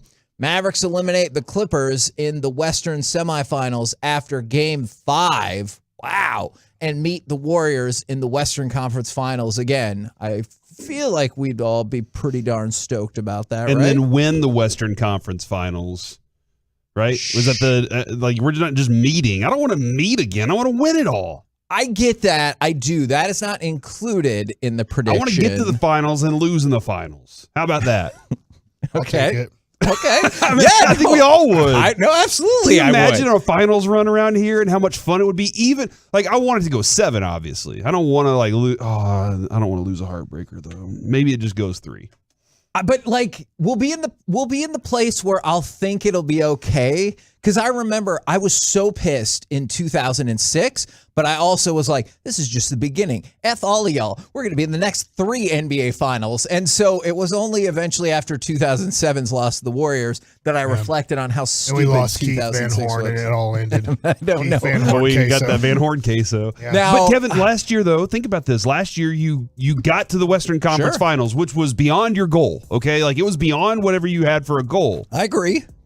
And then you got smoked. And I didn't feel so bad because it was like they are the clear-cut better team than us. We have a great player, but not as great of a team as they have right now. Yeah. And that felt like a lot easier to be like, all right, well, we'll just keep grinding and trying to get back to that place. And I was surprised they got smoked by Golden State. I thought, hey, maybe we match up great here. At least in the regular season, I thought it was going to be a good matchup come playoff time. It ended up not being, but I think for this Maverick team, if you can make it back to the Western Conference Finals, how tough the West looks on a piece of paper. Yeah. What a great accomplishment. I would love for them to make it to the finals and win the finals. If you make it to the freaking finals, my gosh, like talking about a 23-year-old who still is looking like he needs to mature a little bit. Yeah, and by the way, check out Mike's Twitter for his question of the day. Maybe we'll update that later. Does Luka know that refs hate him? I answered what was no. From the 806, Golden State versus New Orleans in the Western Conference Finals, and then another 806 said the Pelicans will win their division. I mean, they beat down Brooklyn pretty good. It's just a start. I would honestly have to go look at the divisions to remember who's in divisions because it matters absolutely nothing about division winning. You just think stacking it up from the Western conference, right? Yeah. I mean, you just think of when they say that, maybe they meant conference but said division because I think they we are in meant New Orleans division. division. Yeah, it's New Orleans, Memphis, Houston, and San Antonio in the Southwest division. I mean, if New Orleans beat out Memphis, I still think like that's obviously a step in the right direction. Now the Ringer had an article about this, and it starts off with it's number 1, and it's not that bold because betting odds have them like first or second. I don't think this is going to happen. The Los Angeles Clippers will win it all. I am just not of the belief that the health will stand up there. Watching them last night, you can see on a piece of paper, and then watching them play, if they are completely healthy, how tough they could possibly be, especially if Russell Westbrook is also on the other team. He kind of it's like 6-on-4 for those times. So that always helps. How bad do you think the Lakers are going to be this year? I know they're. I don't think they're going to win 40 games. I know that's not like a super bold prediction. Maybe that is, but I think they're in the 30s for a win total. Yeah, and I don't know what they do at that point. I don't know. Russell Westbrook's untradeable. At that point, you got to start looking at Anthony Davis, or you got to start looking at LeBron James in a weird way and go, this isn't going to work. I don't know what to tell you guys. I know we won a championship in 2020, but we got to figure something else out. Reggie, where do you think the Lakers and the Clippers are going to sit? I think the Clippers will be up top, and I think the Lakers will be in the play-in, one of those 9 or 10 seeds. Okay. But although I don't think that Russell Westbrook is untradeable, it's just whether or not Rob Pelinka and the Lakers decide that they want to attack a first-round pick to his lapel, especially because I think that the Lakers have been involved with conversations with the Pacers for Miles Turner and some other got hurt. Buddy Hield. Yeah. And I do think that those are the types of pieces that, if they do pull the trigger, could make this team a little bit more palatable, if not actually good. And from the 214, Mavs will not make the playoffs is their bold prediction. And then from the 806, that is a bold prediction. From the 806, Mavericks get the 6th seed and finally get revenge on the Clippers, beat them in the first round, but lose to the Golden State Warriors in the second round. Do you view second round as like your bar? If you get to the second round, you won't be thrilled, but you won't be upset, and you're like, I get it. Yeah, Okay. I'd be like, all right, it's okay. I'm not going to celebrate, but I'm also not going to go, what a crappy season. Because at that point, you beat somebody I'm just going to throw them out. Minnesota, Memphis, Denver, Golden State, LA Clippers. I might be forgetting a couple of their teams, but that meant you beat one of those teams in the first round, most likely. And I did not. Phoenix, I guess. I did not want the shout outs to turn into this, yet here we are from the 469. Shout out to me for being a badass FedEx driver. From the 903, shout out to me for also being a badass UPS driver. And from the 817, shout out to FedEx for being better than UPS. We appreciate all the drivers who are listening to our show right now. I'm not trying to read one over the other to make a determination. So there's 2 for FedEx and 2 for UPS. Trying to remain neutral on this. I appreciate everyone listening. But no love for the USPS, huh? Yeah, man. They have not texted in yet. Because they're too busy delivering mail. Shout out. Yeah, do you prefer the Uber Eats drivers or the DoorDash? Which ones You know are what? the favorite drivers? I will answer that. I prefer you, if you're good enough at your job, to get the food there at the time that was quoted. Oh, sometimes it's the restaurant. Johnny Lawrence struggled with that on Cobra Kai. Yeah, he did. He definitely did. I think he might have struggled for other reasons. Johnny Lawrence is a delivery driver? Yeah, for a little bit. Yeah, I got a girl pregnant. Yeah. What's happening on the show? There's a lot of fun stuff happening. I am. Spoiler alert. I'll tell you this. Hey, if I order drinks with my meal, bring the drinks. Okay. I probably wanted the drinks more than I wanted the food. Oh. Yeah, that margarita. So now we're just slandering service employees. Oh, no, Okay. yeah. Well, Look I at mean, this. y'all are all great. We're the KNC Masterpiece right here on 105.3 The Fan. Coming up next, we will talk with Dallas Cowboys owner and general manager Jerry Jones live right here in your home of the Cowboys, 105.3 The Fan. Coming up in the next.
This segment of the KNC Masterpiece on 105 through the Fan is brought to you by Frankel and Frankel. It's brought to you by Classic Chevrolet. True to Texas, Classic Chevrolet is driven to do what's right, and that's why they never charge you more than MSRP. Plus, they still pay full market value for your trade, so find new roads and visit Classic Chevrolet. Relax and enjoy the difference. KNC Masterpiece back here on 105 through the Fan right now, brought to you by Ford. Built for Texas, built for you. It is the Dallas Cowboys owner and general manager. It is Jerry Jones. Good morning, sir. Hey, good morning, folks. And you guys, good to be on with you today. And boy, is it exciting lining up here against Detroit. You can tell I've been out going through my cheerleading. I've lost my voice. Oh, no. Put me in, Coach. I'm hot. Has all the cheerleading surrounded what we've all hoped to hear and what Dak said yesterday, that he's ready, Coach, put him in, and it's time to start Dak Prescott? That's correct. From his ability to basically throw the ball and to throw it in a scrimmage-type situation, working with the team, running the plays, the different drills that we do that are what we call teamwork. He looked the part and is the part, and his personal sensitivity in his thumb is not sensitive. It's not sensitive when he's doing it or the next morning after he's done it. Do you get I know there's a lot of excitement happening around the Metroplex right now with Dak coming back. I could tell you're excited as well. And I want to get back to the Cowboys in just 1 second. I was curious, do you get frustrated when things get leaked out at the owners' meetings at all? And can you tell us, yay or nay, if you told Robert Kraft not to F with you? Well, first of all, I've just gotten used to the fact that when you're saying something, it's highly likely that it could be being recorded or it could be being heard and will be repeated. And that's in various things. And I've just gotten used to that. So consequently, I really don't say things that it's almost like every time I talk, it's like talking to you guys over the air here. And so that goes with it. The interest or the, if you will, the awareness that I have creates, a lot of look-see. So in answer to your question, it's not surprising to me or frankly disappointing to me that anything that's said in a meeting that you would think would really have a lot of real exclusivity or really protection so that you could really express your feelings. It's not surprising to me that it's out or would get out. And certainly when you are in those situations, you express yourself with people you know and people are around a lot, and you express yourself in different ways. And I would say that in this particular case, it's probably accurate that I did express myself in probably a way that's not in good taste. I'm hoping you can give everybody insight if you choose to. What is it about the way the league maybe structures the Goodell thing that you think just deserves like a little bit more discussion? Well, let me be real clear. I'm a real supporter of Goodell as our commissioner. I think he's done outstanding, and he's been commissioner with a structure, with a governance that's very unique. It is not like a normal business structure. It is more like a family structure. You don't have pure, bright rules of law. Are we still connected? Yes, sir. Okay. You don't have real bright rules of law. The NFL is actually, if I were going to compare it to something, I would compare it to a homeowners association. I'd compare it to a trade association. And you have things that are obligations or things that you're sensitive about that go beyond just pure black and white things that we think of law. And law is not black and white, as we all know. So it's a different structure. And consequently, when you run into very difficult, hard problems. We had one we addressed have been addressing for months, and one we addressed that we got worked out with Los Angeles regarding a financial matter.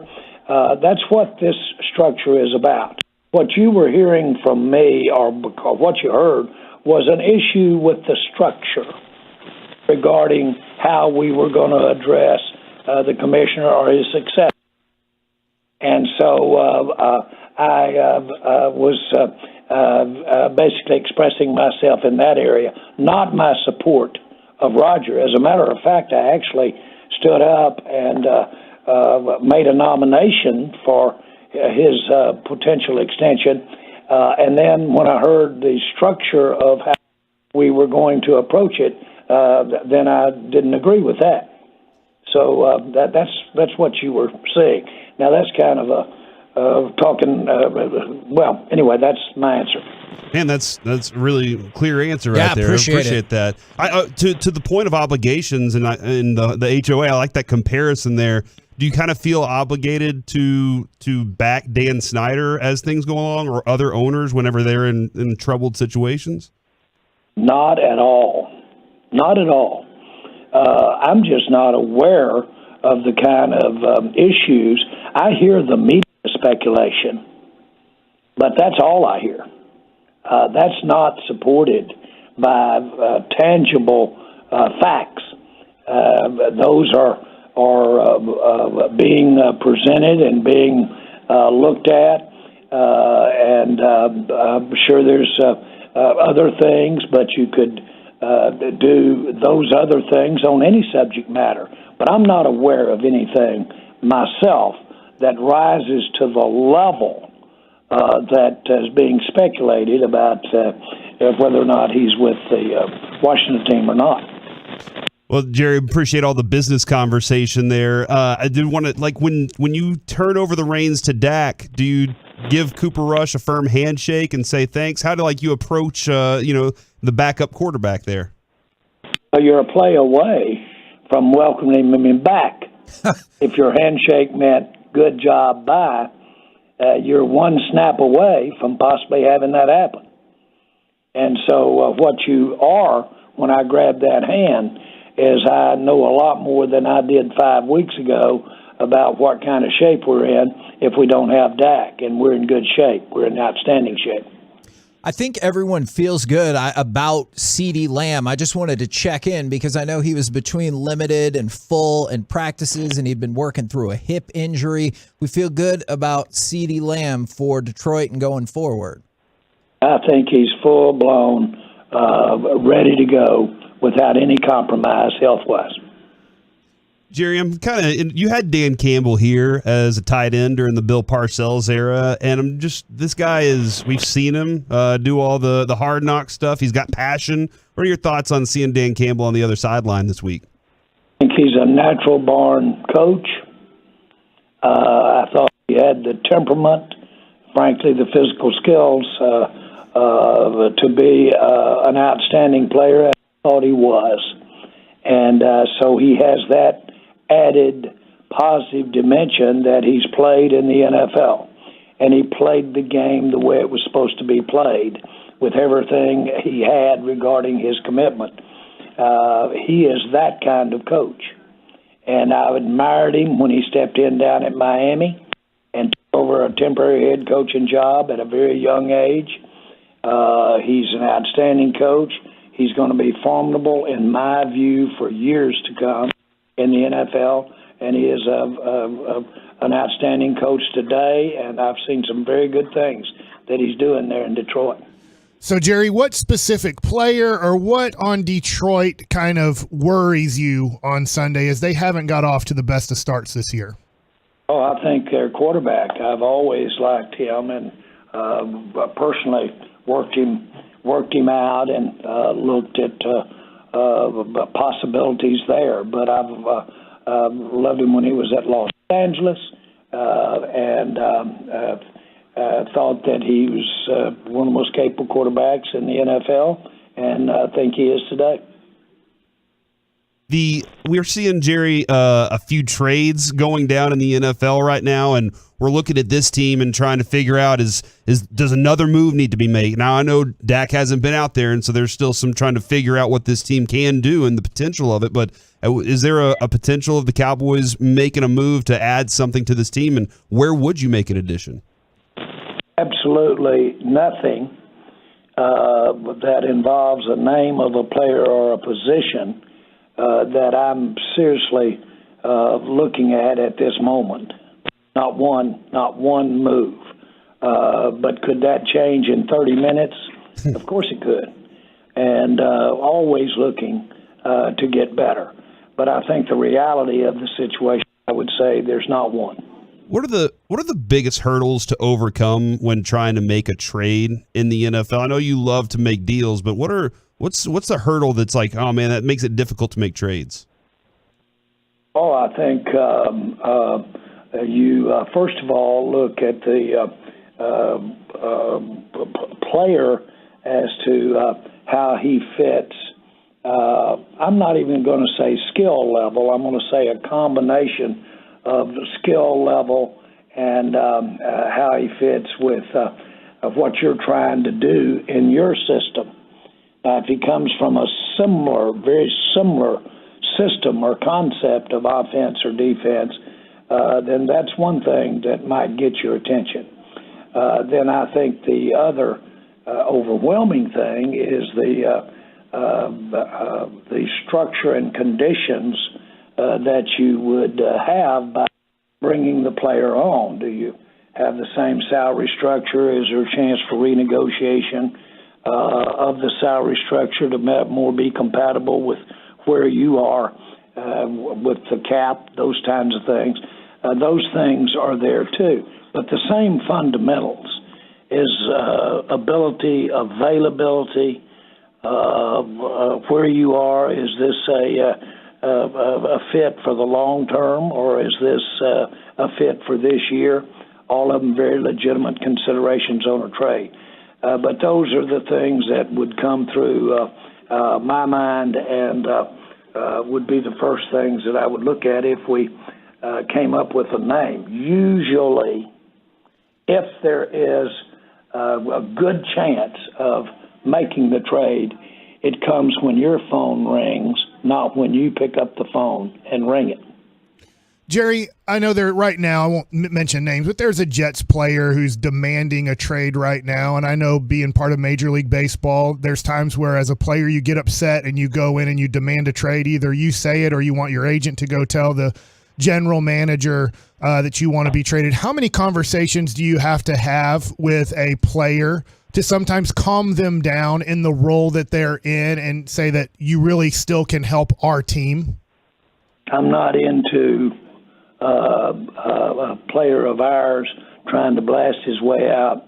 I'm not into really having a player come to the Cowboys blasting his way out. I call that, which is being discontent, not being able to work with the situation.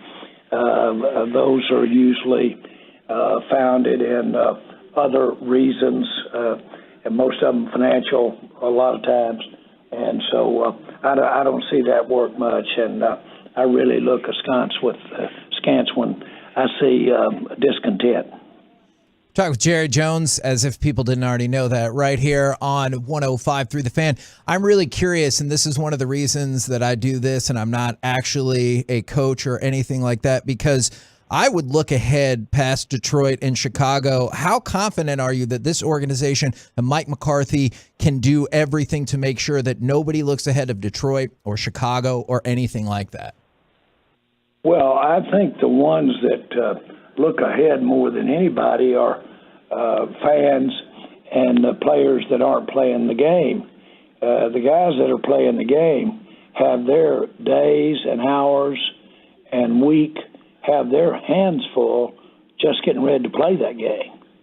And that guy in front of you that's going to be in front of you is going to occupy most mental and physical as you get ready to play them. So all of this stuff about, looking at from the total team concept as far as being ready to play or what have you. I don't buy that much into that. I don't think it's a factor, and I sure know that these coaches are seasoned professionals, and they know how to warn themselves against that. I don't even give it as much credit as I do. Sometimes you want something so bad you don't want to say it. It's like thinking about when you were a kid, telling somebody what you want for Christmas. It just couldn't come out. You wanted it so bad. But my point is, I give it about that much credibility about what you might want for Santa Claus or what you might be jinxing something, which is a small thing compared to getting ready to play. So are you saying that I shouldn't tell Santa Claus that I'm looking at this team and this defense and Dak coming back and thinking we can win the Super Bowl? I should not say that to Santa Claus, right? Yes, that might jinx it. It's about like me kidding and saying the last Super Bowl I got to be involved in, I said I would never ask for another one if you'd just give me this one. And I've been trying to retrade that deal for 25 years. We all are, Jerry. Mike's been asking this question to us a lot, and the Tolos out there, and I'm kind of curious your feeling on this. Does winning the division after losing to the Eagles, seeing the start from the Giants, the way they are, and where the Cowboys sit in the division, does it kind of feel out of reach, or is there another way to look at that? Well, it doesn't feel out of reach, and so if thinking like that there's another way, there absolutely is. And we can sit in here and have a great run of it, both in the division and out of the division. You know, your out-of-division games count against that one-loss record when you get ready to add up the division. And it's not based on just division. It's based on your total number of wins. So if we outwin anybody in our division, we're gonna have the division, and that is very sound thinking that we can do that. Now we got it to do, which is the big part. And before we let you go, Jerry, I just heard Micah sat down with coaches to scheme a plan in case another team tries to RPO work against him, like specifically the way the Eagles did. And you've talked about the intensity of the player on and off the field and the way he works and lives that kind of style. And I remember talking with Nate and Tony Tolbert last year, and they said Charles Haley had that kind of talk the talk, walk the walk personality. Is there a player that when you look at Micah off the field, the way he approaches it, that shared that kind of intensity off the field? You know, I thought Emmitt Smith was a great preparer. He'd move a linebacker over in practice and say, that's the way Philadelphia's going to play that linebacker, move him over. I thought he was a great preparer. I certainly thought that Ware had a great preparation.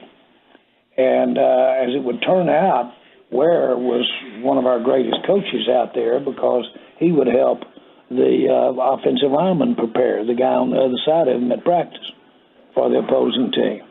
So, yeah, I think I really do. I think mental preparation, work ethic, you add that to a unique, almost freakish skill level, and that's how you get a DeMarcus Ware. That's how you get a Charles Haley, or hopefully a Parsons. Well, we appreciate the time as always. We're excited about Dak being back and ready to get back into the win column against Detroit. Thank you very much, good sir. Okay, good to be on with you guys. There you go. Jerry Jones, owner and GM of the Dallas Cowboys. And holy cow. I just saw a tweet from Mike Bassick that says Jerry Jones on 105.3 The Fan confirms what he said to Patriots owner Robert Kraft. Yes. That is what he said. Is that what y'all got from that? Yes. You think Choppy would take something different from that, or but Choppy said, I don't listen when they talk. And he goes, I even said, he kind of said like choice. I know we'll have the cut later in the day, but it's almost like he said, I also said choice language that I kind of regret using, like cuss words pretty much. Like He did say the F. Like, he's kind of confirming. He said that was accurate. I didn't say don't mess with me. He's Jerry Jones is saying I told him don't F with me. How does that feel to tell another, like a billionaire? I guess he's a billionaire too. I don't even understand the billionaire world where like maybe these things happen and they're like, now we'll go down to the gentleman's club. But I meant like, wow. I meant like the cigar club, the cigar and whiskey club. Okay. Yeah, exactly. I meant that type of. I mean a booty club. That was unfortunate. Don't let him lie to y'all. That is not what I meant. You think Jerry don't go to the booty club? Don't want to answer that. I guess I don't know. Him saying that to another, like for us, if I said that to Robert Kraft, I would be like, oh my gosh, can you believe what I just said to Robert Kraft? But it's more like you said it to me because you or definitely Sean said or that something to me. like If I said it's like, oh, he'll forget about it tomorrow or something like that, probably in that situation. Lots of good stuff, lots of good content came out of that though, man. That was really interesting. All the business questions and the Goodell stuff that he dove in on. That stuff's going to be all over And his ESPN. stance on what has been published about Dan Snyder. I really want to know, and I know we'll never get to this point. I would really love to see what they get to see that not other folks are, because he was really adamant. It's like, and you can disagree, agree. That answer surprised me. And he said, I hear everything and see what's in the media. That is different than kind of what they have been presented with. And so I would love the ability to learn more or see more about all that, because it looks really bad for Daniel Snyder. I find that kind of amazing because, like, at least in the things that, that's a fairly hard line stance, right? Like in some of these places, he's given himself wiggle room and decided to be somewhat non-committal. That's fairly committal, and I found that astonishing. Yes, no, absolutely. I did as well. He was upfront about that. He was upfront about, like, I don't think there was any question. Dak said it yesterday. Dak is going to start, and there is excitement for that. I wanted to know, did you have excitement for this non-football bit of information? Can I add one other thing real quick? Go ahead, man. Go ahead. No, tell me. Monday, I want to re-ask the trade question to Steven, because I'm curious to know, because Steven's hands are all over that part of it, and Jerry was like, hey, right now, nothing, but that could change in 30 minutes. And I wanted to see, like, if Steven's like, no, actually, we actually have some things we need to look at. Is that the wiggle room that Reggie's talking about? Probably so. Because now if they're in also trade, a great name for a booty club. Yeah, wiggle room. Okay, I did not mean that. Do you think, like, in an hour, if it's reported that the Cowboys are going to contact the Jets about Denzel Mims, or like whatever the case might be, he's like, Elijah Moore. Hey, yeah.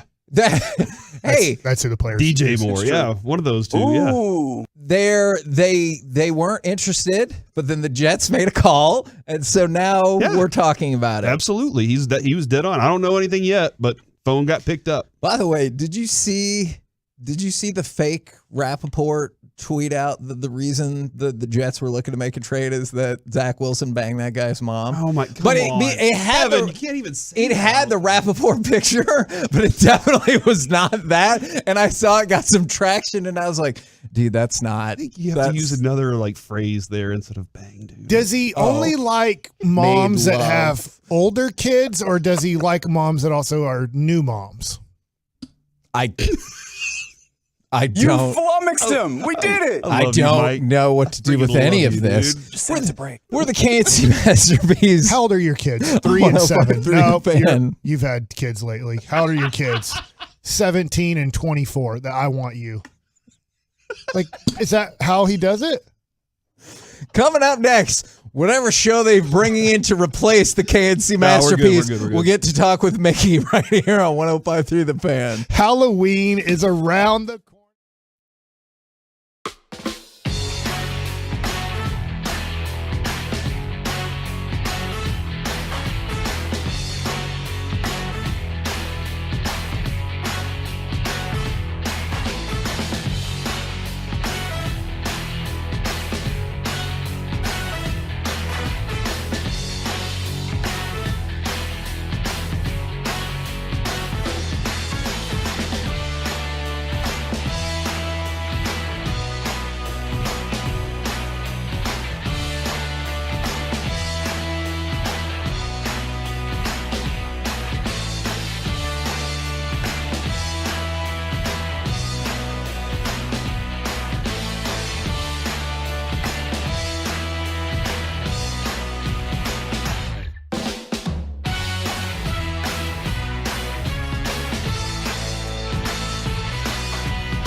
From the MyFitnessStore.com studios, it's the KNC Masterpiece on 105.3 The Fan.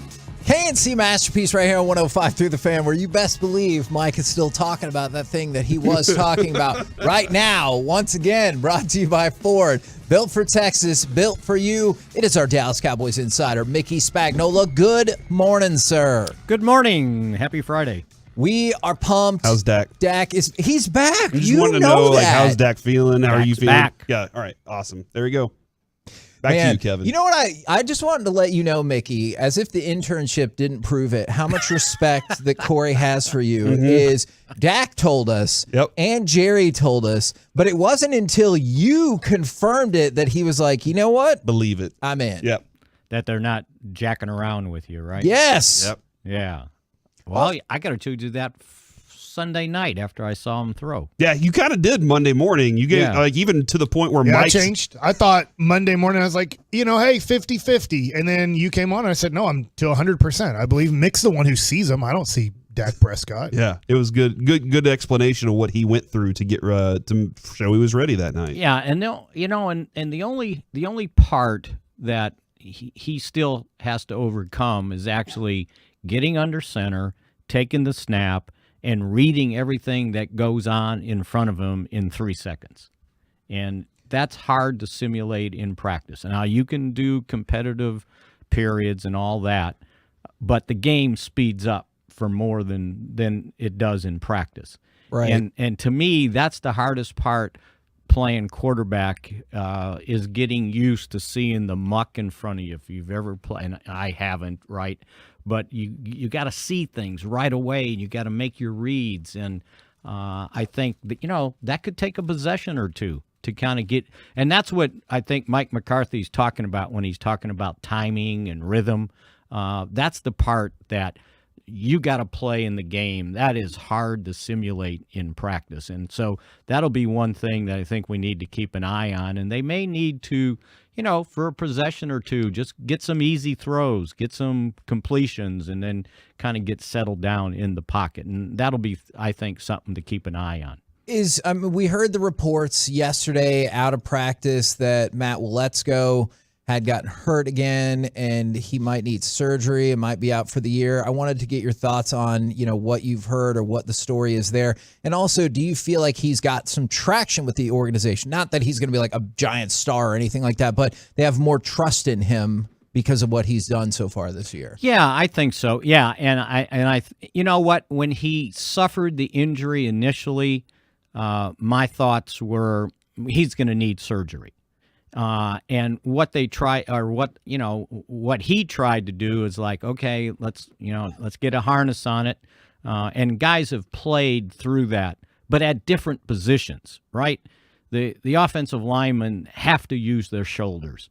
And that's just something very hard to overcome. And then when it happens again, and it happened in college, then it's like, okay, we can't do this any longer. We're going to have to do surgery. So that part doesn't surprise me. And it's a type of thing where it wouldn't have made any difference if they did the surgery middle of September till now, middle of October. The rehab time's going to take enough that you're going to miss the season either way. But now you get a jump on being ready for the offseason this coming year. But as Mike McCarthy said today in the press conference, he was looking good at left tackle, and they looked at him as the potential backup left tackle without any experience, if you remember back in training camp. So that's the problem. That kind of, it creates somewhat of a problem, but the good thing has been that Jason Peters has been working at guard and tackle in practice, and now he will become officially the backup left side offensive lineman. Is there any concern about how much, I know he's older to begin with. Is there any concern about how much tread is left on Jason Peters' tires? Well, I would think that would be natural, right? And that's, Sure. I think that's why you're looking at him as kind of the experienced backup guy at both spots. I don't think he's, anywhere close to being ready to go out there for 60 snaps in a game. I mean, he's 40 years old. Now, I know he did it last year, but then the Bears moved on, right? So, yeah, I think that's a valuable position for the Cowboys that they've always had problems, kind of replacing their left tackle when Tyron Smith has been injured. And, they got very fortunate that Tyler Smith got himself ready to be able to do a decent job out there. And I guarantee you, he probably has some shortcomings, but he's playing it better than any backup the Cowboys have had over there in the last, 5-6 years. I guarantee you that.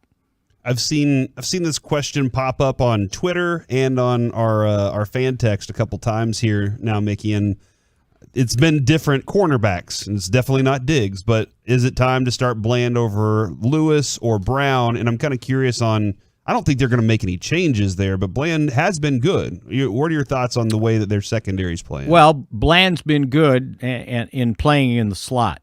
Have not seen that much of him on the outside. Yeah. And I don't think there's anything wrong with Anthony Brown, by the way. Okay. Now, were you unhappy with Jordan Lewis in the slot and not following, was it A.J. Brown across the formation on the one pass he caught that was pretty critical in the game? Yeah. Yes. And, it's not a matter of you can't do it. It's just got to do what you're supposed to do, right? Don't mentally blow a coverage. That was a little disconcerting, but other than that, and this is one game, right? And it's a different game because of the versatility of Jalen Hurts. You're not going to play a quarterback like that every week, and certainly not this week, right? The pass coverage hasn't been an issue until this past game. And they threw for all of 155 yards, by the way. Yeah, and I do agree with that. I'm a little devil's advocate here, and I'm just kind of curious. I agree overall the pass coverage hasn't been an issue. I do know that, I was looking at some numbers that Anthony Brown is targeted the most in the league this year and has given up the second most receptions. Is there any concern that, while the unit as a whole is solid, he has given up a whole lot of receptions this year? And have any of them you noticed? I feel like there's been big plays. Yeah. No, I hear you on that. I do. And so if you're not throwing at Diggs, who are you throwing at? Yeah. I mean, that just kind of makes sense, right? You're going to the other side if you're staying away from Diggs. There's probably a reason for that. But I think if you ask the coaching staff here for an honest answer, they'll tell you he's been playing awfully well. And again, there's not many cornerbacks out there that, shut down every play of every game. As I like to say, there's a reason the quarterbacks throw for 4,000 yards and some of these receivers end up with 1,000 yards in receiving and 100 catches. I think, look, here's my concern about the defense. They got to play better against the run. Right? And let's face it, right? And especially, what do you think's going to happen? I just listened to one of Dan Campbell's interviews, and he was talking about, we got to stay away from the 3rd and 7s because we got to stay away from that pass rush. And he basically said, we've got to run the football. We got to run the football well and make them play honestly on 3rd down. So that would be my concern with this defense, that in half the games they've played, they've given up at least 142 yards rushing. And this is a team that in 4 of their 5 games have run. No, actually, all 5 of them they've run for 100 yards. Now I know New England shut them down basically with 101. But I saw an interesting stat that their rushing offense, I'm trying to remember it because I circled it, was doing something for the first time since 1991. You know who the running back was in Barry. 19? Yeah, exactly. So it'll be interesting to see if DeAndre Swift is ready to go. He's got a shoulder that's been bothering him and an ankle. And the best thing he said about it this week was, "I'm making progress." Right. But he's been limited in both of the practice, so that'll be an interesting one to see. But their rushing stats are the combination of Swift and Williams. I just saw it was compared to back in like 1990 with Billy Sims. And whoever else they had running the football back then. So this is pretty significant. This run offense they have, and they're going to stick to it, right? That's what they want to do, and that's how you stay away from that Cowboys pass rush. And they've seen other teams how successful they've been. But I mean, they went for 181 against Philly, 191 against Washington, 145 against Seattle, 139 against Minnesota, running the football. And, I understand they're 1-4, but that very well could be 4-1. With all that in mind, do you have a prediction for us? If you ask me, I guess I'll come up with one, right? I will ask you every week, Mickey. So I better be prepared. That's right. Huh? How about Cowboys 26-19? Wow. How about that? That's Weird an interesting score. Yeah. Point spread is 7. It's so 7. Mickey's He right knows what on. he's doing. He's so good at this. Thank you very much, good All sir. right. We'll catch well, up you know again. what? I always like to know what you guys picked. I'm picking 27-13 Cowboys. Okay. Yeah, I'm feeling. In defense, you trust. I do. I look at that Patriots game as potential. I say 27-10. Oh, wow. We all said 27. I say 27-22. I have a close one. Oh, dear. Yeah. Okay. But a big stop. Well, it's an opportunity for this defense to, they kept saying all week, well, we got to learn from what off. we did. Yeah, the sting. Yeah. And so I think the last line in my column for today is going to be, remember the sting. Remember the sting. Love it. I like it. Thank you, sir. All right, We'll catch guys. with you again on Monday. Have a good weekend. There you go, Mickey Spagnola. We're the KNC Masterpiece right here on 105.3 The Fan. Quick question for you, gents. Mm-hmm. Did you watch the Adam Sandler movie Uncut Gems, and did you enjoy it? I watched it. I thought the ending, I get it. It made me feel like Punch Drunk Love did, where it was just, I felt nauseous the whole time I was watching it. Maybe it's the way it was shot. Oh. But it was just wild. Like, it was wild. It took a really wild turn. But it was, I also got on it late, Mike. I don't know about you, because everybody watched it, and everybody was like, you have to see it. And then I watched it, and I was like, what? Yeah, I watched it when it got on Netflix, I believe. Okay. I think, and I enjoyed it. I thought it was as good, and I was like, yep, this is why you don't get in the world of gambling and the world of kind of with illegal people. Well, Mike, there's a new movie that they're working on for Netflix. It is Adam Sandler and the same brothers who are involved in this movie. It will be set in the world of high-end sports card collecting per Deadline. So the same team that brought you Uncut Gems, now they're going to be... It can't be Adam Sandler coming back as the guy who decided not to sell gems anymore because he's dead. Yes, I'm aware of that. Right in the head. Yes, spoiler alert. Is this going to be the Mike Bassick story? It could be. Oh. Have you sold the rights yet? Coming to a court near you. Oh, my gosh. Man, I have to remind myself sometimes. I almost said who it involved, Yeah, and I was I like, did too. that's probably not a good idea. But yeah, are you guys stoked about high-end sports card collecting, man? Because I'm telling you, when you're at the Dallas Card Show and people are walking around with a briefcase handcuffed to their hand, that's a whole different deal right there. You're right. I've just seeing this whenever we're out there and seeing even kids walking around with like their secure boxes and everything is wild. What I'm most interested in is because everything has a MacGuffin, right? And if you don't know the MacGuffin, every movie has a MacGuffin, or a lot of movies have a MacGuffin. The golden whatever it was in the suitcase or the briefcase, Mike, in Pulp Fiction. You don't know what it is, but everybody's chasing it, and it moves the plot along. And I wonder is it a Herbert card? Is it what would be there? Like, is there going to be a one card that this guy has that everybody kind of wants, that and he's got it, or the way they're dealing, or is it a box full of them? I'm very interested to know how this story, because there are a lot of different approaches it can go with. And hopefully the good folks at Panini didn't just funnel it to them directly, because they got some issues in their company right now. No. We're the KNC Masterpiece right here on 105.3 The Fan. Coming up next, we will talk with our MLB Odyssey insider, Tony Gwynn Jr. Plus, besides Cowboys Lions, what NFL game are you most looking forward to this weekend? We'll do it all next right here on The Fan. Keep the volume.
Masterpiece on 105.3 The Fan is brought to you by Baker Brothers Plumbing, Air, and Electric, and it's brought to you by Franklin & Frankel. There's a reason you need a special license to drive a big truck, so companies that hire drivers and put them in big trucks should be held accountable for what happens when one hurts you. Frankly, you need Franklin & Frankel. The consultation is always free. Visit truckwreck.com. KNC Masterpiece right here on 105.3 The Fan. Right now on the line, it's Odyssey MLB insider Tony Gwynn Jr. Insider calls are brought to you by Driveway.com. Looking for a car? Go to Driveway.com where you can get pre-qualified, buy a car, and get it delivered. Good morning, sir. Good morning. How you guys doing? We're doing well. I had a quick question for you. I know there's a lot of playoff stuff to get to. I'm just curious because we were talking about it. How into cards were you, and how surreal is it to see a card of yourself or your dad or anything like that? I was definitely in the cards in a major way. As I got into 10, 11, 12, I was at the card shop probably more often than I needed to be. Right. I could have been doing a lot of other stuff in terms of seeing yourself. For me, it's still a thrill to see my card. I mean, I've been seeing my dad's cards for a long time now, so it's not as much. But the first time you get that rookie card, man, it's a pretty special thing. Well, your dad had a great commercial with Bip Roberts back in the day. Yes, he did. The Beckett commercial. That was a pretty good one. Yeah, so now, there was a lot of talk the other day. Obviously, the Padres get a great comeback after giving up 4 runs early in the game. You're a former outfielder. Can you talk about, because I heard kind of some non-baseball players saying, Juan Soto has on a hat with a brim, he has on sunglasses, and he has a glove. How hard is it to catch a ball when the ball is hit into the sun? So, Tony, as a former outfielder, talk about how many times you have to kind of work your butt off at different stadiums when the sun is in your eyes to make sure that you don't accidentally lose the ball in the sun. It is. It's probably the worst feeling you can have in all of baseball, to just be as helpless as you are once that ball. It's not so much going into the sun; it's staying in the sun, right? For outfielders, and all of the stadiums are a little bit different. You work usually to get, your shoulder. You try to angle off the sun a lot of times when it's on you, but there is the one occasion that you'll need actual welding equipment in order to actually make a play on a ball that is directly in the sun. And on that play for Soto, it was clear he had a beat on it, but he was the whole time, I can guarantee you, the thought that was in his head was, please don't go into the sun. Just hang on, don't go in the sun. And, of course, it went right into the sun, and he had to hit the eject button. Are you ever surprised that just by the pure numbers of it or happenstance that an outfielder who that happens to doesn't almost catch the ball? Because it feels like that ball usually lands an embarrassing amount of distance away from them. Are you ever surprised that we haven't got to the point where at the last second they're like, oh my God, there it is, and then they catch it? Well, we've seen that every once in a blue moon, but it's one of those things where, you have an idea of where it's at, but even as it's approaching and you can see the shadow of the ball, you don't really see it well when they're dealing with one of those balls. And so a lot of times I just think it's just human nature to try to protect yourself once you figure out that you have no idea where it's at. So let's stick in the National League right now, where it's a 1-1 series. Game 3 is tonight. I know you're there in San Diego. By the way, that atmosphere, because I've never thought of San Diego as a raucous crowd. It feels like a more laid-back crowd for the most part. But, it just seems like that is the number one place to be for playoff baseball in 2022. How do you feel about your Padres going to Philadelphia, where they are, I'll just say, some crazy A mofos there, because I played in Philadelphia enough to know they're going to be crazy there. So now the environment goes from San Diego to Philadelphia. And how do you feel about the Padres going there? I like where they're at. You take, although you split at home, you probably beat the 2 hottest 1-2 starters in all of the playoffs remaining. You beat one of them. You got Aaron Nola. And so now you come back to Philly and you got really the dude who's probably thrown the ball best for you in the postseason, and Joe Musgrove on the mound. I think those 3 games in New York are going to come in handy, right? You talked about crazy mofos. New York is right up there with them. And so being on the road to start the playoffs, I think has benefited him. It benefited the Padres, and so I like them. I like them in this Game 3. Game 4, both teams are probably going to have a bullpen day, and so those games are a crapshoot, really. So I like where the Padres at in terms of the crowd. You're right. It is. I don't know that. Well, I know that the Padres haven't had a playoff since the Chargers left, where fans can come to. 2020, no fans could come to it. So this is a lot of pent up kind of excitement that has exploded, and the Padre fans have been great. But certainly Philly will be in another category in tonight's ball game. Tony Gwynn Jr. joining us here on the KNC Masterpiece on 105.3 The Fan. We're hearing whispers of a lot of different managers' names, but Bruce Bochy popped up for the Rangers, and we're trying to figure out, and I know he was in San Francisco for a while. I'm not sure your interactions with him, but do you have any thoughts on how he might fit with this Rangers club and what his management style is like? Listen, I think Boch will fit in whatever organization he goes to. I know he's considered old school, but I don't know that that term really fits who Boch is. And it makes a lot of sense in terms of why the Rangers were going. I know CY has a ton of respect for Boch. So it wouldn't surprise me to see that move made. I think he would do a great job. I think the one thing about Boch is he lets his guys play. And I think those guys in that locker room would enjoy playing for him, quite frankly. All right, so now I know we haven't talked about the American League, and just watching the Houston Astros, Framber Valdez is maybe one of my favorite left-handed pitchers to watch. Right. Do you see that New York? I know, hey, you got to win 4. It's not who's the quickest to 2, but do you see the Yankees really making a strong comeback here, or is this the Astros in the World Series? I mean, listen, the Astros have they kind of flew under the radar first part of the season. And then after they really put it on the Yankees, I think everybody started paying a lot more attention to them.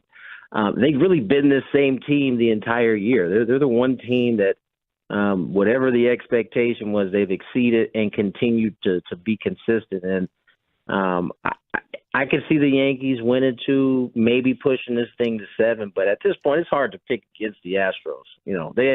Whether it's Verlander or Valdez or whoever they end up putting on the mound, they're deep. They're deep. These guys on the offense, Yordan Alvarez is one of the best hitters in the league. You got Bregman still there. You got Tucker, who's underrated. You still got Altuve. I mean, this team is they're loaded. And so, yeah, I have a hard time seeing the Yankees find a way back to win that series. Well, as an organization and city that hates the Astros, if you want to just make up, and that's fine. I would be fine with that. I get what you're saying. That is very logical. But my brain just translated it to, I could totally see the Yankees winning. So I just needed you to know that. Yeah. Fair enough. We appreciate it very much, good sir, and we will catch up with you again next week where hopefully the Yankees have won. You know what I'm saying? Listen, I won't be mad about it if it happens. Yes, that's all I needed to hear. Thank you very much, good sir. Yeah, have a good one. There you go. That was Odyssey MLB insider Tony Gwynn Jr. Insider calls are brought to you by Driveway.com. Head to Driveway.com today to shop more than 25,000 new and used cars in Driveway's nationwide inventory. Now, to go along with that, in the baseball front, I just want to throw out real quick did you see Marcus Semien, one of the 3 finalists for Gold Glove at his position? I'm glad you're throwing that out, and I'm happy for him. What does Adolis Garcia have to do? In the mix. He's the best right fielder defensively in the American League. Look, I'm not a homer when it comes to stuff like this. He should be in the voting. Last year, he wasn't in the Rookie of the Year voting when he made the All-Star team. I mean, When you looked at his numbers, hey, I can understand not giving it to him. But I looked at the right fielders. As soon as I saw that come out, I said, Adolis Garcia better be here. People don't run on him. I mean, there's times where when you're at the game, the third base coach, there's a good chance that guy's going to score. And they're so scared of Adolis Garcia, especially with less than 2 outs. They're like, they don't go. It. Yeah. Don't go. We'll get a hit. And, it does have to go with somewhat off the Rangers pitching staff at times. but they're just like, look, don't go. He is making impossible throws to bases to get guys out. And then he covers so much ground out there and he makes so many plays that other guys can't make. Like, hey, Kyle Tucker's a great player. Kyle Tucker last night, I guess you could say he saved a home run. I don't think it would have been a home run from Aaron Judge, but it wasn't like a game-saving play. He just went back in. Kyle Tucker cannot compete with the outfielder that Adolis Garcia is in right field. And this is the Gold Glove Award, which is so frustrating to me, is, guys, it's a defensive award. And he didn't have a bad year. He had 100 RBIs, but it's just like, okay, Adolis played on a bad team and he didn't get $100-something million contract, so we can't put him up for Rookie of the Year. He's a 28-year-old, so it doesn't count. Or, hey, he's on the Rangers, so it doesn't count. So congratulations to Marcus Semien. I just had to go on a tangent. I was really upset when I saw Adolis Garcia is not one of the 3 finalists in right field. It's like Mookie Betts is the best right fielder in the game. Yes. Nobody's a better defensive right fielder than Mookie Betts. Adolis Garcia is not as good as Mookie Betts. Jackie Bradley Jr. is actually really good in right field. He's not like an everyday player out there, though. And so I'm just like, how is Adolis Garcia not on this freaking list? And Kevin, you probably feel the same way that Mike feels about Adolis, about Corey Seager not being on there too, right? I do not. What? He's our star shortstop. He played really hard. He's a star shortstop for his offense. He hit 30-something home runs hey, this year. He's a star shortstop for his offense. I do not think that Corey Seager will eminently be a star shortstop for his defense. I don't feel like that is that controversial to say. I think we're going to continue to watch and see this guy grow as a defensive player. Actually, you know what? Honestly, Corey, not to sound like a jerk about it or anything, I hope people do continue to watch the defense of Corey Seager and then present their own thoughts about the defense of Corey Seager.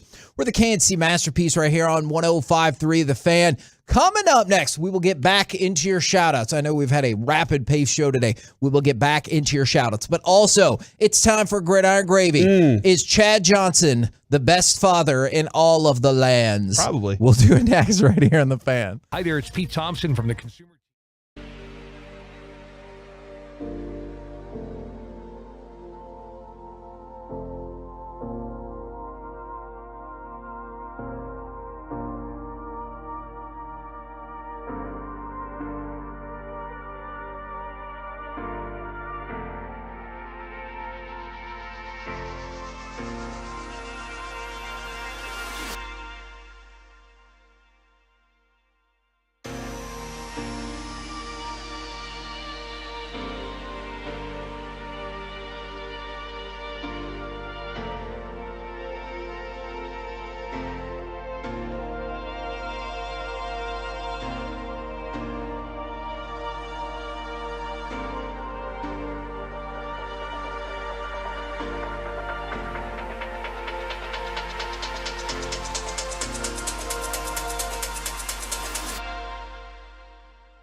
This segment of the KNC Masterpiece on 105 Through the Fan is brought to you by Buyers Barricades. If you're in need of traffic control or barricade rentals, Buyers Barricades is a full-service provider taking care of your project or special event, no matter the size, from start to finish. The Texas Authority in Barricade Rental, buyersbarricades.com. KNC Masterpiece right here on 105 Through the Fan on a Shout-Out Friday from the 469. Shout-out to Mike. This person said they've been feeling depressed lately, and Mike has made his day. Or her day. Excuse me about that. Well, good. Thank you. There you go. That's what I try to do. Shout Make out my day. Fridays. Go ahead, punk. Oh, my God. No, Make my day. No, I don't say that. Oh. That's No. somebody else. But we could see how you would morph into that person, right? Talking to a chair and stuff. Yeah. That makes sense. Oh, Clint Eastwood. Yes. Paint my wagon. Can you see Mike being, hey, get off my 100%. lawn, guy, at 100%. some point? Yeah, And I him can't see throwing it. like Cecil SP cards at him. I can 100%. Wait, is that not what the DFW security ads are? Oh, man, that's a great point. Go ahead. Try to rob my parents. Is all right. Right now, it's time to go around the entire NFL and dip into some gridiron gravy. Oh, a fresh roast. Thanks, boss man. And you mentioned Elijah Moore earlier. Is he's frustrated with his role right now and his usage, and he has asked for a trade. The Jets do not plan on trading him. At least that's what they said now, but I feel like that's what you have to say to keep your leverage strong, because if you're like, oh yeah, we're probably going to have to trade him. Then you have to give him up for a 5th round pick, and everybody's going to be ticked at you all season. You are right about that. That is Elijah Moore good? Yeah, he is good. Maybe is he not doing good in the NFL? But he was a 2nd round pick just recently, right? Isn't this his 2nd year in the league? It is his 2nd year. He's not been targeted as much this year as he thinks should be the case. But you know, you brought up he's a 2nd round pick. He was a big bag. He's fine last year. So, I mean, top picks frequently bust out, and maybe he'll be one of them, or maybe he just needs more of an opportunity to show out. We will see what the Jets decide to do. I think they love Braxton Berrios for one, because he's that, quick, shifty slot receiver. They paid a lot of money to Corey Davis, right, to whenever they brought him in as a free agent, and then immediately drafted Garrett Wilson the next year. So there are a lot of factors that I'm like, man, I thought this thing would work out a lot better for him, but they don't love it that much. Now, if you look at the Thursday night football game, we finally got to an over in part because of, let's start with cut 3, Andy Dalton. Back to pass goes Dalton on first down. Fires over the middle. The ball is tipped into the air and it's picked off at the 30-yard line. Running left to the 20. Marco Wilson to the 10. He high steps and then he does a flip into the end zone for the touchdown. Marco Wilson with a pick 6.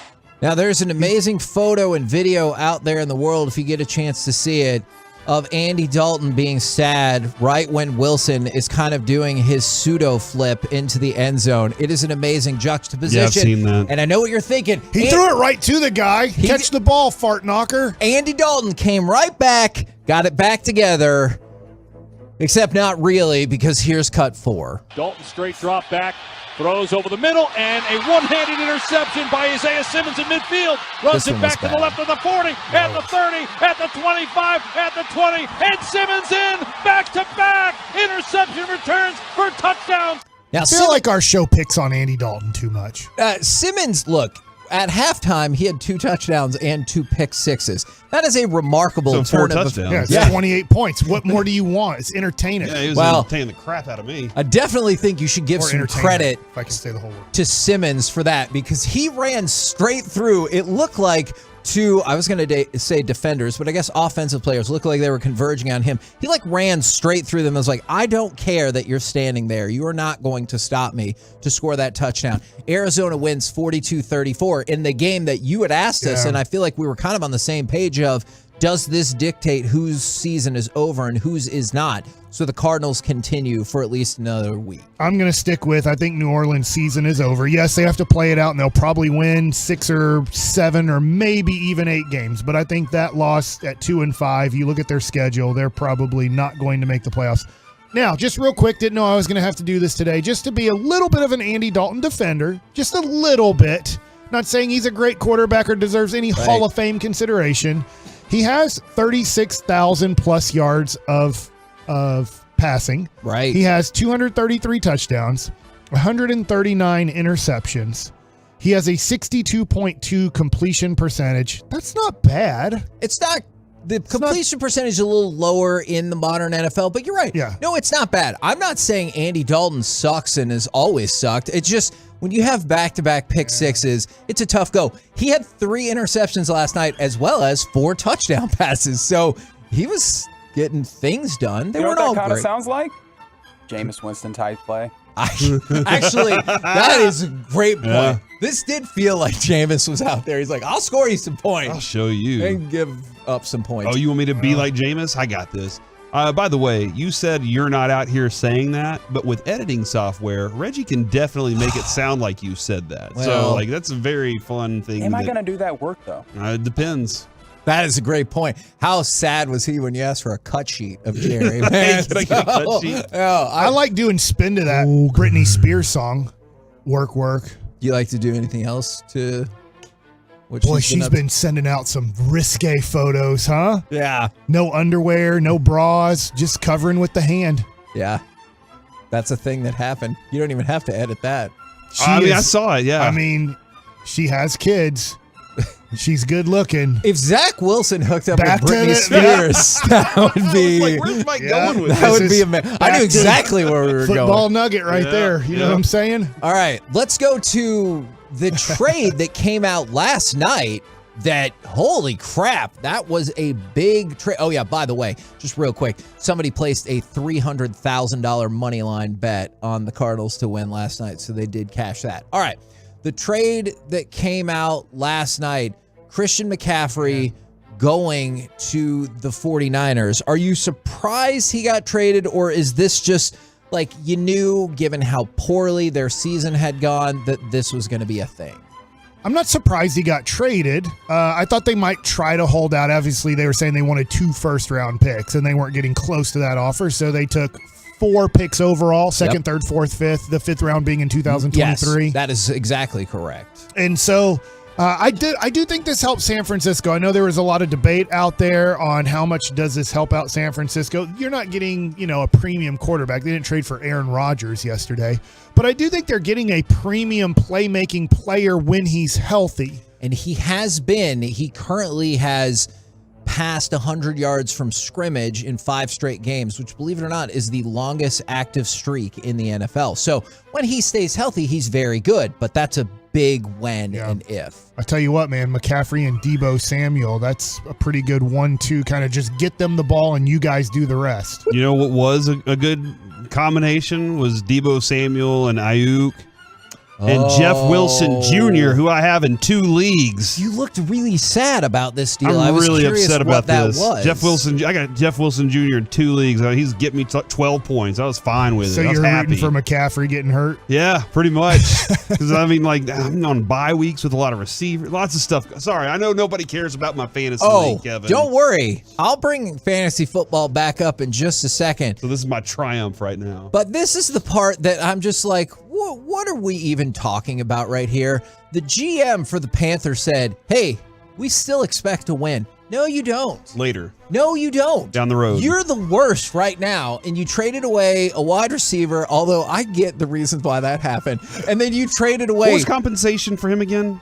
6? Wow. If you're Or keeping your 5th? job as the Carolina Panthers general manager, you want to lose all the games. You want the first pick. I'm sure Danny Ainge was throwing things and breaking things the other night when the Utah Jazz won. Yeah. He's like, you guys are not supposed to win a game this year. He's like, I'm going to win with CJ Stroud or Will Levis or Bryce Young or whoever you think it is. But yeah, like, let's just, and I know we can't be as honest as necessary in the world of sport, but yeah, we just fired our head coach. We just got rid of a wide receiver and probably our best player, or certainly one of their best players. We still expect to win right now, even though we were already the worst before all this happened. Awesome.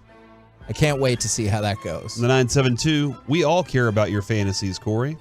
Thank you. That is a good point. Now, I don't think that means football team, dog. Oh, okay. Speaking of, hey, sometimes things mean something different than what you think. Let's talk about fantasy football, though. This is a tough week for players on the bye. 4 of the top 5 scoring players this week are on a bye. Justin Jefferson's one of them. Josh Allen, Stephon Diggs, Cooper Kupp, and Jalen Hurts. Oh, okay. So they're 1, 2, 4, and 5. I think this is under Yahoo scoring, and I know there can be some differences here and there. So 4 of the top 5 are on buys this week. So it might not be strength against strength for a lot of matchups this week. A lot of people are, hey, from the 903, I have both CMC and Jeff Wilson, have no idea what to do with them this week. That's an interesting conundrum. Because are they just going to said limited snaps, according to stuff I've read on Twitter, that he's going to play, but obviously he's not going to know the whole playbook. Well, and the other team that they were talking with apparently was the Rams. And they were like, hey, how many day 2 picks can we get? Because the Rams are like, hey, look, I can't give you any first round picks, but if you're looking for other draft we picks, hate the draft. Boy, have you come to the right spot? I could see somebody for their fantasy team being like, please draft him, please trade him to the Rams, please trade him to the Rams, because now this is going to throw that all up in the air. Now, let's go to Tom Brady. Yeah. Actually, you know what? We'll get back to Tom Brady because Tom Brady said something stupid, and then he gave an apology that, you know, I don't even know what he said. He's honestly. like, I'm sorry if it hurt your feelings. He said that sounds like an apology you would give. He said I would not. He said starting a new football season is like being deployed in the military, and people were like, yeah, but it's not. And so this is Tom Brady. I can see where he's coming from, honestly. But really, yes. Okay, but I've never been deployed in the military, but I have played 13 years of professional baseball, and you're not going home until it's over. But you can see I understand how military people would be offended by 100%. Okay, cut one, and I will say this. I will give Tom Brady props. He started his press conference before any questions by saying this. So let's go ahead and fire off cut number 1. Earlier this week, I made a statement about playing football in the military, and it was a very poor choice of words. And I just want to express that to any sentiments out there that people may have taken it in a certain way. So I apologize. The military people got butt hurt? They seem like the one people that would be like, whatever, man. Here's the thing. I don't always... Do you think it's always them or it's people on their behalf? Yes. Who sometimes I'm sure the people who it's on their behalf, they're like, hey, why don't you just shut up? I'll tell you when I'm actually offended. Obviously, parents and spouses are like, when my person goes to military service for, let's just say 6 months in Iraq or something like that, there's a major fear that they're not coming back. When you leave for sports and you're not going to be back home for 7-8 months, there's very little fear that that person is not going to come back home. So that's obviously a major difference. And you can go visit like my wife visited me while I played. Let's go to Chad Johnson. Is he dadding correctly? is he posted this up on social media, so maybe not, is his son sent him a screenshot for the Nike Zoom Max Fly, $180. And he said, this is the last size they have, Pops. You going to order these for me or send the money for me to do it? Because I ain't using my savings. So, and then he put the laughing face. So he really put on the offensive. He's like, I have savings. I'm not using it. And Chad Johnson responded, check your Zelle. And his son responded, I ain't got nothing. And and Chad Johnson responded, me neither. So where do we go from here? And then he posted that entire interaction online. Is he doing parenting correctly? Chad Johnson's pretty good at this stuff, I think. I know he had the moment where he headbutted his wife, but other than that, that dude has played the game pretty well over his time. Does he still have his bonus? Like he is. Oh, I don't know. His signing bonus. He still never used any of it. He was like, I'm just gonna save it, and he lived off. He was like, this is why I like McDonald's every day, because it's easy. We're the KNC Masterpiece right here on 105 through the Fan. Coming up next, Cowboys win because Cowboys lose because. Get involved in the conversation or give us your shout-outs, 877-881-1053. We'll do it next right here on the Fan. All right, let's talk about getting that.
From the MyFitnessStore.com studios, it's the KNC Masterpiece on 105.3 The Fan. KNC Masterpiece right here on 105.3 The Fan, where we have breaking news.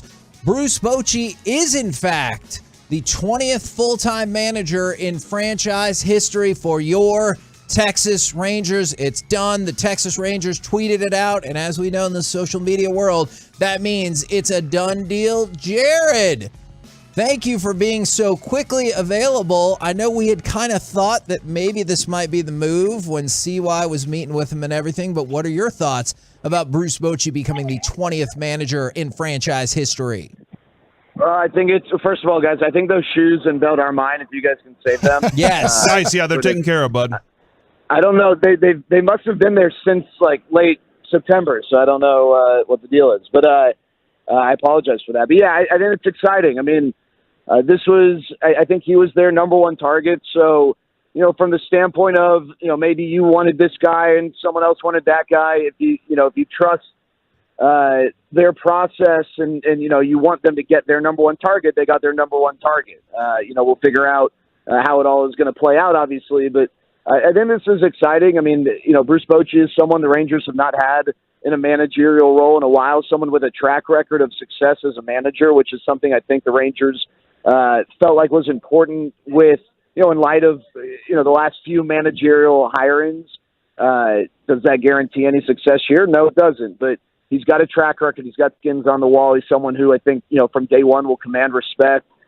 He's an older guy. You know, a lot of people have pointed that out, but I was told when the Rangers met with him, he was incredibly engaged with the farm system, was really well prepared. He's, you know, been in tune with what's going on. He's not someone who stepped away from the Giants and, you know, is kind of stuck in 2017. You know, not that that was his last year. He, you know, he managed a few years after that, but he's kind of up to speed with, you know, baseball right now. And I guess the thought is that he's someone who can bring a good mix of kind of the old school accountability and feel, but also, you know, being open to the way that the game is now. And, you know, and talking to people who played for him, guys seem to really like playing for him. And, you know, I think that in this day and age is super important. Jared, can I ask you something? Because you said something interesting. I know it's when he left the game, but how much different? I'm like seriously asking this, not a sarcastic question. How much different is the baseball landscape now versus even 2017? Yeah, I mean, I think it's incredibly different. You know, for one, we're obviously entering into a new world with these rule changes that, you know, have to be considered. I mean, that's, you know, in 2017, I don't know as a manager how much, you know, you're going to deal with the pitch clock other than your pitching coaches making sure your guys are ready to go. But, you know, the shift and stuff, I mean, that's San Francisco is a very kind of, you know, new age organization. So, you know, Bruce Bochy, even though I don't know if he's, you know, diving into ex-Woba and, you know, bacon and stuff like that, you know, he was a part of an organization that was really up to speed on that stuff. And so the shift and those rules certainly going to, you know, changes the landscape. But, you know, that aside, yeah, I think, you know, with the growth of the data and, you know, if you want to call it analytics, whatever, whether you know, like it or not, it has continued to take on, you know, a bigger life, you know, each year with the way it's influenced and informed people, you know, in terms of strategy and the way of going about things. So, yeah, I think that, you know, from 2017 until now, there are a lot of differences in the way that, you know, people have consumed that data, the way that data is processed, and just the availability of that data across not just a few organizations that are ahead of the curve, but, you know, now across all organizations in Major League Baseball. So, Jared, I know every organization does this differently. Sometimes the manager does get to bring in his own pitching coach and his own hitting coach. And sometimes organizations say, no, we want you to manage the team. We love this guy in our farm system, or we love this pitching coach that's available somewhere else. I love Dave Righetti. I think he's a great pitching coach. His last year was 2017 with Bruce Bochy. I know that even AAA and AA, it looks like, need new pitching coaches as of right now. Where do you think Bruce Bochy and Chris Young sit on coming together? And it seems like a very important role for Chris Young and Bochy to bring in the right pitching coaches to get these young pitchers to their peak performance.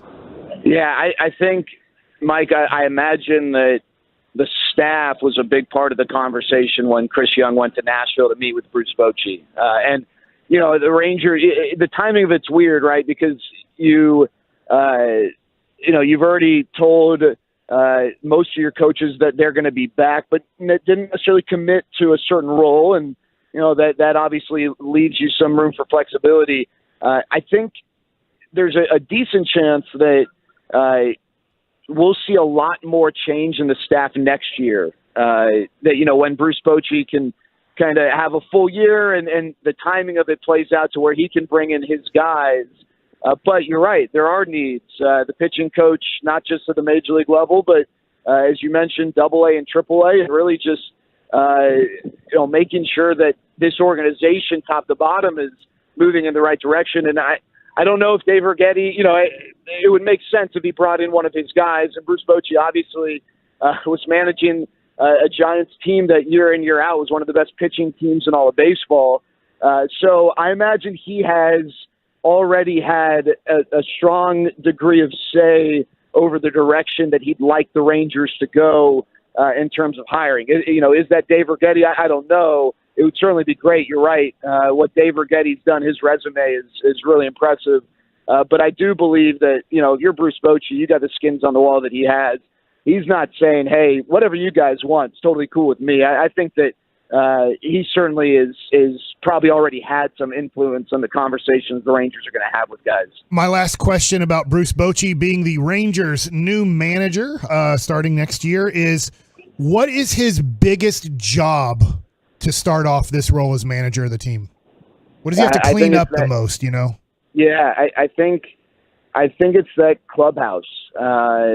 Not that it's a bad clubhouse, but, just based off of what we heard when the Rangers decided to part ways with Chris Woodward, that, they wanted to kind of change the way things were structured and the accountability and, just the feel and the culture. And there's a lot of conversation about Corey Seager and, how he kind of fits into the dynamic and guys sort of doing their own things. And I think when you've got someone like Bruce Bochy, I don't want to say he doesn't care about, you and your feelings. He absolutely does. That's a part of why, his players love him. But, he's had the experience, right? He's dealt with a lot of personalities. He's dealt with the Brian Wilsons and the Madison Bumgarners of the world and, the Hunter Pences, and then a guy like Buster Posey, who's probably like a dream to have on any team. But he's been through it. He's dealt with it.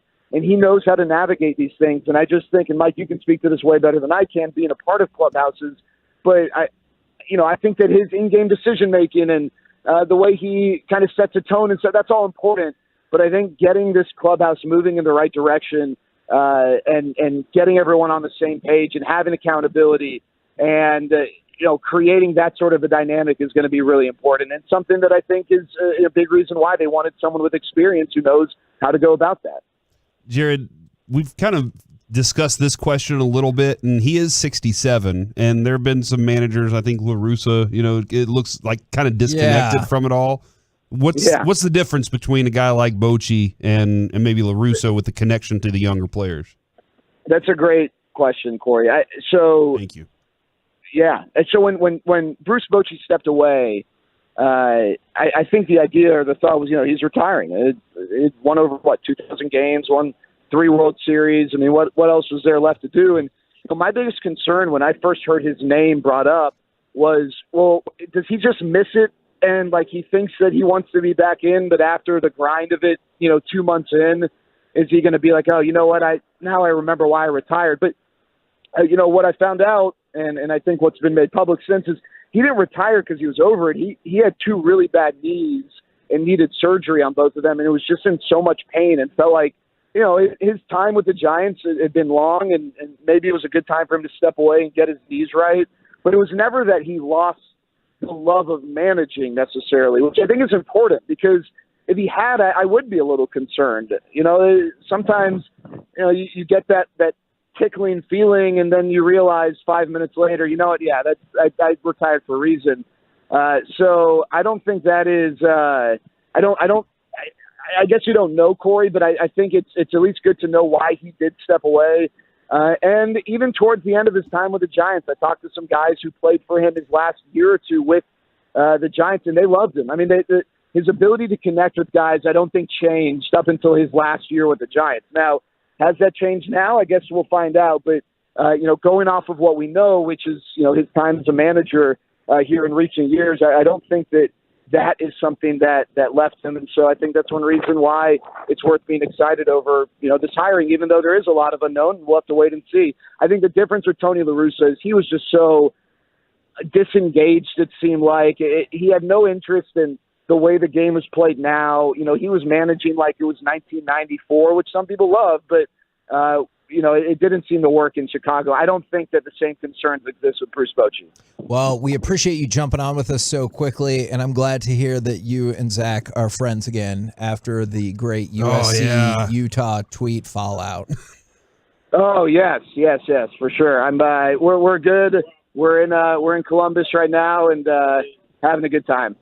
Will you avoid calling him Bud at any point to make sure that things don't turn?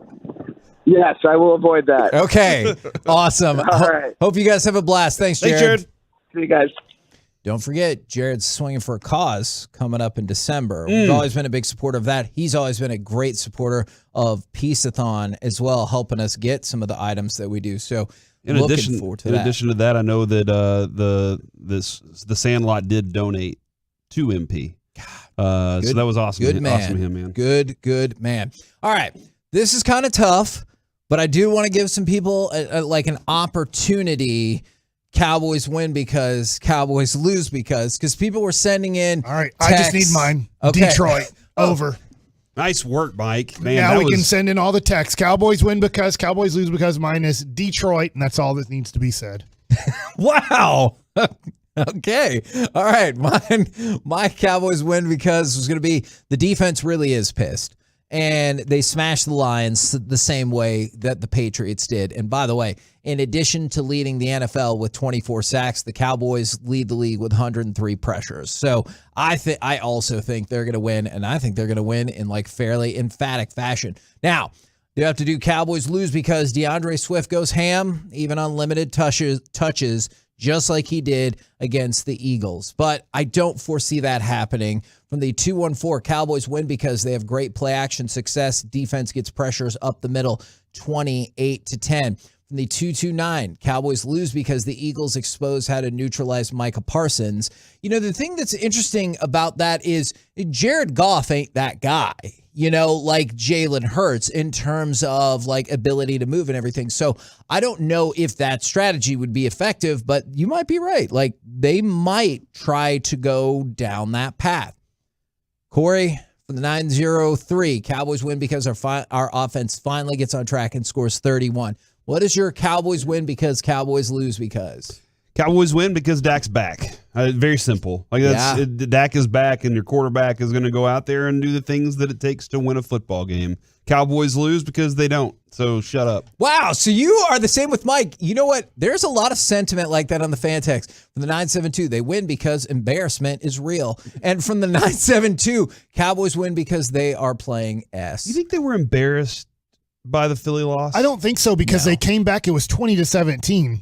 I mean, what are you embarrassed about there? They were at home. They had their starting quarterback. You had your backup quarterback, and you played them to a point where with 10 minutes to go, I think the whole nation was watching going, are the Cowboys going to pull off another upset? I think Micah maybe the embarrassment isn't the right word, but I think Micah is ticked off and now obsessed because, like I said, McCarthy said he immediately was like, guys, I want to know what to do next time. I have to know what to do. So maybe the defense being ticked off all week, as Dan Quinn has been talking about. He said pissed. Okay, well, I'm not supposed to say that. So he said it? Maybe Dan Quinn saying that, maybe they are, but I don't think the team has, should be embarrassed. I don't think it was. From the 2-1-4, the Cowboys win because they will, and they don't win only if it's a tie. Even in this scenario, they could not envision them losing. And then I agree. Cowboys lose because the Lions actually bite the kneecaps off of the Cowboys players. I feel like in that scenario, there would be some sort of forfeiture for the Lions or hopefully disqualification. This one I am concerned about. And I hear what Mickey is saying for sure. And like I said, I was listening to the Get Right earlier in the week. I'm a little concerned. Lions over the Cowboys 31-27 because Cowboys can't stop the run, and then Anthony Brown gives up the game-winning touchdown with the game on the line. I'm concerned that teams are targeting him so much and being so effective. Like he's number one in targets. Well, it would be great if he was 10, 20 in receptions given up. He's second. So, they're targeting him a lot because it's effective a lot. He needs to look at that tattoo and see that chip. I would like to tease forward to something. His neck. Yes. The Bruce Bochy news. Awesome, right, Mike? Bruce Bochy, new manager of the Rangers. Watch out, Astros. In the 1 o'clock hour. We will talk. Man, that's a great idea. We will talk to a player who played for him in 1 o'clock. So we will talk to Derek Holland at 1. So think about the breaking news. Okay. We're going to have Derek Holland on. Bruce Bochy's the new manager, and Zach and Jared are friends again and on a road trip. And Jerry admitted that he's basically told Robert Kraft. And Jerry said, I probably said that to Robert Kraft, and also the things that we see don't back up the media reports, and that's why he would not vote out Dan Snyder. Holy crap. There's been a lot of stuff going on. Coming up next, I'm really excited for this segment. Tell me. An Alabama wide receiver, the chess player who was made the butt of all the jokes. And Corey, do any of these folks deserve Forgiveness Friday? Do you? 877-881-1053. Or if you're Simona Halep, we'll do all of that next right here on The Fan. If you're looking for a diamond.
Masterpiece on 105 through the Fan is brought to you by AutoFlex Leasing. KNC Masterpiece right here on 105.3 The Fan. We now jump into the lunch rush as part of the Expressway. 877-881-1053 in case What a you day, missed. man. I know. In case you missed the breaking news, as Corey brought up, Jerry said, yeah, no, I probably said don't F with me to Robert Kraft. And also the things that they've seen has led him to believe that he does not think there is a reason to vote out Dan Snyder. The Rangers hired a new manager in Bruce Bochy, and you said it would never happen. Yeah. I don't feel like every day you'd be like, Rangers are actually, they're going to go managerless. You tell me in that break room over there, if you name Bruce Bochy again this week and start getting hypotheticals of who his pitching coach is, I'm going to slap you across your face like that thing Corey was showing you. And I was like, listen, I've heard that Bruce Bochy's the next manager of the Rangers. I just can't say it, but look, I think it's going to happen. You're like, if you come on here and say another rumor that's not going to happen. Actually, yeah, I Mike, don't want that old guy. Feel right. Mike said you wanted guys young. Tuesday when you were out, I did a whole Bruce Bochy segment, and Kevin, after the segment, threw his headset and was like, "You do another Bochy." His voice segment. cracked when he threw off his headphones. And he I'll said, tell you "Coming up this: next." when I throw my headphones, most of the time, more Henry Ruggs talk. It's in dramatic fashion, and I break them. I'm not going to say that's happened every time, and I've never ever violently, or not violently, but forcibly toss my headphones onto the desk. That has happened. And you know what? For that, I will ask for forgiveness as part of Forgiveness Friday. 877-881-1053. Do you need to ask for forgiveness? Does somebody need to ask for forgiveness from you?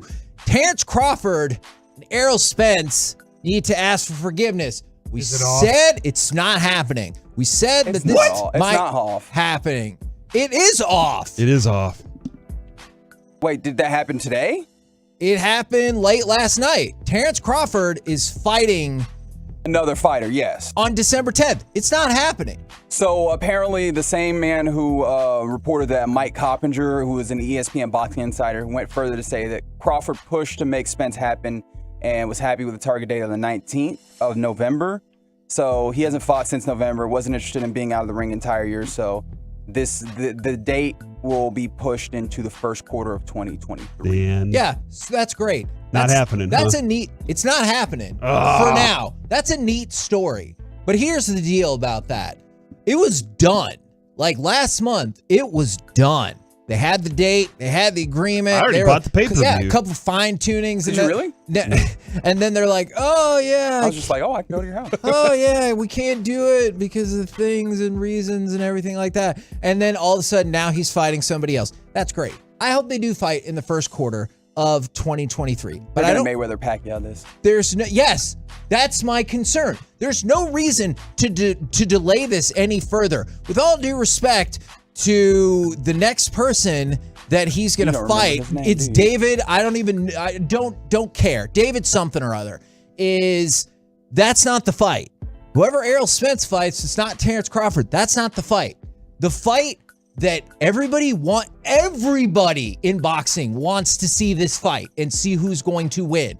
And they're like, we can't figure it out. Kevin, if you bought the pay-per-view in the future, though, would you come to my house and then to watch I it? bought it also, how would we approach this? Because Reggie said he'd come over to my house first. So would you then say, never mind, I'm not getting it, I'll go to Corey's, or would I have to come to your house? Am I invited to your house? Anytime you want, Okay. dude. Anytime. You just call me up and say, I'm outside. I'll open the door. I got to put Landry up first. Gosh, that feels You like... just let me know, dude. Okay. Now... Is Landry your dog named after Tom Landry? Absolutely is. How old is he? Or Allie Landry. You get to choose. Or Landry Locker. He's One like of those 8. three. Really I weird. think he's like 8. All right. I don't know. He was a rescue. You know what? So. It might be after Landry Locker 8 years ago. Isn't that the last time he was in our Metroplex? I've talked to him a few times. I feel like he's probably been back to the Metroplex at some point. Now, does Hans Niemann need forgiveness? Not a real name. Or does he need forgiveness for others? No. He's the chess player, as Yahoo described it, embattled chess grandmaster. Now look. Oh, that was used in performance-enhancing toys? So, the story goes. However, I want to caution you about that because that is part of the reason he is suing Magnus Carlsen, another chess grandmaster, and also not a real name. Others. Maybe not. And Bobby Fischer, let's just say, if that helps you out at all. But he's suing and others for $100 million over cheating allegations. And I think it's not just the cheating allegations, it's the vivid description of which the cheating went. It involves butt stuff. I don't think that. Oh, so performance enhancing toys was too far, but you saying that. Is that worse? Are there quotes in this that I don't get? Yeah, read the quotes. I can't. Why? Just change the words. Yeah, dude. Yeah, say different words. Okay. Come on. Okay. The boss isn't here. It's fine. That's fair. Don't use cuss words. Just, shorten them to F or B or C or whatever. So the story would go is there were bathtub plugs or I get it. ABC beads that were used near his upper leg in a way that very, very upper legs in a way that could not be detected, but he could feel the good vibrations, as Marky Mark would say, for certain moves or strategies. All right. Did you guys? Mike was very turned off by that. Did you not say anything on? God, it didn't go the way I wanted. Okay. Sorry, Mike. That was my fault. I do think that was an accurate description, probably did a great as job. best as I could for radio. Yes, talk about it like it was happening to you. People, not to me. People texting. People are texting in. Yes, that's exactly what happened. I just don't think we can say all of that. Now, does the Athletic need to apologize to the Dallas Stars? Or do the Dallas Stars need to apologize? That's the question. Every team released their retro uniforms. The Dallas Stars were ranked 31st by the Athletic because theirs looks just like a regular. They're like, hey, what if we did the regular? Like 1994 jersey? Kind of, but they just like really half-assed it. And when you look at some of these other retro jerseys that are closer to the top of the list, the Avalanche, the Vancouver Canucks, the Kings, and the Panthers, they're like really out there, really something. And the Stars are like, hey, what if we just pretty much do the same thing as always, but we put black in it? So hope you enjoy that. So the Athletic said, you're next to last of all of the rankings. I do want to point this out or ask you real quick. Are you up to date on the Mighty Duck series? I quit watching when they got rid of Emilio. It's better. I'm out. It's better. Can't. Josh Duhamel's fantastic. Can't do it. He's super handsome. Can't. Okay. Channel? I won't dispute that. Yeah. Disney Plus. I haven't even started watching I think you'll Andor. I think you'll love it, dude. Okay. Wait, have you re-downloaded Disney Plus since he told you to cancel your subscription? Well, what am I supposed to say? I don't know. Say you go to a friend's house to watch it. Yeah, I've gone to a friend's house to watch it.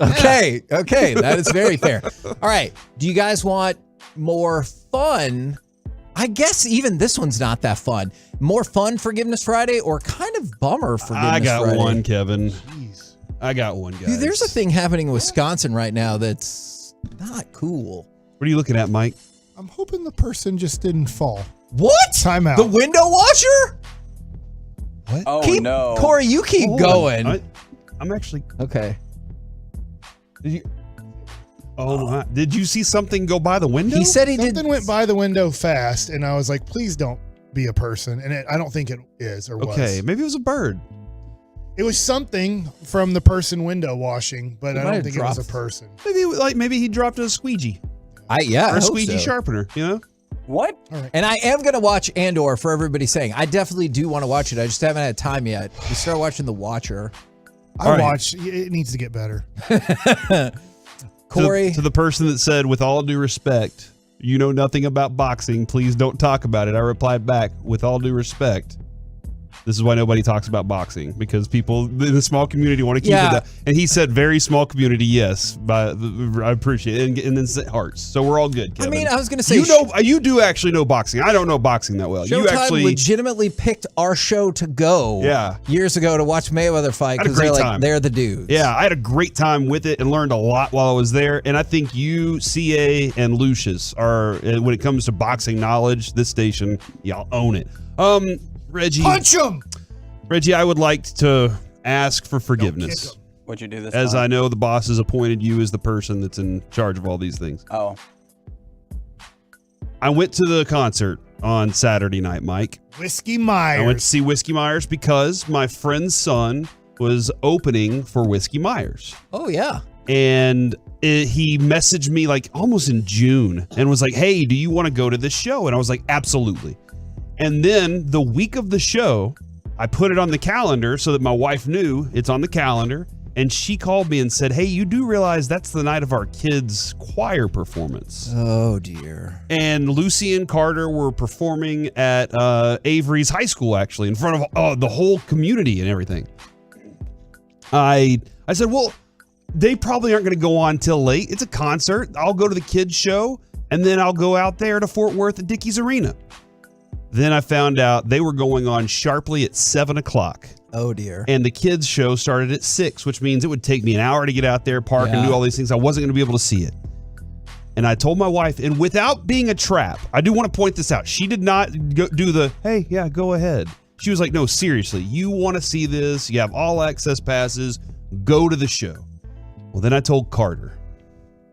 My son Carter, not Carter Freeman back there on the video. Yeah, I thought that would be weird. And as we're driving, I'm explaining kind of what's going on. It's my friend. I was there when this kid was born, and now he's out there rocking his guitar like a rock star. I mean, weren't you there when... I was there when my son Carter was born too, Reggie. Thank you. And he looked at me. Not you, Carter. Oh, dear. He looked at me and How old's Carter? He's 10. All right. 11. I can't remember. You should know this. All right. That's a trick question. He's 10. I looked at him while we're driving. He looks at me in the car and he goes, so you're saying you care more about Cody's son than you do me, Dad? Got him, Coach. And it was an arrow through my chest. Because, I mean, he got me. You know, I had no place to go on this. There was nowhere to go. I understand, but you just say, look, I want to see the best. Mike! And you're not better than him. And then you yelled out, wait, better. Kevin, how is he supposed to say Better! Now, and also, Carter did say he had a speaking part in this performance. So he was like, this is That's just called rapping. He said, Wait, Dad, is this a play? He said, Dad, I went out to Grandscapes with you and I got to see you talk on the microphone. And this is my first time to ever talk on a microphone. This kid is incredible. And I was like, son of a biscuit. That's why He he's understands the alpha. shame. That's why he's the alpha. Record it.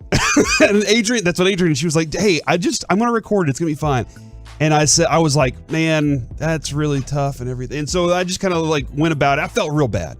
Yeah. And then I went to the concert. It was an awesome concert. And then you quit caring And for I a kind of minute? quit caring. Okay. I did buy him a band shirt while I was there. I got him a shirt of the band. And so that he could forever remember how you chose the band over him. yeah, exactly. And my Oh my God. I did not think about my that. buddy's son, he said, hey, what if I get the entire band to autograph the set list? Yeah, you made the right choice. And give it to Carter. And when I got home and gave Carter these things, not you, Carter, my son, Carter. When I gave them all to Carter, he was like, by the way, Dad, I didn't have the speaking part. That's for another one later down the road. So I got to make it to that one. But he was still, for like 2 days, he was really mad at me. Do you think I deserve forgiveness, or was that a bad parenting decision? Mike definitely thinks you I deserve forgive you. You're forgiveness. fine. Like, Mike thinks you would have not gotten forgiveness if you didn't go to the concert. Instead of here's what you Carter's. always do with this. Say, remember when we went on that trip to Mexico? Your mom didn't want you to go on that trip. Who fought for you? I put you on that trip. And then you just use that, and then they look at mom. Man, Mike's doing parenting very controversially, but I kind of like it. Is all right.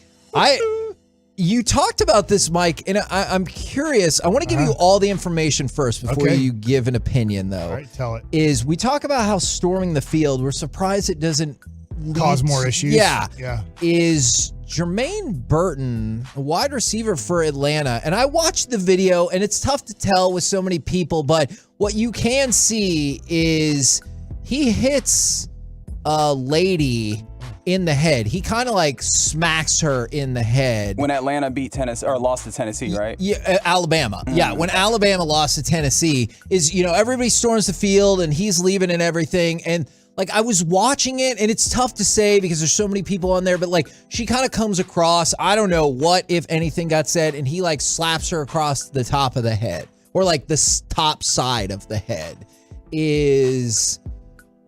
I don't know, like... I don't like this, but that person shouldn't be on the field. I'm surprised stuff like... We don't hear these stories more often. I'm with you.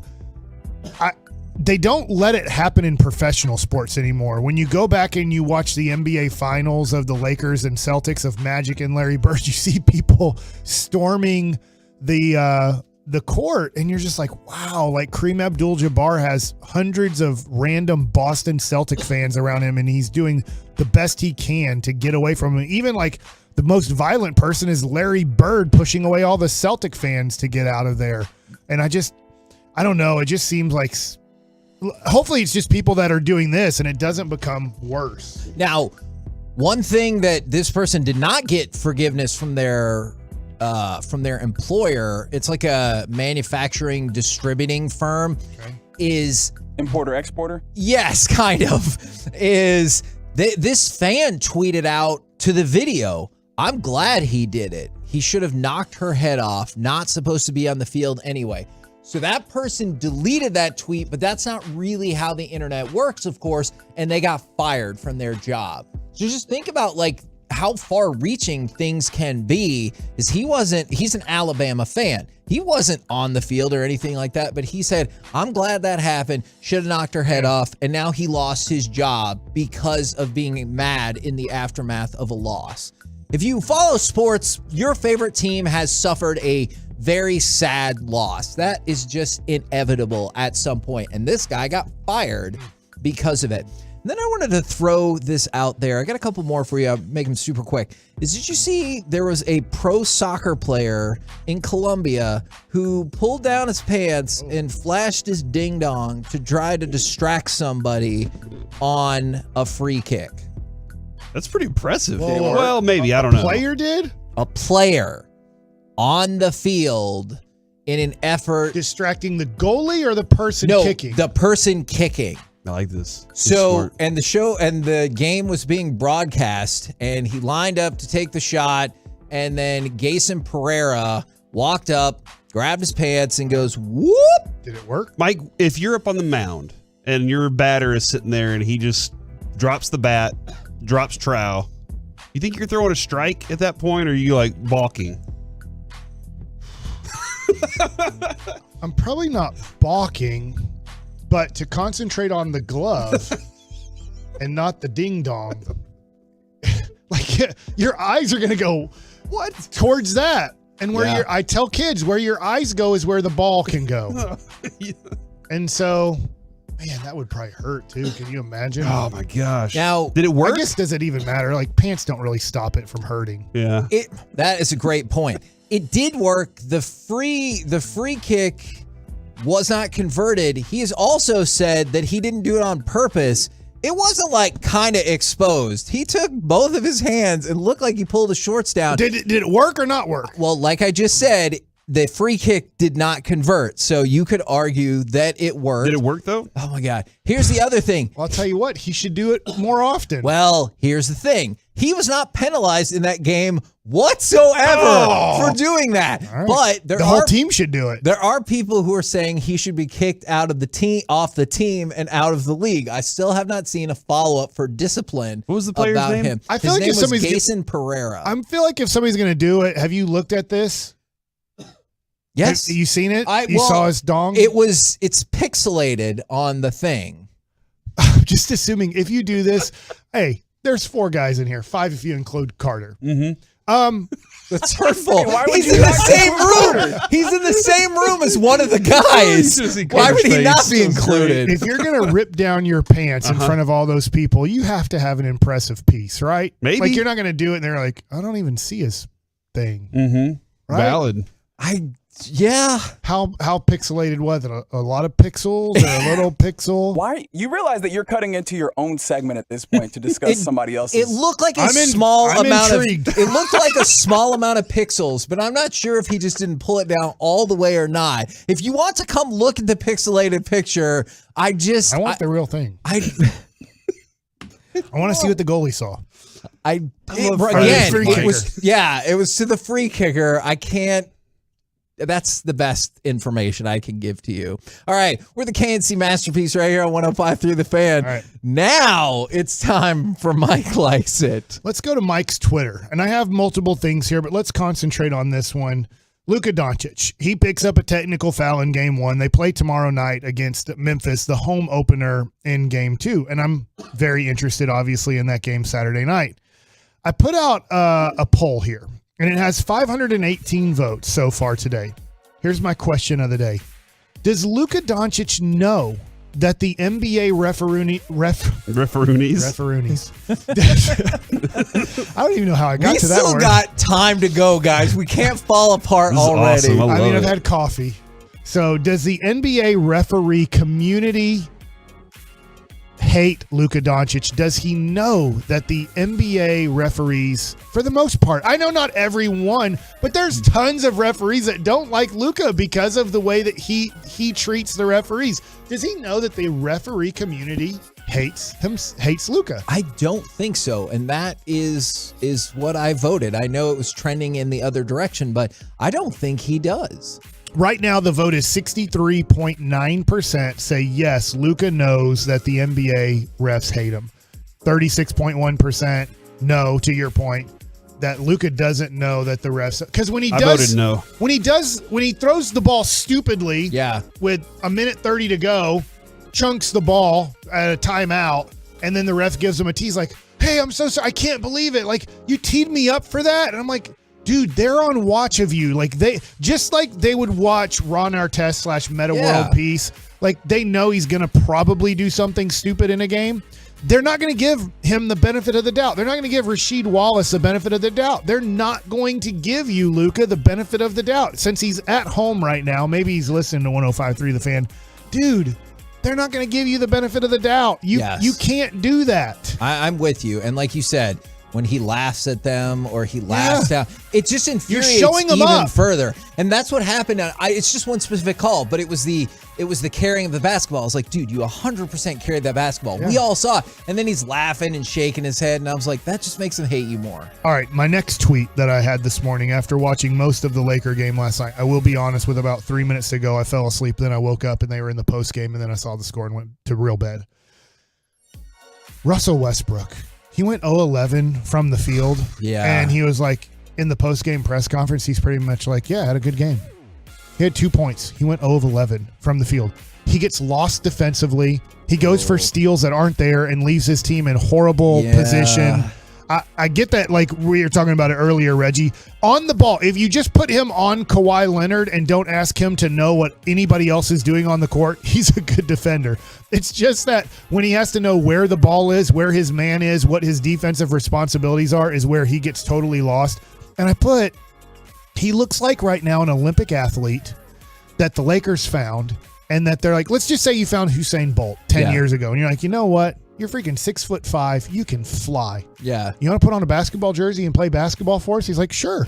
And then when he doesn't understand how basketball works, he's like, you didn't ask me to understand how basketball works. You just asked me to be a great athlete. I don't know how basketball works. And that's what Russell Westbrook looks like now on a basketball court. Like, he's never played basketball in his life. It's going very, very poorly, and I'm curious what this season looks like for them and for him. Do you think he ends? I know you said untradeable, and we talked about that earlier. Does he end the season with the Lakers? I think he does, because the Lakers are out of first-round draft picks. if I attach a 2027 draft pick just to get rid of them, for what? Like, what am I going to get that's going to turn me into a championship team? I think they're going to be competing for the 9th and 10th spot, and LeBron doesn't want to do that. Yeah. And so they're going to be like, no, we're not going to trade our 2027 first-round pick just to get rid of Westbrook, who's already an expiring contract. Because, like, from a Mavericks standpoint, I think the Mavericks, because somebody asked me this about it, I'd say, you know what? If the Mavericks were to do this, it would be Tim Hardaway Jr., Davis Bertans, and Dwight Powell. Those 3 salaries work to then take Russell Westbrook and a first-round pick from the Lakers. I would tell Russell Westbrook, you're not showing up here. Just sit out. We have to pay you the rest of your money. Yeah. But we sent all those bad contracts away, and Dwight Powell's not a bad contract. He's the one expiring contract, but the other 2 are bad contracts. We're sending those 2 bad contracts to maybe help the Lakers make the playoffs, but I don't think if they got Tim Hardaway Jr., Davis Bertans, and Dwight Powell, they're like, we're winning the championship now. Yeah. No, but they'd be sending away a first-round pick to just fight for maybe the 7th or 8th spot at best. So I don't know. It makes me wonder this. My question was, I know this isn't fair. I'm going to say this. It's not fair. Was Russell Westbrook ever a great basketball player? I think he was. I do. Like, I see now how it doesn't work. And I know we've trended more and more towards the triple-double being more achievable. But I do remember thinking it was amazing when he had a triple-double in a season and then did it again and again. Yeah. I think there was a time. Okay. Now, the team concept, I get what you're saying more there. I absolutely think he was. I mean, he's going to be a Hall of Famer, Corey. It's just in a weird way now. He's only 33. He was 32 last year in horrible, and I'm like, he didn't have a major injury. He didn't tear his Achilles or anything, and he's just like horrible at basketball now. Uniquely, I think you're right about the physical gifts. Like, he has all these physical gifts. But I think it was very well known that he didn't understand basketball then. How many times did we go, why did he do that play? Why did he make that play? Why did he dribble at that? Why did he shoot it? Why didn't he pass it? There were lots of questions about his ability to be a point guard when he was running with Kevin Durant at that time. But you were also like, but he's so explosive and dynamic of an athlete. Why not give him the ball? Why not let him just do his thing? So I don't know. He was good. Yeah. But he wasn't extra. It was all natural for him, I hear you. All right, so Christian Wood had 25 points, 8 rebounds in his debut. He plays again tomorrow night, home debut. What would you consider a good game from Christian Wood stat-wise tomorrow night after putting up 25 and 8 in 24 minutes? I would love to see, I would make a sacrifice of 2 points per rebound. So I would love to see 21 and 10. Okay. Corey, he had 28 and 5 in 24 minutes. What would be an acceptable line, or what would be an unacceptable 25 and 8, yeah. Did I say 25 and 8? You said 28 and 5. 50 and 22. Is that acceptable, Kevin? Well, that's super acceptable. If I were to say Kevin's acting like that wouldn't be acceptable. In his first home game, he had 15 points and 5 rebounds. Would you say, oh, geez, that's not a very good game? Well, it kind of depends, I know the percentage. You got to watch, right? Let's watch it and see how he's doing, like all the other things. Like, is he in the way of shots and stuff? So, yeah, I would hope that he could do in that 20 point and 12 rebound range. I would love something like that. And there's also worth remembering that you're not playing against a team who is like deficient with bigs. This team has some bigs, so I do find that I think that'll be interesting to see how those rebounds stack out for you, Kevin, and how easy the bucket getting goes for him when there's some guys that can actually muscle them up a little bit. Yeah. All right. So if you didn't hear, excellent. The Rangers have hired Bruce Bochy as their manager. I think it's a great hire. It doesn't mean they're going to win 90 games next year, but I think they are on the right path for leadership in the dugout. I did really like Woody. It just didn't work out. So I really do like Bruce Bochy as the manager. I was watching the Yankees and Astros last night and watching Framber Valdez, who I just love, being a left-handed pitcher. I love watching him pitch. I was just thinking about this. If Justin Verlander wins the Cy Young, which I think he will, which would be arguably the best right-handed pitcher in the American League, I think Framber Valdez is the best left-handed starting pitcher in the American League. Wow. And they're not going anywhere. I know that Verlander's a free agent. He's going to sign a new 2-year contract with them. In fact, last night they were talking about that Nolan Ryan is his favorite pitcher of all time. Okay. And that Justin Verlander has his eyes on having a somewhat Nolan Ryan-like career, which would mean he still has 5 to 7 more years left. Now, right now, when you're going to win the Cy Young at 38 years old, I can see how you're like, I probably have 5 more years left if I'm this good at 38 years old. It'll be interesting to see how long the contract is that Justin Verlander signs. But I was just looking at the Astros and the competition that the Rangers have coming up and going, when are the Astros ever going to get bad? I don't think they're in the next 3 years. I have no clue when they're supposed to not win 95 to 105 games. When the Rangers get better. Oh, I mean, I hope both of those things happen. We're the KNC Masterpiece right here on 105 through the Fan. Coming up next, we got the C Block starring Corey Majors. Hey, let's talk with Derek Holland. He played for Bruce Bochy. Ooh, and maybe Jerry? Oh, yeah, we can talk. We can ask Maybe. Jerry. We're going to talk to Jerry again? No, not again. Did he play for Bruce? Is that? Not again. Huh. We'll do it all next right here in the Fan. Let's talk about Halloween.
Odyssey app. From the MyFitnessStore.com studios, it's the KNC Masterpiece on 105.3 The Fan. KNC Masterpiece right here on 105.3 The Fan. It's time for the C Block, and I believe the C Block today has a special guest. Yeah, man. I thought, hey, the Rangers made a hire. They hired Bruce Bochy. We've heard this name for quite some time. We were kind of aware of what direction they were going with. Did you know, by the way, Bruce Bochy, this will be, now that he's hired by the Rangers, third manager in history to manage a team that he beat in the World Series with another team? Are you kidding me? It's kind of wild. Dadgummit. You know what, though? But I wanted to reach out to our friend Derek Holland, who has joined us on the show many times because he actually played for Bruce Bochy. Derek, how you doing, man? I'm doing fantastic. How are you? Are you driving in America right now? I sure am. I'm in Texas. There you go. There you go. All right. So, first off, when you hear Bruce Bochy is going to be the Rangers manager, what are your first thoughts? Man, I'm excited. Obviously this was my team that I grew up with playing for. I should say grew up with, but grew up playing for. This is my first team. This is my first love. This is home. To see them go out and get a guy like Bochy, it says a lot about what that front office is trying to do. That's a unbelievable manager that you picked up. This guy is very knowledgeable when it comes to the game. He's a great person for the clubhouse too. He's going to let those guys do their thing, but he's also going to play the game of baseball. He's going to let the analytics be somewhat there, but he's going to manage the game. That's the big thing. Okay, how important is, I'm really fascinated by the clubhouse aspect of it because he is older, and like the last really old, the older manager we saw was Tony La Russa, and that just hasn't really worked out whatsoever. I know Bochy's like a good 9 or 10 years younger than him, but do you feel like he can connect with younger players as the Rangers have clearly been like making that youth movement? Well, one of those things that sticks out, and this makes him, to me, very similar to Wash, which to me, Wash was the greatest manager I've had because of our relationship too. But Bochy will have a good relationship with those players. He's going to be the players' coach. He's going to be in there interacting with them. He's going to joke with them. He's going to be right there. So there's no reason that this team shouldn't be as good as they should be. They're potentially, on paper, they should be a very good squad. Having Bochy there and interacting with those players, making them feel comfortable, showing the confidence in them, he's going to be the perfect fit for this clubhouse. How different, Derek, as you made it up to the major leagues in 2009 with Ron Washington, you played last year in AAA. How has the managerial position evolved from 2009 to 2022? I mean, I'm going to be honest. The answer is probably going to bother quite a few people, but it's become a puppet. That's you're getting controlled by what is up in the front office. I know that's not something that a lot of people want to hear, but it's the truth. They're getting lineups sent down. What I've seen is it's sent down from up top, and they have to put those guys in just because that's what they want. I don't think you're going to see that. I don't feel that way with Chris Young. He's going to want the best guys on that field to win the game. I think he's going to let Bochy run the show. But Bochy's an old school type of manager. I think you're kind of seeing that slip back into it. The whole analytics is starting to, in my opinion, I think kind of fade out a little bit to where we're getting to see a little bit more of the old school ball and working its way back in, but also still using the numbers too. I'm on the clubhouse side of things. Are guys calling people that they know Bochy? Like, how are they handling? How do you think whenever a new manager gets hired, how do you handle it? Do you say, hey, I don't know this guy, I need to reach out to him? Well, I mean, for me, I can't speak on what the Rangers are going to do. I'm sure these guys are very excited. I know they have a great group of dudes here on this team, so I'm sure they're all talking. They all want to get, in touch with Bochy, but it's going to take a little bit of time. You got to let Bochy do his thing here with the media, get himself introduced. I know you'll probably see a few guys maybe even fly in and be here for his intro. Honestly, I would love to be here for his intro just so I could see it because he played a big impact in my career when I was in San Francisco. So I'm very happy for him, but I think the guys are going to be eager to get to talk to him and kind of pick his brain and see how he's going to think about things and how he's going to go about his ways with the team. Now, you said a lot of positive things about him, but deep down, don't you also kind of hate him because of that one thing? No, I even sent him a text already congratulating him, and I told him how it was an honor to, obviously go against him. It does suck that he got a ring over me, but I'm not going to hold that to him because they were the better team that year, and that's just how it goes. But that's one thing that maybe Rangers fans should look at is what, he got a team to go to the World Series and win it 3 different times. Maybe he can do that same thing here with the Rangers. Maybe that same giant style, they can win. What was it, every even year? Yeah. He could do that with these guys. So let's see what he does, but I think he's going to bring a lot to the table and help this organization get back to where it should be. I really could sit here all day and talk great about him because he was an unbelievable manager. He's one of the guys. He's something you want to see and have on your team. It's definitely cool to see that he got hired. Man, and Kevin, don't forget that Derek pitched maybe his greatest game and the greatest World Series game we've ever seen pitched against that club. So don't forget that part. I bet he reminded him of that in that text exchange. Wait, that wasn't against them. That was the worst game of my life against them, where I threw like 13. Corey. That's all right. Hey, Corey. It's Friday. If you want to leave now. Yeah, I'm going to go ahead. Right. See you later, Derek. It was good. Corey, no, this is the C block. Wow, Corey. I mean, I thought we were friends, but I guess you like bringing up bad memories. He does do that. I'll say that. Derek, to still stay on the topic here, when you were in San Francisco in 2018, that's what Mike does. In 2019, I saw where Dave Righetti, his last year was 2017. Can you give us a little bit of information, because Bochy was still there? Who was the pitching coach and kind of the relationship there? Because sometimes managers will say, look, I'm managing the team, you're the pitching coach, you manage the pitchers. I don't want anything to do with pitchers. I hate them. You're saying that Bochy isn't like that, but give me an idea on how the relationship is with Bochy and his pitching coaches. No, I think you're spot on with that. The pitching coach I had when I was there was Kurt Young. He was an outstanding pitching coach as well. Bochy wants to let the pitching coach do the pitching side of things, and he's going to focus on the gameplay and managing side of things.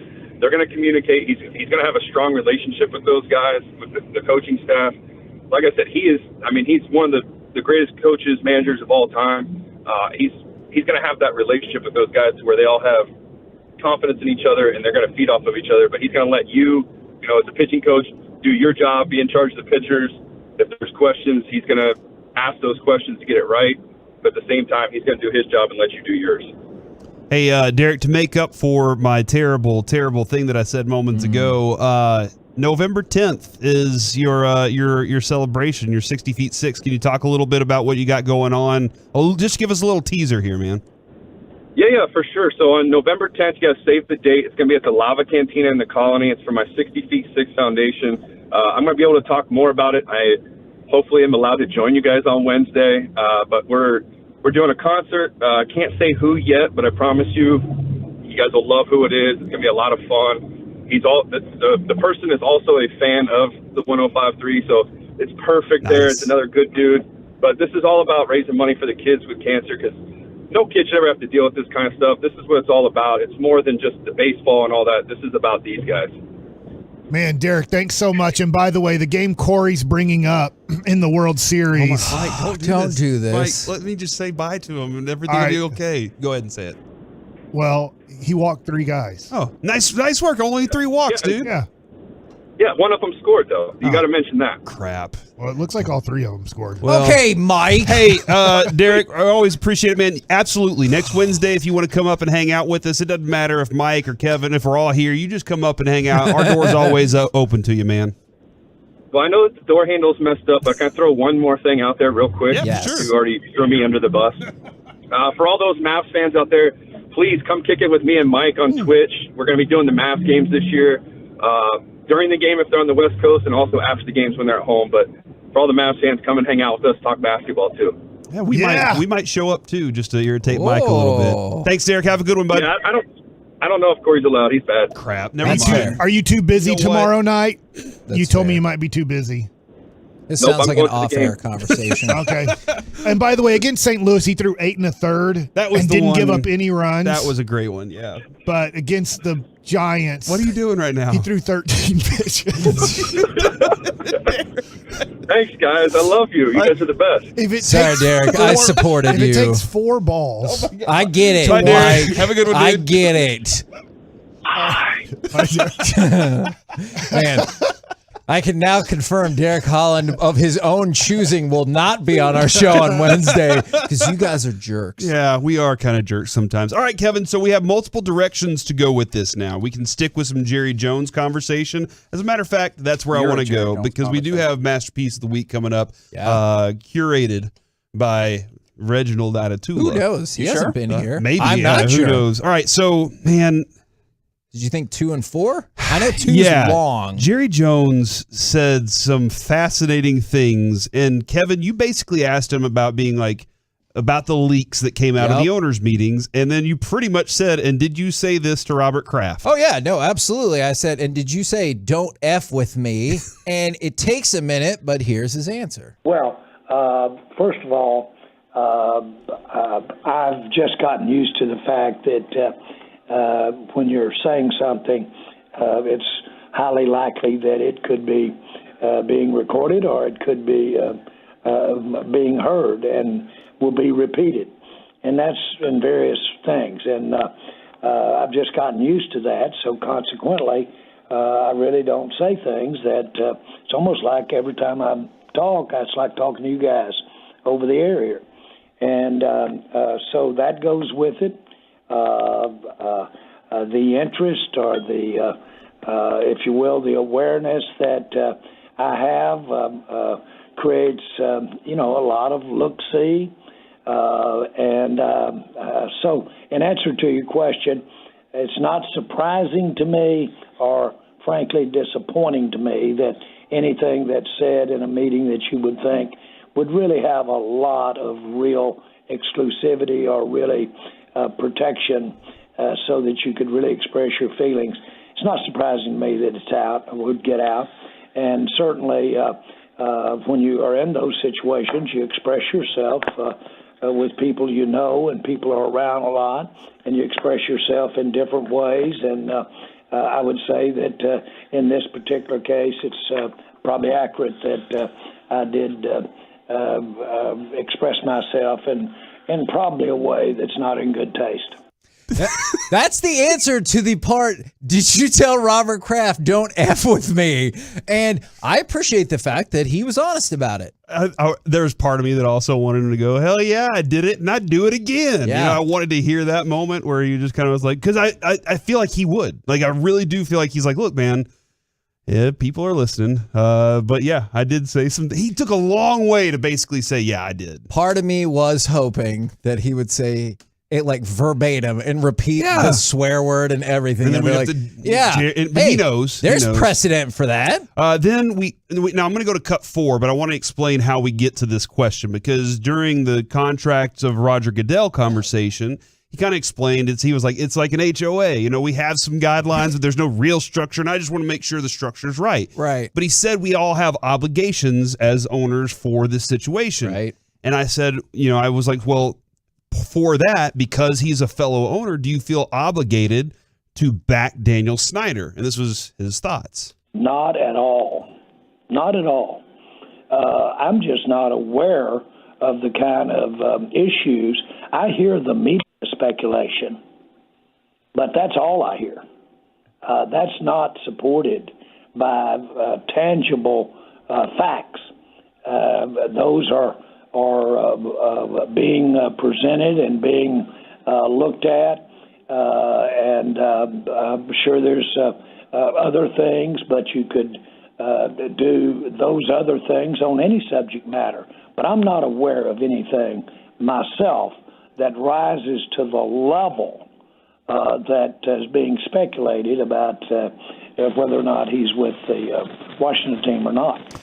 I thought that was a great question, Corey. Here's the thing, for better or worse, like you take it however you like, is he said, I'm aware of what the media is reporting, but then he's also like, in terms of what we've been shown, there is nothing that matches up that would make him like not worthy of being an owner. And so that is Jerry Jones essentially telling you, if there is a vote, like Irsay was talking about, he's a no. He's like, no, he can keep his franchise. So that's one.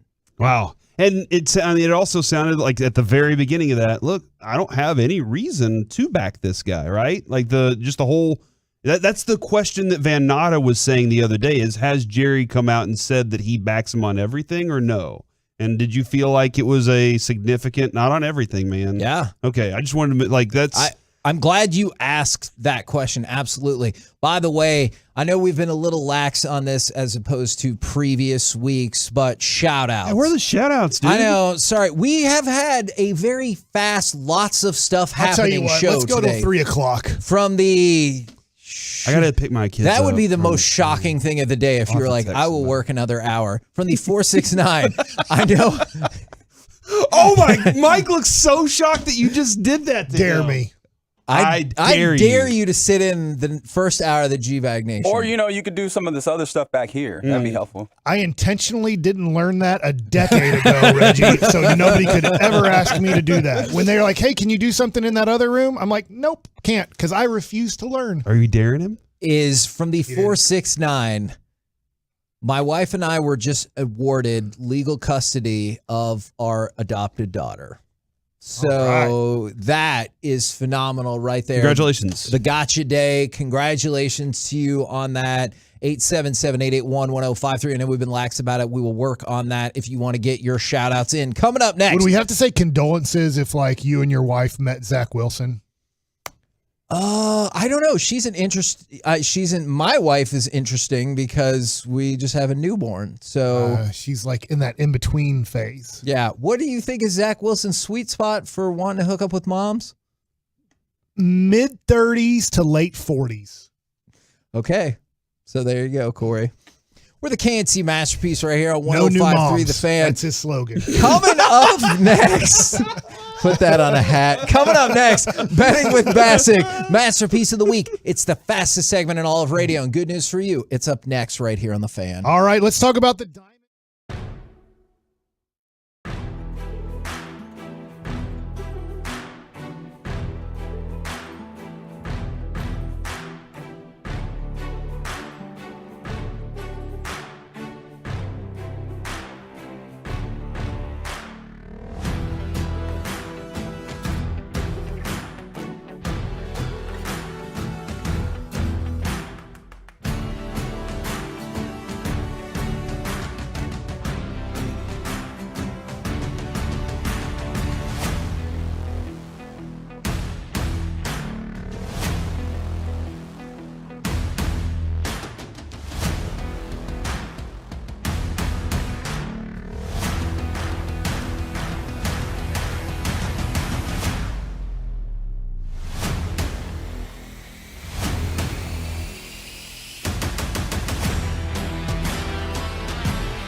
105.3 The Fan is brought to you by Bobcat of North Texas, and it's brought to you by Frankel and Frankel.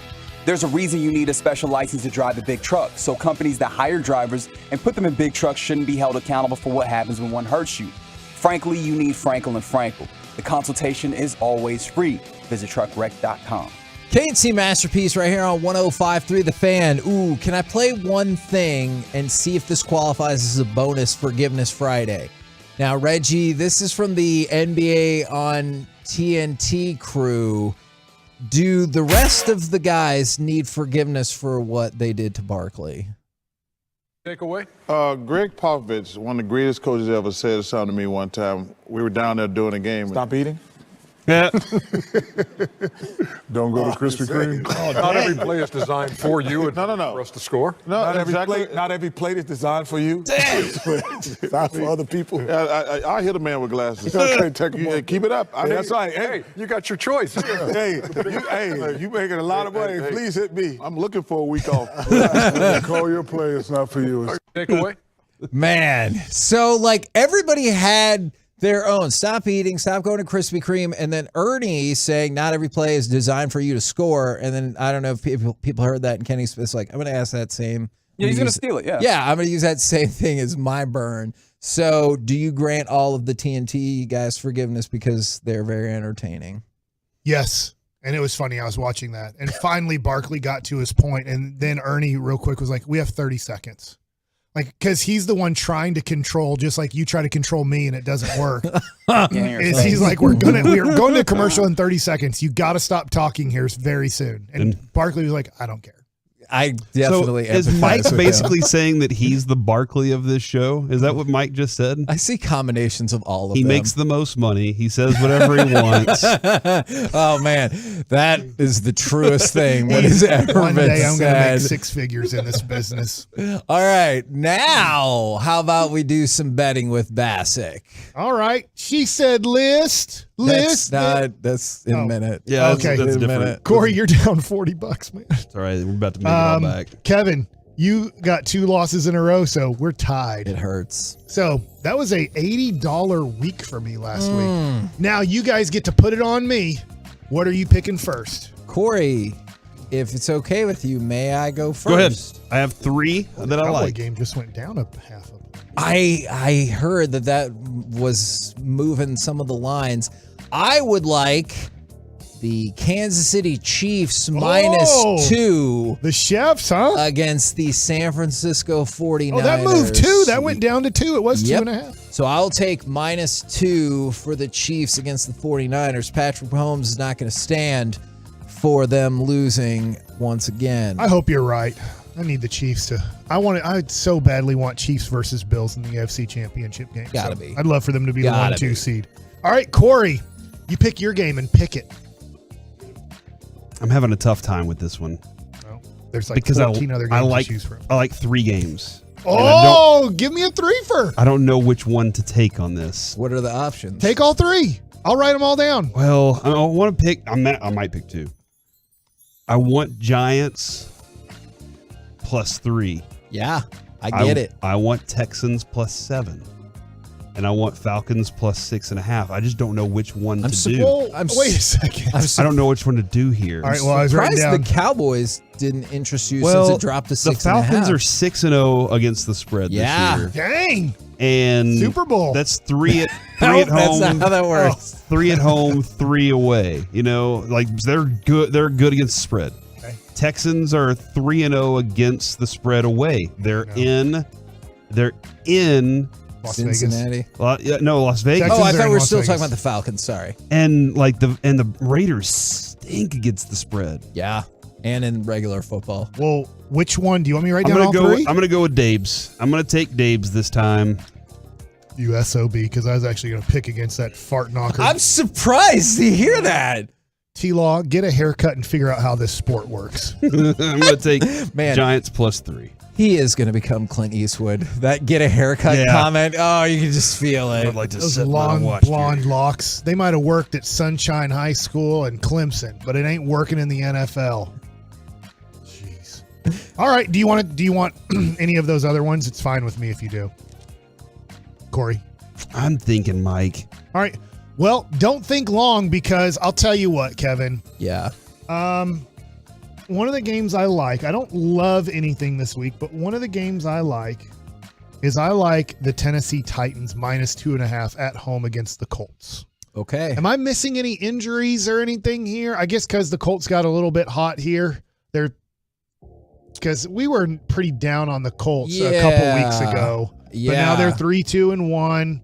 Titans are 3-2. I mean, the Colts are still missing some key defensive players. I like Tennessee at home here, and all they need to do is win by 3 points. So I almost gave you Tennessee on there. It's too bad you get the Colts. All right, Colts +2.5. Colts +2.5. Gotcha. All right, well, I'll tell you what. I'm picking 27-13 Dallas Cowboys. Yeah. So I don't want to be a Nimrod and not take it since it's not like if it's 13.5, I guess it would scare me. But I'm picking a 2-touchdown win for the Cowboys. So give me the Dallas Cowboys -6.5. And you love the Detroit Lions, so that works out for you, Corey. Pretty darn good. And now I feel like that half a point could come into play. Because now Cowboys are up by 14, and then the 2-minute drive, which means absolutely nothing. And then Jared Goff throws to Shlomo Glickstein, and then all of a sudden it's 27-20. I still win, and you still lose. I picked that game to be 27-22. So you think if I you're change gonna it to win? 28-22, I'm You still win. good. So. All right. Do you decide if you want to pick a bonus game? I'm good right now. I'm Okay. good. I'm going to stick with this. All right, got it all locked in. By the way, this is not a great slate of NFL games. Hey, you're not a great slate of NFL games. It's true. That is absolutely true. All right, now it's time for some Masterpiece of the Week. She said, list this. What's happening, fellas? Hey, Reggie. Hi, We're Reggie. back. Sean and RJ want to be a part of this next week. I mean, they can come in studio. The door is open. I don't think we fixed the handle, but at least the door is open. It looks like it's working. It hasn't fallen off today. Just because it's working doesn't mean it's fixed. Man. All right, first one. That's true. All right, Masterpiece of the Week is a segment that these fellas do every week. I mean, me. You never know. Good point. But That is a good point. It's very simple. We will revisit some of the funny, stupid, or odd things that have been said on this program. Can I ask you a quick question? This week. I'm didn't sorry. say yes or no. I apologize. Say May yes or I no. ask you a question, Reggie? So the first, no, I'm just playing. Go ahead. Have you listened to your replacements and judged how they did at Masterpiece of the Week? No. Okay. They don't need that. Because Reggie's just listening just for fun. Yeah. He's not listening to like One monitor. Love TX says this is the best segment of all. Because Reggie's a Tolo too. Don't Good screw luck. it up, Reggie. Yeah, I'm gonna do that.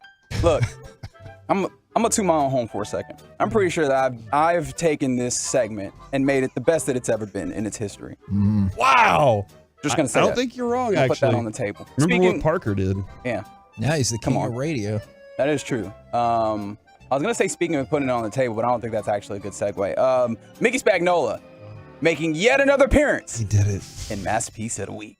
When anger put it down, it's like it went down and it went down again.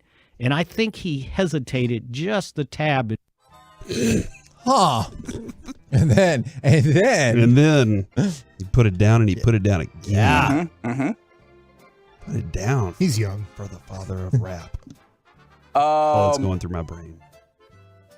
Fantastic. What am I supposed to say to that? Really? I don't know. I don't know. Those just talking words. There's a few longer cuts Okay. in this edition of Masterpiece of the Week, and this next cut is one of those. As you're just gonna have to hear it.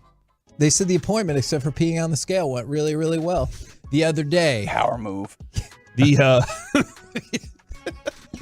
assert my dominance. This is my scale. Wouldn't that be like a lot cooler if that's how we could just get stuff in life? Just walk up and be like, You know what, Corey? this is my margarita machine I now. definitely do not want you. I think you should use the margarita machine at that point. No, I definitely do not want you to Pee on the indulge in you this. pee on the bottom of it, not the spout. Yeah, not in it. I really like how quickly Mike was like, I totally get what Corey said. Just don't pee into the margarita machine and you're fine. It's like a fire hydrant. If you pee in it, then you don't want to drink the water out of it. But if you just pee on the bottom of it, you're fine with the water. How does that relate to a fire hydrant at all? Because you're not peeing in it. That was the first inanimate object that popped dogs into his pee on head. fire hydrants. Mike's word bubbles started to come together. He's like, pick fire hydrant. Guys, that's what dogs do.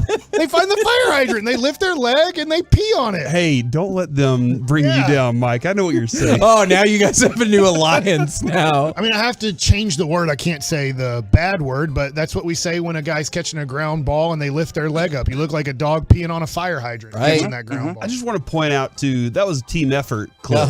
Everybody. Reggie. That was a good one. That was team effort. That's why it took a little bit longer because everybody had to get their investments in. Just real quick, Reggie, I'm sorry to interrupt you, but we need somebody to help out here. From the 817, they said, you guys are dog turds and no one likes this segment. What? Just go ahead and text that's unfortunate. Thank you for speaking for everyone, 817. If you do like this segment, because I feel like a lot of people really like this Because we'll stop doing this segment if no one likes it. If no one likes it. That's fair. But I'm betting we see a few texts. They need to release their anger. Yeah. On a margarita machine? Fire hydrant. I guess so, if they need to, if they want to claim it. That's a good point. Technically correct. No, that's not a good point. Because then people are going to go around peeing on stuff and be like, I heard on the radio, you get to claim it. That is not how that works. Oh, so you get to tell people what to do, but we can't? Yes. Yeah. No. A baby can do that. A full-grown person Sorry if you're cannot. looking at this car. It's already been peed on. Yeah. That means you got to go to the next car. Don't do that. Could you imagine if, like, that's how the dating world was? Oh, okay. What are you doing? I think there are parts of the dating world The that next are like clip in Masterpiece of the Week is a Mike special. He thonged it out of a pool. I do not believe that is the case. And then took the water and didn't drink it, just poured it all over his chest. I don't know if I could confirm and any said, of that. Sparkle that, Kyler. So this Kylie. Yeah, that was about Dak Prescott and Kylie Jenner. He did it again. Even when hearing it, he's like, I still don't get what the problem is. Yeah, I think that right there might be indicative of how I feel about the show, like most of the time. Mike saying some ludicrous stuff and us being like, I don't know about that, dude. Okay, so since you're talking about how other people do weird stuff, Kevin Mahaglin, would you like to step to the microphone? He does super fast breathing. Yeah. Which isn't helpful. I regretted that. You sound like you're scribbling on some paper a little bit. I regretted that instantaneously, and I don't know if I was doing like Lomas breathing or what happened there.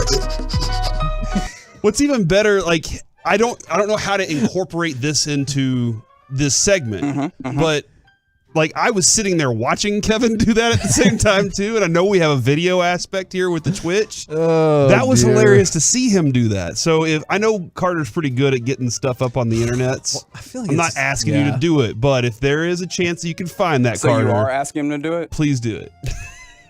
What a jerk. From the 702, this is the best segment on 105 through the fan. That dude is clearly a Commanders fan.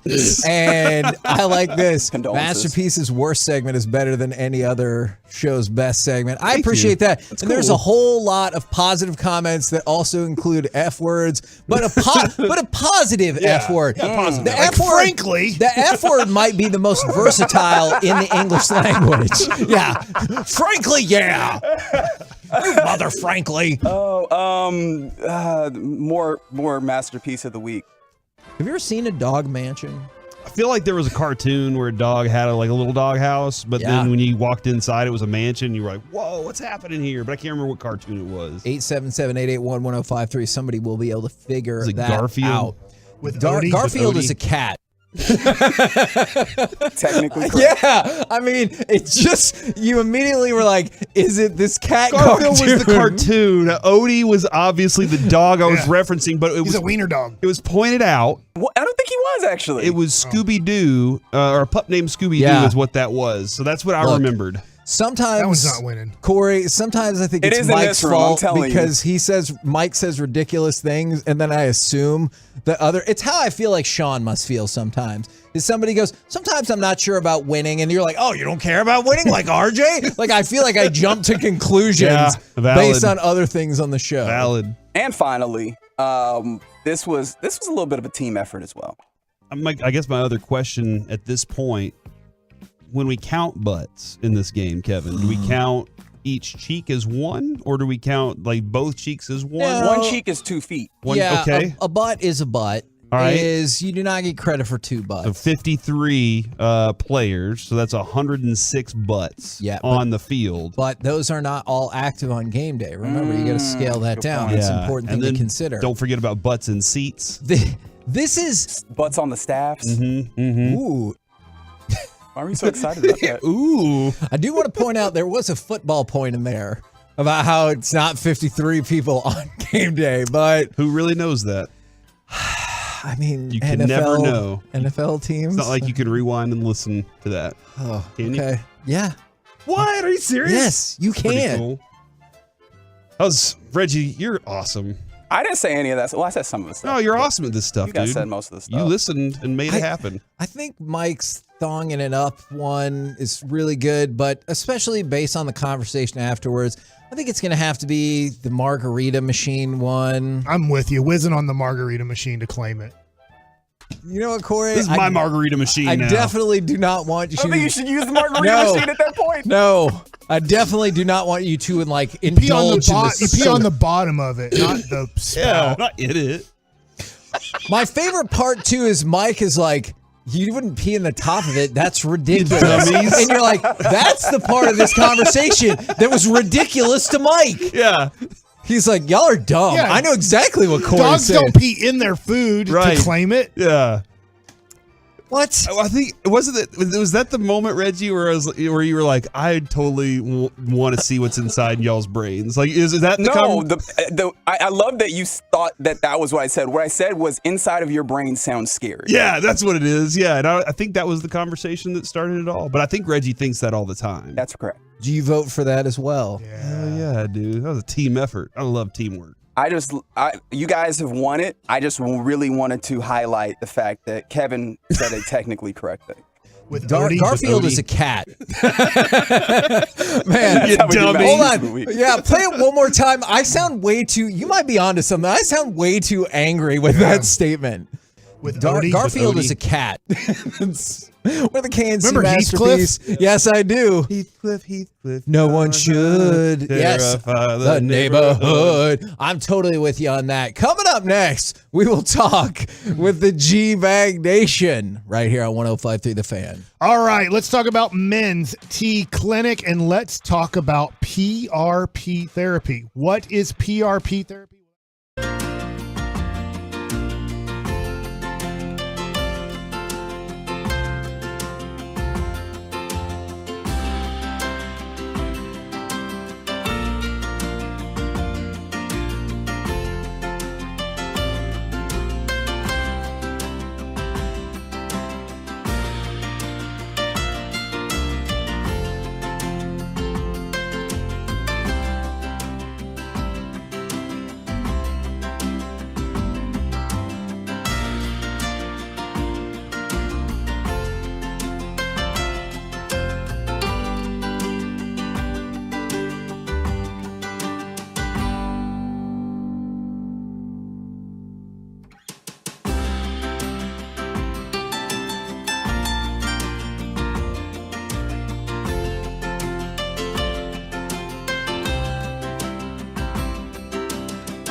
The Fan. This segment of the KNC Masterpiece on 105 through the Fan is brought to you by Classic Chevrolet. True to Texas, Classic Chevrolet is driven to do what's right, and that's why they never charge more than MSRP. Plus, they still pay full market value for your trade, so find new roads and visit Classic Chevrolet. Relax and enjoy the difference. KNC Masterpiece right here on 105 through the Fan on a Shout Out Friday. Got a few more shout outs for you guys from the 928. Shout out to the wife for buying him Cowboys tickets. Remember, y'all can always put your names on these if you like. Shout out to the guy in the big pickup at Chick-fil-A who doesn't know how to park correctly. I know he's listening because I could hear your station from his radio, so that's kind of awesome. Hopefully he gets the message. From the 817, shout out to y'all for keeping my mind right on this Friday. Always happy to oblige. And then shout out, this is from Marshall B. He is marrying Bianca W. He said it only took 6 years for her and her friends to wear me down. Just kidding. I love her. So congratulations to you on the upcoming nuptials, and shout outs to all those good people right now.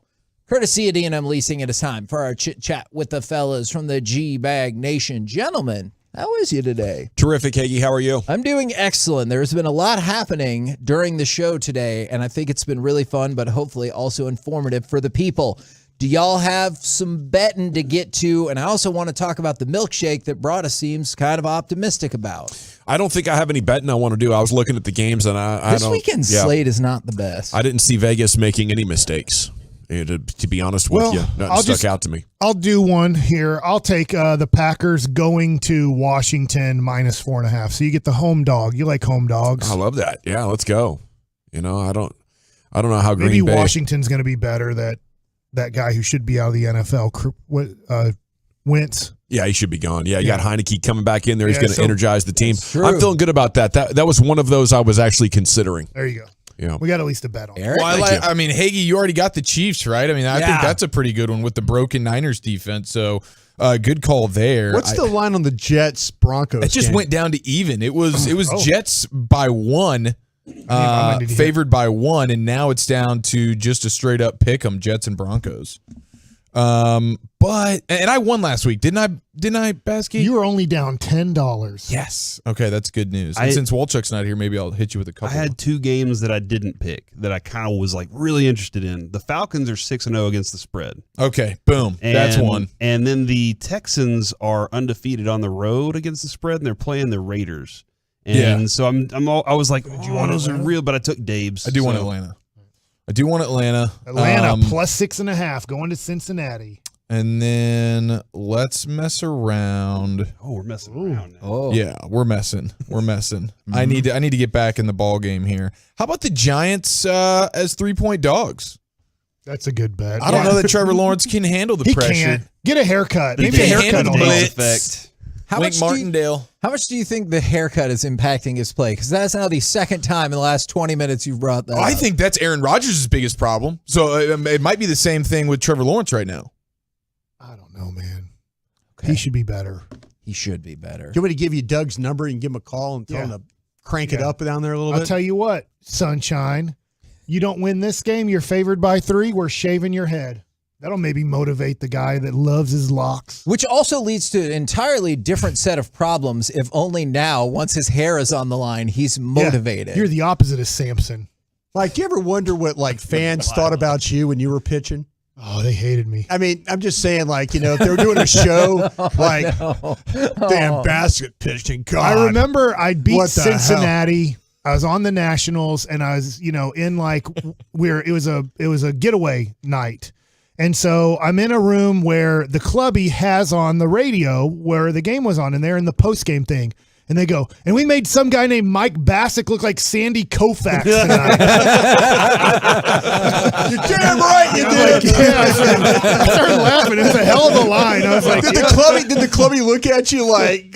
No, he was doing his work. It's just on, and so it was just like, well, yep, that's me. Now, I think I think a lot of people were listening yesterday when you were doing the drawing for the milkshake, and you seemed, and correct me if I'm off here, you seemed fairly optimistic in the moment. Absolutely. When's that going down, and what are we doing? Okay, well, I have to get back into the survivor pool. I've had trouble, I don't know, I'm supposed to be some kind of football expert here, but seems like I'm. No, you were right. The players just didn't do what they were supposed to do. I don't know about that.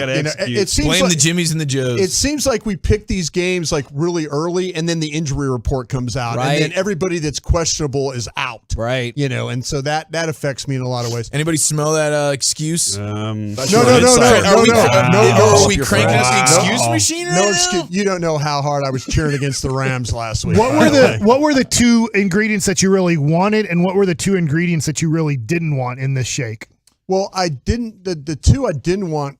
Anchovies was part of it, and tuna fish was the other. And you avoided both, right? Yeah. Really unfortunate. What were good ones? Well, the one I'll tell you what, Like the chocolate syrup? No, Strawberries. no, Strawberries. strawberries, all Bananas. that, bananas. Okay. And I drew an orange, which is not a bad thing at all. The cheeseburger will be interesting just because of the it's got ketchup, pickles, the cheese, and then the patty and the bun all together. So yeah, that'll be, and then it goes with some minced garlic, red onion involved, Spicy in it, brown and mustard. spicy brown mustard, And for golden spicy brown mustard, by the way. Little grainy For to a it. Yeah. brief moment, it sounded like there was debate about the peel on the orange. I feel like you were pushing that when I was Oh no, listening. we're not doing orange chicken here, guys. Yeah. We're doing like it's the orange. And what time will the drinking happen?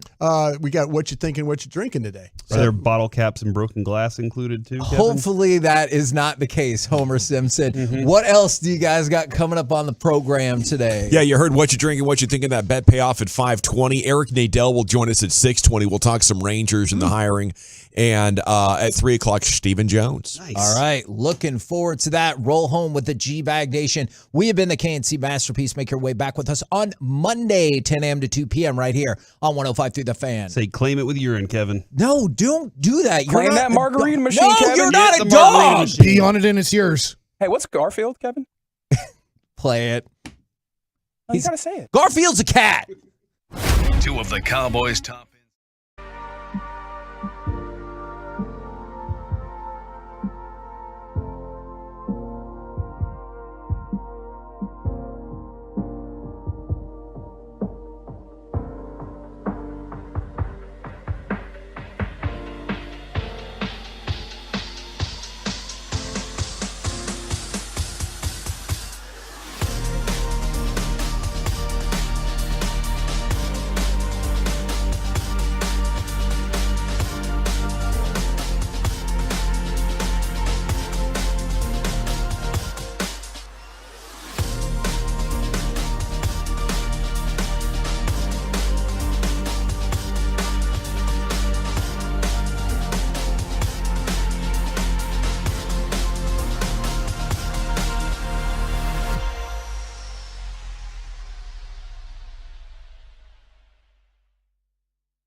MyFitnessStore.com studios.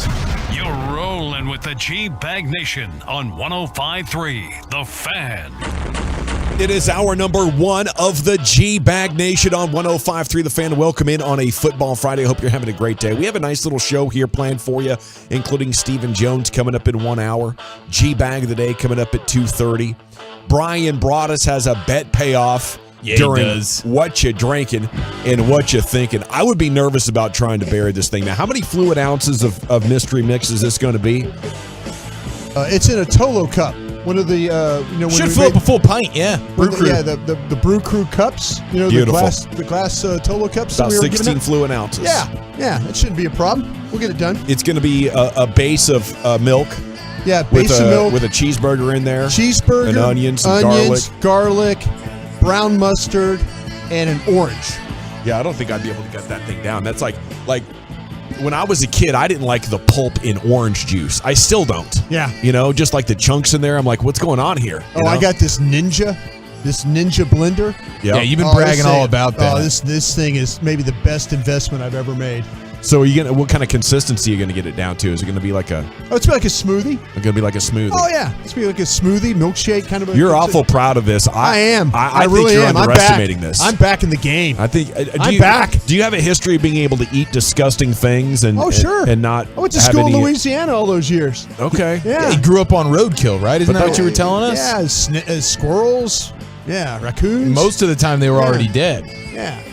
I tell you what, the thing that... I'll say this, though. I caught a good draw. That tuna fish, I like tuna fish on a sandwich. Not in a smoothie? I can absolutely... That would have ruined it, yeah. The anchovy things, I will not cook a dish that has anchovies in it. Yeah. If the recipe says anchovies, I'm like, I'm out. Yeah, you really dodged a bullet with that one. I did, but I'm back. Okay, and so are the Cowboys here as they head for another game, the pregame at 9 o'clock Sunday morning with these two gentlemen, Chiafalo and Broaddus. And every Football Friday in the G-Bag Nation, we open up with predictions. Who wants to go? What do you guys think the score is going to be? Cowboys 31-23 in this football game. I like what they're going to do. I think Dak Prescott's going to come back. I don't think there's going to be a lot of rust. This defense gives you a lot, whether you want to run it or whether you want to throw it. I think they're going to have some opportunities, and it's going to come down if you can control the Lions' running game. So I'm going to say 31-23 Dallas. Yeah, I tend to agree with you. I don't have them getting over the 30 barrier. I think they could kind of go a little bit conservative with the way they do things, especially if they have a lead late in the game. I think they're going to try and run the ball a ton. And I think the Detroit's game plan is going to be to run the ball a ton. So I don't know if either team is going to get all the way up into the 30s, but I have the Cowboys winning 28-23. So that was kind of the way I felt about it. And it's just funny when you look at the Lions defense, and that's mostly what this comes down to for me, is just how bad they are. And they had 2 weeks to prepare, but they just got shellacked by Bill Belichick. And now you're dealing with a Dallas offense who has a little bit of unknown to it because Dak's coming back, and so what's exactly it going to look like? And so if you're the Lions, you have just kind of there's too much unknown for you in terms of game planning. There's going to be a lot to try and digest there, and then their defense, it's dead last in offensive points, dead last in total yards, dead last in rushing yards, 26th in passing yards, 28th in turnovers, dead last in third down, 27th red zone touchdown percentage, 29th in explosive plays, 30th in sacks per attempt, and dead last in points per drive. It's just, they're in the red on everything. There's not one redeeming quality to the defense that you could say maybe, okay, they suck at everything, but man, they get some turnovers. Or man, they do get off the field on third down. Or they tighten up when you get into the red zone. Like, they do nothing well, and they don't sack the quarterback. It's just, it's a really, really bad defense. So, and when you look at the efficiency numbers, DVOA tells you that dating back to 2006, this would be the second worst defense dating back to 2006. Holy cow. Yeah. Second worst in 16 years in the entire NFL? Yes. That's what we're dealing with. That is here. amazing. So you're going with 65-28 or something like that? Yeah, well, I just think they're going to end up they're going to be milking a lead, I think. And so they're going to be handing the ball off quite a bit. And I think Detroit, their big recipe to win is going to be to hand the ball off as well. So I think it'll be kind of a quick moving game. I think they're going to. So what's your score? I'm going to say they're going to 28-23. 28-23. I'm going to go 34-17 with a nice little double up. interviewing Tank yesterday and then listening to everybody talk about it, I think stopping the run is going to be a huge emphasis, and I don't know if it's going to fix it, but I think it will allow them to hold Detroit, from running all over them, which they're capable of doing. I mean, they got a $190 on the ground against the Vikings. They got 200 on the ground against the Eagles. They have put up some huge games on the ground this year, and the Cowboys coming off the game the way they did, and to hear Tank bring up the run stopping so many times yesterday, to me that says it's a big part of Dan Quinn's message this week, and I think the guys are going to make sure that's a point of emphasis because it's literally the only way they beat you, and they don't have a running quarterback who can 5 seconds after he snapped it still run on you. So I really like how the Cowboys match up in this game. I don't think the Lions have beat the Cowboys in like 4 matchups, and it's because they usually have a bad team, and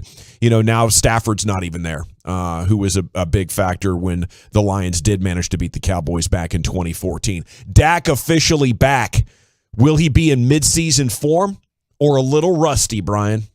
I'm saying he's going to be. I don't think he's going to be a little rusty. I don't think there's going to be any problems with him playing early in this game because I think they're going to do things that he's going to be comfortable doing. I think we'll see what happens with the short passing game, things like that. The tight ends kind of have a feeling they're going to let him get into some easy throws, and then if you have the ability to run the football and then also play action off that, though, I don't see him missing many early throws because I don't think they're going to really take many chances with those throws. I think they're going to kind of see, tight ends, the underneath stuff, the curls, the outs, things like that, the intermediate passes.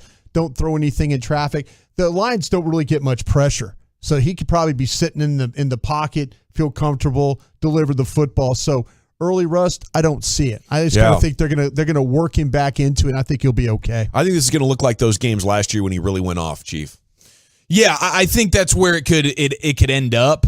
I'm with Broadus in terms of I think they're going to make a concerted effort to initially get this offense going with the running game and with the easy passes to say, okay, let's forget that the last game happened when Dak was here with the Tampa game, and we're gonna get it moving. And they'll be judicious, I think, with the chances they take down the field, but I think they will maximize those opportunities, and you'll get some big chunk plays, Dak to Gallup, Dak to Lamb. Who knows? Maybe it's a Dalton Schultz, a bit of resurgence for him as well, but I'm expecting Dak to look clean and crisp in this game. Okay, Stephen Jones is coming up at 3 o'clock. I think this next piece of news here, it does make San Francisco the favorite when healthy in the conference.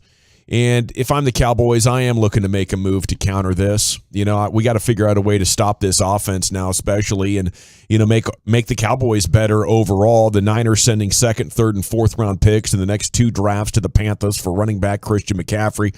He's averaging 4.6 an attempt in a bad offense and about 50 yards receiving per game. Now they have Deebo Samuel and George Kittle and Brandon Ayuk and McCaffrey as their playmakers. That is a really fine collection, Brian. Yeah, no, this is one of those moves. I reached out to some of my guys out there and maybe give me a little bit of an idea of what they were thinking overall with that. But yeah, this is an organization that's not afraid to go for things, and the thing about it is, I know it's John Lynch as the general manager title, but it really is Kyle Shanahan running that operation. If they want to go do something, if they need something, Kyle Shanahan generally is the one making the call there. Well, I like his aggressiveness. I don't know who it is going to be on the Cowboys, but this is a golden opportunity. And you look at the teams that are making it to the Super Bowl, they're making moves like this. The 49ers have had big moves over the last 10 years into the Super Bowl twice, in the NFC title game another occasion. So I think this is the way. I hope they do something, but Jerry Jones this morning said there's nothing currently they're working on as far as the trade market, Chiafalo. Yeah, I mean they're gonna keep it low key. I mean, nobody expected this trade to go down yesterday, right? Like last night, that was a huge shock to all of us when I got the news. I'm like, okay, here we go. This is exciting. So I still think the Cowboys and maybe seeing teams in the conference making moves like this will put a little bit more pressure on them. And if Detroit runs on you pretty well, then next week you have Khalil Herbert and you got Justin Fields running on you a little bit. You might end up getting your wish, Dawson, with some type of trade, linebacker, interior D lineman, something to shore up the defense. But it's interesting to see what the Niners are doing right now. There's a lot to discuss in terms of like big picture, but as you look at it right now, it is extremely extremely fun to think about that offense and the versatility that they have in their weapons now. Yeah. Deebo Samuel, he's a wide receiver that plays running back. Now you have Christian McCaffrey, a running back that plays wide receiver, a versatile tight end in Kittle. Brandon Ayuk is kind of a yak god, and a guy as a maestro in Kyle Shanahan who's willing to maximize all these skill sets for these dudes. So for defenses to match up with them, getting Trent Williams back, we've already talked about how their defense is going to get their guys back.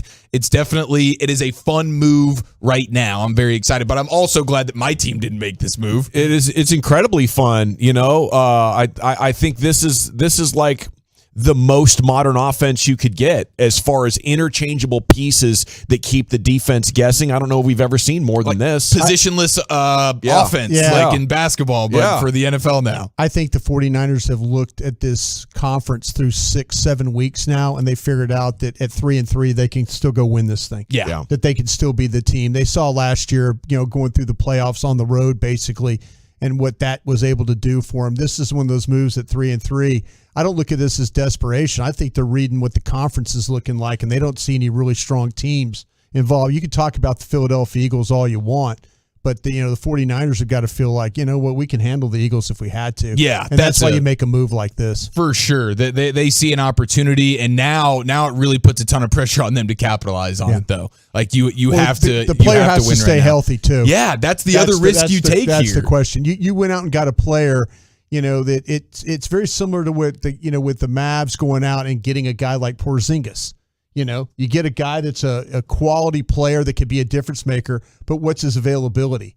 That's the question you have to ask yourself. But we'll see, because that's the when you make these trades, you're thinking, no, this guy won't get hurt for us. But this guy does have a history of not playing football games. Okay, let's come down here and talk about Rangers hiring Bruce Bochy. I think it's awesome. They've put themselves in a conversation for best manager in the sport. Bochy releasing a statement saying, if I was going to return to managing, it had to be the right situation. I strongly believe that had to be the case with the Rangers, and I can't wait to get started. So I don't know what Chris Young told him, but it has to include, we're going to spend money. Bruce Bochy knows what a winning team looks like. He's not going to come back into something dysfunctional. He's not going to come back into something to develop bad players. This is a guy that has options.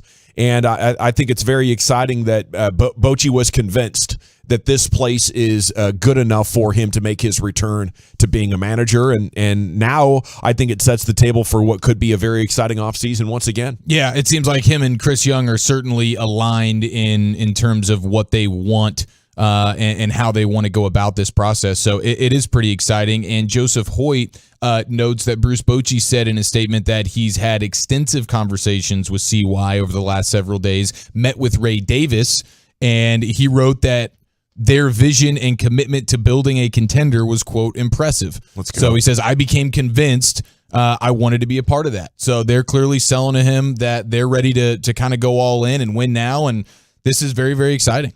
Our friend Chris Young is going to, say here it became clear he was the ideal individual to lead our club as we continue to build a championship culture here in Arlington. Yeah. They really had a struggle with Woody as far as the routine of getting ready to play at a high level, at a professional level, and sort of setting the standards for what a big league operation was going to look like. And I think you solved that in a big way here with Bruce Bochy. Yeah, this is my hope, though, for the hire here, because you look at what, and this could be comparison, I think, to what the Astros did with bringing in Dusty Baker. You didn't need Woody to be the manager during the pandemic when everything was kind of helter-skelter. You needed somebody that was able to steady the ship, a veteran manager, and those kind of things. I'm hoping that 67-year-old Bruce Bochy coming in here will be that guy that will give the organization that, too many times, and it's very simplistic to say, fundamentals were a problem for the Rangers. Base running, fielding, things that you think that, you really don't, it's such part of the game, but it wasn't something that was really, really just harped on that, hey, this needs to be different. You get a manager like this, a guy that says, hey, I understand where analytics are. I understand where they are. There's a place for analytics, but you also have to do some of those things, on an everyday basis in order to have success. So I'm hoping this is like with the Astros hiring a Dusty Baker, that it gives this organization some type of stability. Yeah, I think that's a great take, and it appears the players love him. Like, I haven't heard about any players that didn't like Bruce Bochy. Okay, a lot of sports on TV last night. We'll talk about some of the developments. Kawhi Leonard and the Clippers look great, okay?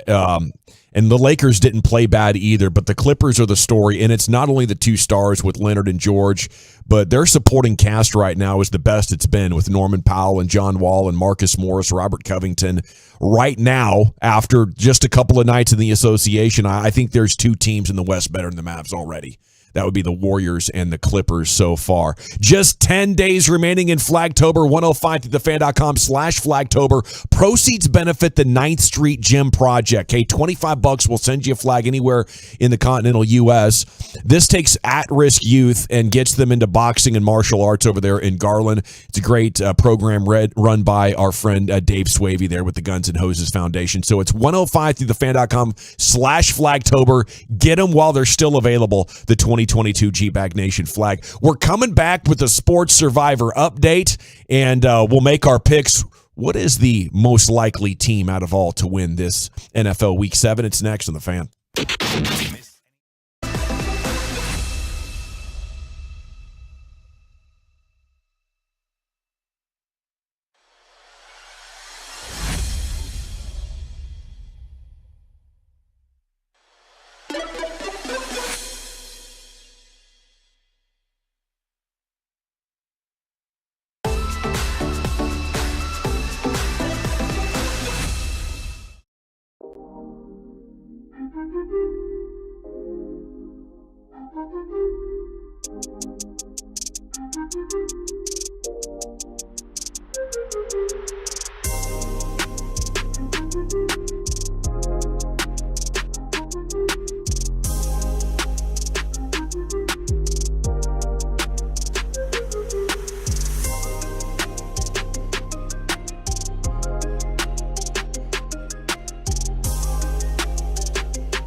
It's Fan Football Friday on 105.3 The Fan, sponsored by Blue Nail Roofing. Welcome back. It is the G-Back Nation, and it's time to give you a Survivor Pool update. Each week, we pick a winner. If we're wrong, you got to do a bet payoff. Broadus' Mystery Mix payoff is coming up at 5:20, and in a very fitting edition of What You Drinking and What You Thinking. Segment's brought to you by the Frankels. If you're hurt in an accident, it's not your fault. Call the Frankels, 214-333-3333. Go to truckwreck.com. Somehow last week, in an epic week of upsets, Zach, Eric, and I managed to have the Rams over the Panthers, and the favorite actually held, but Brian lost. So we're back to pick another 4 games. Now, Wolchuk has already phoned his pick in, right? And he's taking the Cowboys? He is taking the Cowboys. Yes, he is. He's going Cowboys this week over the Lions. He's very, very confident. So that should be exciting for all of us. This should be a nice Cowboy football Sunday. And Wolchuk is in Columbus, Ohio, with Jared Sandler, right? He does a college football trip every year, and Wolchuk went this time around. Yep, Wolchuk went this time. So they are at Ohio State and Iowa tomorrow is the game. Fun. So it is fun, except for the fact that Iowa has we talk about the Lions being the worst defense maybe we've ever seen in the NFL. The Hawkeyes have the single worst offense you've ever seen in the sport of football. And any level. This is a team that struggles to just find 3 points. And what makes it so even worse is the fact that Kurt Ferentz's son is the offensive coordinator. Yeah. So the head coach's son is the OC there, and they're struggling every week. A little nepotism going down? A little bit going on there at Iowa. Okay, I'm going to take the Dolphins. I do think Miami's the third best team in the AFC when healthy, but that's the Sunday night game. I do have full confidence. The Dolphins led the NFL in points per drive through the first 3 weeks of the season at 2.81 points per drive. And over the past 6 seasons, Miami is 11-3-1 against the spread as a home favorite.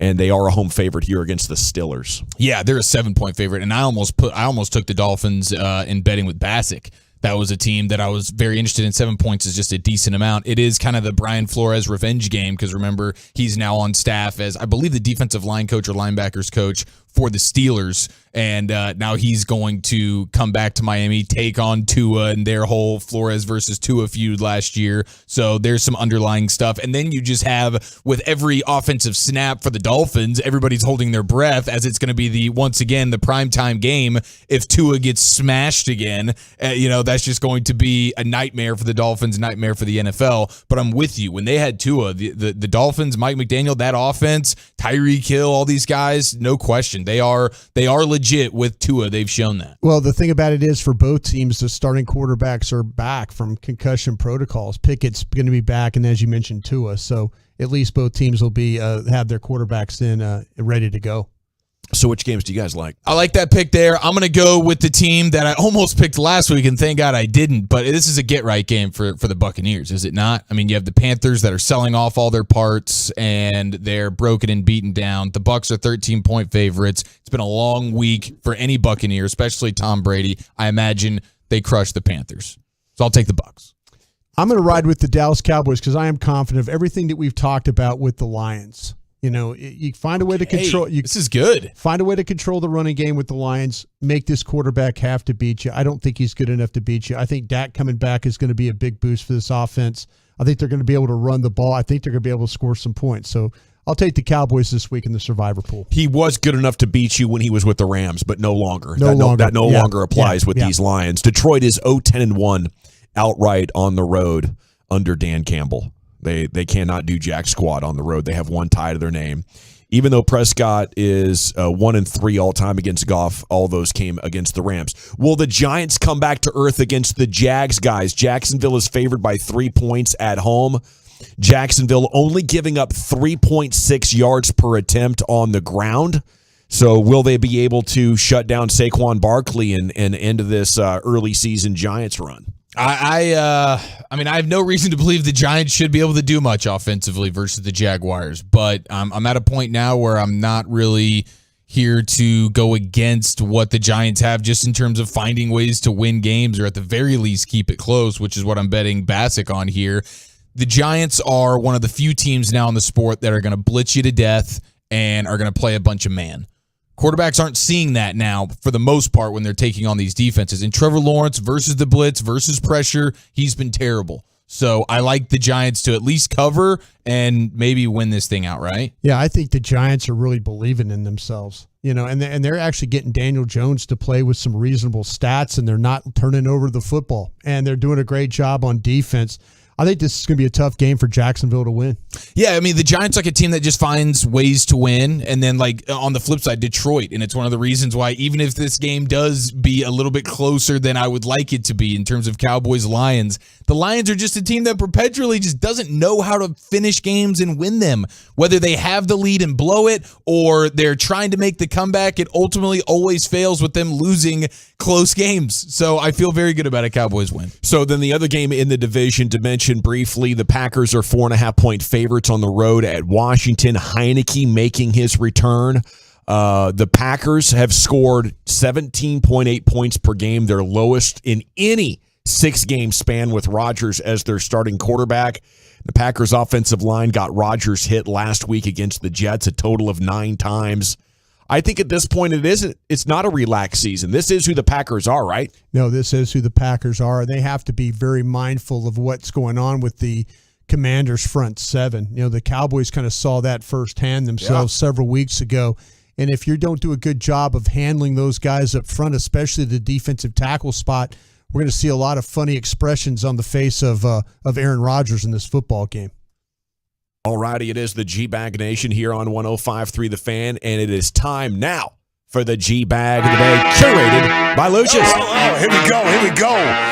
Hey, ya, for the last time this week, damn it. Happy Friday. Happy Friday. I have a casual Friday shirt on. It used to be a real big shirt. Yeah. Yeah, now it's fit snug. I don't know what's going on. It casually fit well. Yeah, man. Casually humbled me real fast when I put it on. I was like, oh, word? Yeah. That's where we at now? All right. Let's see. I got a lot of G-Bag of the days for you here. So our winner and champion so far is Gavin Dawson, calling it how he sees it. Back-to-back Mondays, Tony Romo's been the G-Bag of the Day, by the way. So congrats to Tony out there. Join us on the show. Let's talk some football with you. Be interesting to get his thoughts right now. Dak trying to come back and all that. Be nice. I'm going to say, Lucius, and I know you're a guy that likes the rap music, and you're... What does that mean? What the hell? Yeah, that still sounds bad. That sounds racist as hell, fool. Well, I've known you for 12 years. Black people like rap music. I know you like chicken and rap music, and I know you're not into the Jordans, but you like tennis shoes. No, do you have rims on your car? That's what I it's actually ask. because I've known you for 12 years, and we talked a lot about rap music, but you know what? Forget it. One-time champ now. Yeah. Flexing on him. That's good. Let's see what I got right now. Coach McCarthy. Coach McCarthy, shout out to CA for sending me this text in the last moment. He was like, I got a Hail Mary for you, fam. Coach McCarthy was on with RJ and Choppy this morning. He was. It was good. Yeah, it was really good. He told Choppy, Choppy needs to holler at his doctor, basically. He told Choppy to talk to your doctor. Yeah. I think that's fair. How about that? Head coach of the Dallas Cowboys said, hey, man, talk to your doctor. He's got a good read on Choppy then. Oh, wow. Yeah, that's my coach. Never bites off more than he can chew. Never does. Never does. Coach McCarthy was on with RJ and Choppy, was asked where he gets his sports news. Christian McCaffrey traded to a team you know pretty well in the San Francisco 49ers. Any thoughts on the McCaffrey deal? Well, I mean, obviously an incredible talent, and and I think obviously it's probably a very good day in San Francisco. I'm sure they're excited about it. When do you get your news? Like, how do you catch up on whatever you feel like you need to know around the rest of the sports world? When does that happen for you? I just listen to 105.3 The Fan. All right. What a walk off! What a walk! Yes. He just boomed us. Boom with the walk. That might go more viral. That might drop the mic. Drop the mic. Yeah. I like it. Pretty cool. I like it. That was great. Tolo coach. Yeah. Way to go, Coach. Way That to has go. been a nice interview series. Yeah. They're kind of busting each other's balls and Yeah. stuff. It's been good. Let's see. Texas Rangers hire Bruce Bochy as the new manager. That's now. him. Derek Holland jumped on KMC. Oh, this is good, too. Yeah, Dawson sent me this joint right here. KMC to converse about this. And Corey started bringing up old stuff by mistake. I really could sit here all day and talk great about him because he was an unbelievable manager. He's one of the guys. He's something you want to see and have on your team. It's definitely cool to see that he got hired. Man, and Kevin, don't forget that Derek pitched maybe his greatest game and the greatest World Series game we've ever seen pitched against that club. So don't forget that part. I bet he reminded him of that in that text exchange. Wait, that wasn't against them. That was the worst game of my life against them, where I threw like 13. I like his reaction. Let me go back to Corey's reaction, bro. Against them, where I threw like 13. I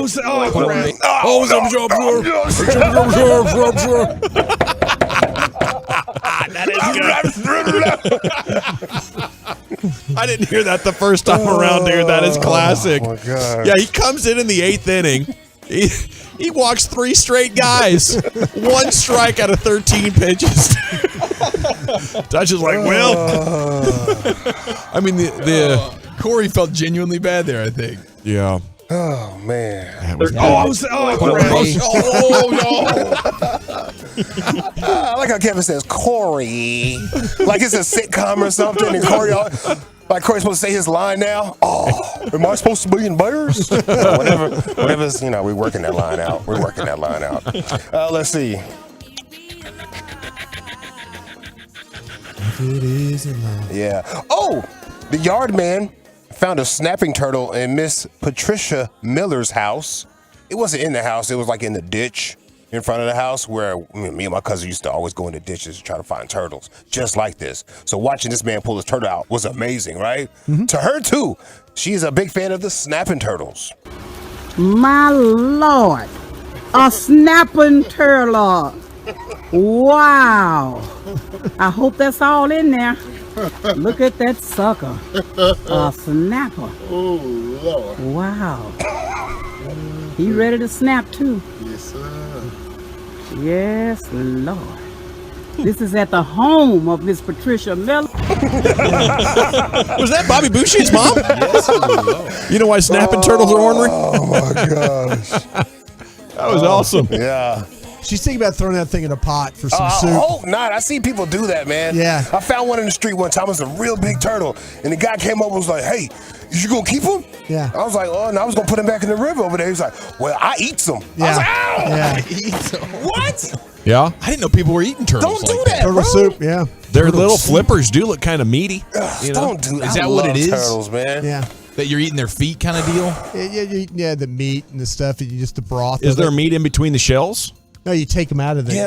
Yeah, you take them Bro, out of this is it. gross. Let's not explain that. This almost sounds like cannibalism to me, explaining this. I got It's like when bit. you were talking about the frog legs. It reminded me of little diver's legs. Oh. Like, I don't want to eat no diver's legs. That's what it reminds me of.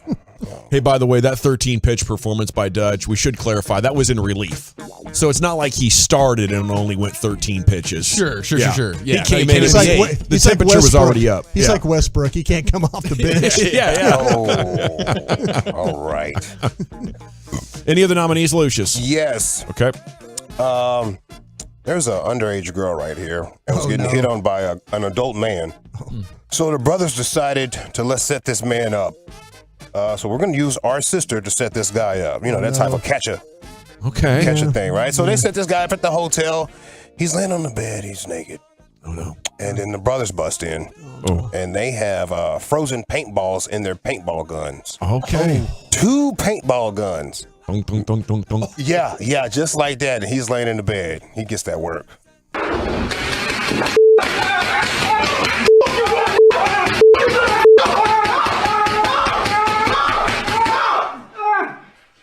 What you doing with my little sister, bro?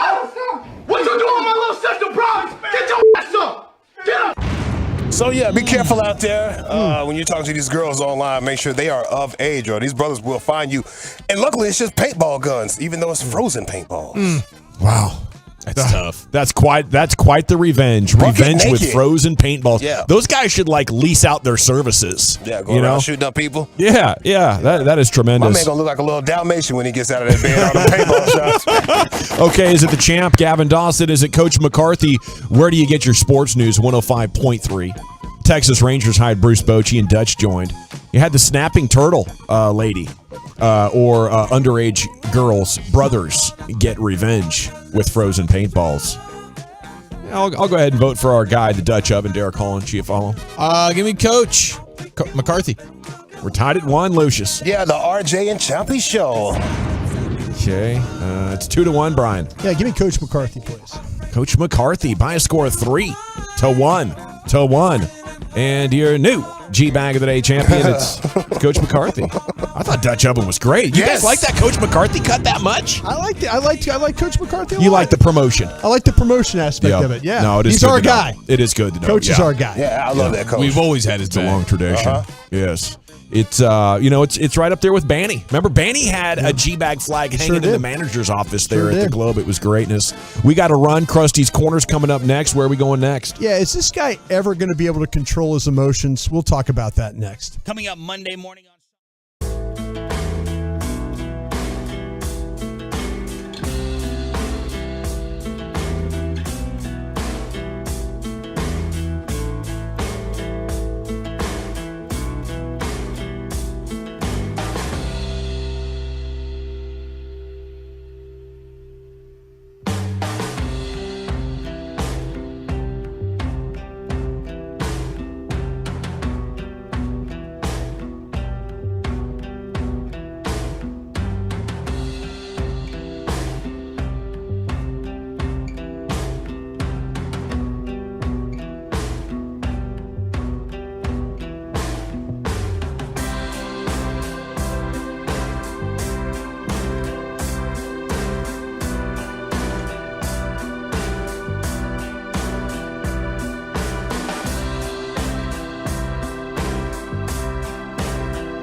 If you're in need of traffic control or barricade rentals, Buyers Barricade is a full-service provider taking care of your project or special event, no matter the size, from start to finish.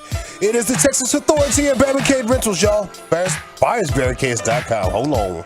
Well, thank you, Lucius. It's time now for Krusty's Corner. Here he is, the king of the Krusties himself, brought us. Thank you very much, sir. Appreciate that. Love of the Star podcast is up and running this today. So if you're one of those folks after our show today, feel free to go give that a listen. Bobby Belt and I broke down everything concerning Cowboys and the Lions for this weekend. So, damn right you did. Gave you some I think some pretty good insight that you can use going into this game. And then make sure you listen to Eric and I for Cowboys pre- and post-game show this Sunday, 9 a.m., early wake-up call. Early wake-up call. Going to be a fun day. Going to be a Cowboy victory party in the West Plaza before the game, and then in the Miller Lite Club afterwards. The game. It's going to be sweet. Should be some fun. Hopefully Cowboy victory. Okay, on Fridays, we do the thing called the Sports Mix. And if you're not familiar, new to the program, the Sports Mix are just kind of random questions that I ask my colleagues, that I have in my mind. That they always seem to give me some really good answers, make me think about things maybe a little differently. Hopefully they will with you as well. You might agree or not agree with them. Sports Mix at 2:46 and Mystery Mix at 5:26. How about Dear that? God, what a good day this is. A lot of mix going on here. A lot of mixing. A lot of mixing going on. Chief, I'll start with you. Uh-oh. Is Luka never going to be able to control his emotions during a game? I think with age he'll mature. I don't know that he'll ever be just like one of these stoic kind of dudes, but like ultimately he is who he is to an extent. But as he matures, he's only 23. When 28-year-old Luka is going to have a different kind of demeanor, I would think, on the court. So I think it will get better. Yeah, absolutely. I covered the guy who set the technical foul record, Rasheed Wallace. And there was a period of time early where it was out of control. But yeah, as he got into his late 20s, it became very much under control. And there were still occasional moments with officials that his temper would sort of, get the best of him. But yeah, with Luka and with most players, I think what it comes down to is they get an understanding, a realization after seeing it happen enough times that it really hurts them with the refs. Yeah. And it'll ultimately be a skill that you have to get better at to increase your chances of winning. You know what? I don't know. You talk about that of getting to a point where you see it hurts your team, and I kind of wonder if shouldn't he be at that point now though? No, he's just 23 years old. Like, it's real. Like, your ability to handle emotion doesn't actually become physically full in your brain until 25. Okay. So now you're 25. Now you're not going to be a total slave to brain chemistry, and you can start actually making logical decisions under fire instead of having your emotions literally take you away before you can even start thinking about it. General, I'll come back with you on this one. Yeah. Were you envious of what the 49ers did to grab McCaffrey? Yes. I don't want the running back. I don't want McCaffrey on the team, but I want the Cowboys to do something like that for a significant player. Yeah. So, totally. I mean, you look at the Eagles, you look at the Rams, you look at the Buccaneers. All these teams that are winning it are doing something big to put themselves in position in addition to the draft. I guess the Chiefs would be the only outlier that we've seen over like the last 5 or 6 years because they have a true GOAT quarterback. And if you don't have a true GOAT quarterback, you can't just draft and have the team come together. You're going to have to do something special. I don't, because like making a move at the deadline is one thing. This is a swing for the fences move that you're selling the farm for, and you're saying like it's all right now. We're putting all our chips in for this season, and it's going to hinder everything that we're going to be able to do moving forward. But you're going all in on this one season, and I definitely don't agree with the position they did it on, but I don't know if there's really any position I would want them to just sell the farm for one player, and now it's just win this year, or else you're just going to you're setting yourself up for failure for the next 3 to 5 years, I think, with a move like that. So by losing a 2, 3, and 4? By losing a 2, 3, and 4 and bringing in a salary like Christian McCaffrey's, which is $12 million, and you've already given up picks for your first round pick. You gave up your second and third round and fourth round pick here, but that's because you've already given up a first round pick. So because of the moves you went to go get Trey Lance. So to me, like I don't want. It's very rare where I feel like, hey, this one player makes you the favorite. Yeah, they picked up three third-round picks in this draft, not for players, but for a front office member and 2 coaches that they lost. So they've already got San Francisco in reality have 3 extra third-round picks in this draft because of losing a general manager candidate and losing Robert Saleh and then losing the coach to the Dolphins. Yeah. Oh, it is risky though. I mean, it's extra picks that you could have had to make your team better. And now if Christian McCaffrey gets hurt, then you don't have picks, you don't have the player, and you're spending a lot of running back as well, which is a big part of this. It is definitely an all-in shove though. It's an all-in shove, and I guess the biggest problem is the position that they did it at, for sure. Because like the Rams, I'm trying to remember what the Rams gave up last year to go get Von Miller. Like that's a nice move. That is hey, we're buying, this is a rental because you're going to be off our books as a free agent, Von Miller, at the end of this season, and you are a premium position, which is an edge rusher, not a running back that I'm tied to now at $12 million a year for. I guess as long as they want him. None of it's guaranteed for Christian McCaffrey moving forward, but are you just going to buy all, you're going to pay for him in draft picks and then release him at the end of the year and just say this was the rental kind of deal? Because you wouldn't want to give up that many picks if it was just going to be a rental, but now I'm going to be sitting with a $12 million. Yeah, he's still under contract, but it's not guaranteed anymore. Yeah. So they technically could win the Super Bowl with McCaffrey and then cut ties with him. But then you just gave up everything. And I guess if you've won the Super Bowl, you'd say it was worth it. But you don't win the Super Bowl. Now you have McCaffrey on your roster, and you can decide, do we want to release him, or do we want to just have $12 million at the running back position for as long as the contract goes? I'm asking this question respectfully, though.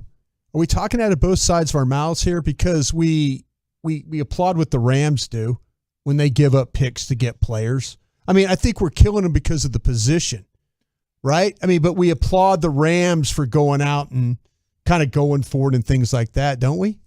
Well, we applaud the Rams. Like the Rams went and got a quarterback. The Rams sold a bunch of stuff to go get a quarterback. They sold a bunch of stuff to go get maybe the best corner in the sport in Jalen Ramsey. They sold a bunch of stuff to go get maybe a top 5 edge rusher in Von Miller. They determined that they're a player away because at running back. They've determined that by making this deal.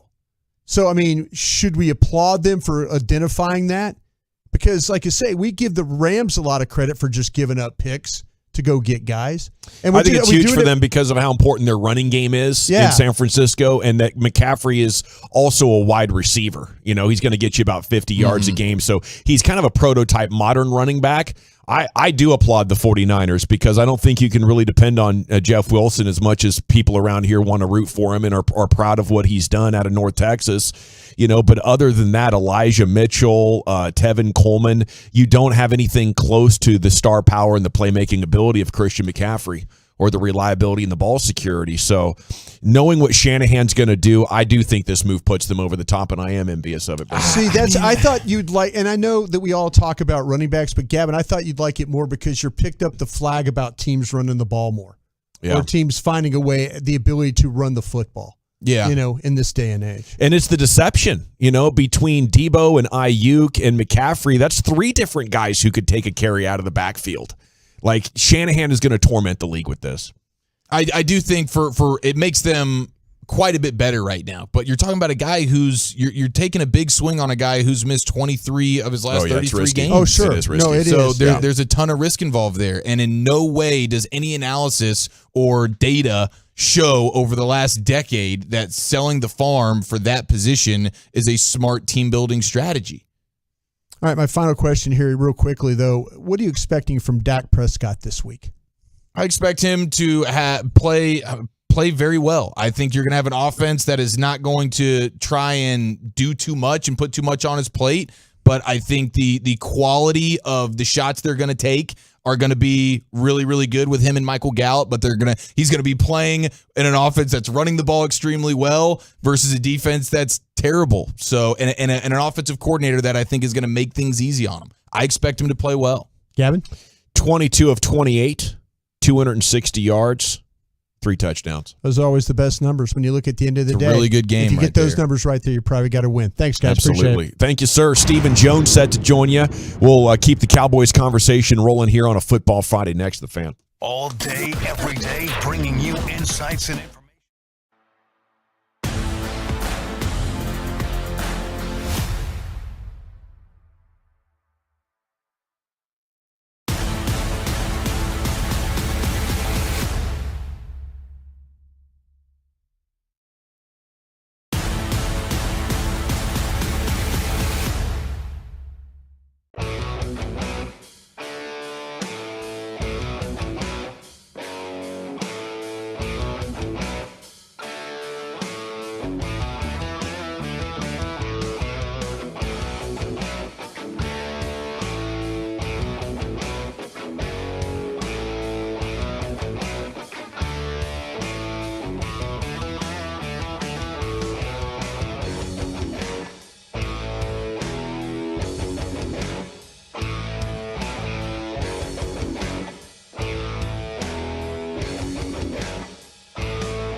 From the MyFitnessStore.com studios, you're rolling with the G-Bag Nation on 105.3 The Fan. Welcome to the nation. It's hour 2 of the G-Bag Nation here on 105.3 The Fan. Hope you're having a great day. Stephen Jones just checked in. He is going to join you at 3:20 coming up right here on your home of the Cowboys. We have some Mike McCarthy audio. Another terrific interview this morning with Sean and RJ, and there's some really fun and interesting takeaways, including when RJ suggested the Cowboys' approach is essentially boxers or karate or other type of sports. They work on sports stuff right there over there with our guy Dave Swavey from the Guns N' Hoses Foundation, doing the Lord's work over there over the years. Okay, let's start here with cut 19. In Mike McCarthy's words, how has Dak been throwing the football here for the last couple days? No, he throws a heavy ball, and I think yesterday was the first padded practice, and frankly, it was more about the team periods, being around the action in the pocket, and just those are the impulses that you can't really implement or emulate in the rehab process. So those are the things he really needs. But he's throwing the ball. He's throwing the ball just fine.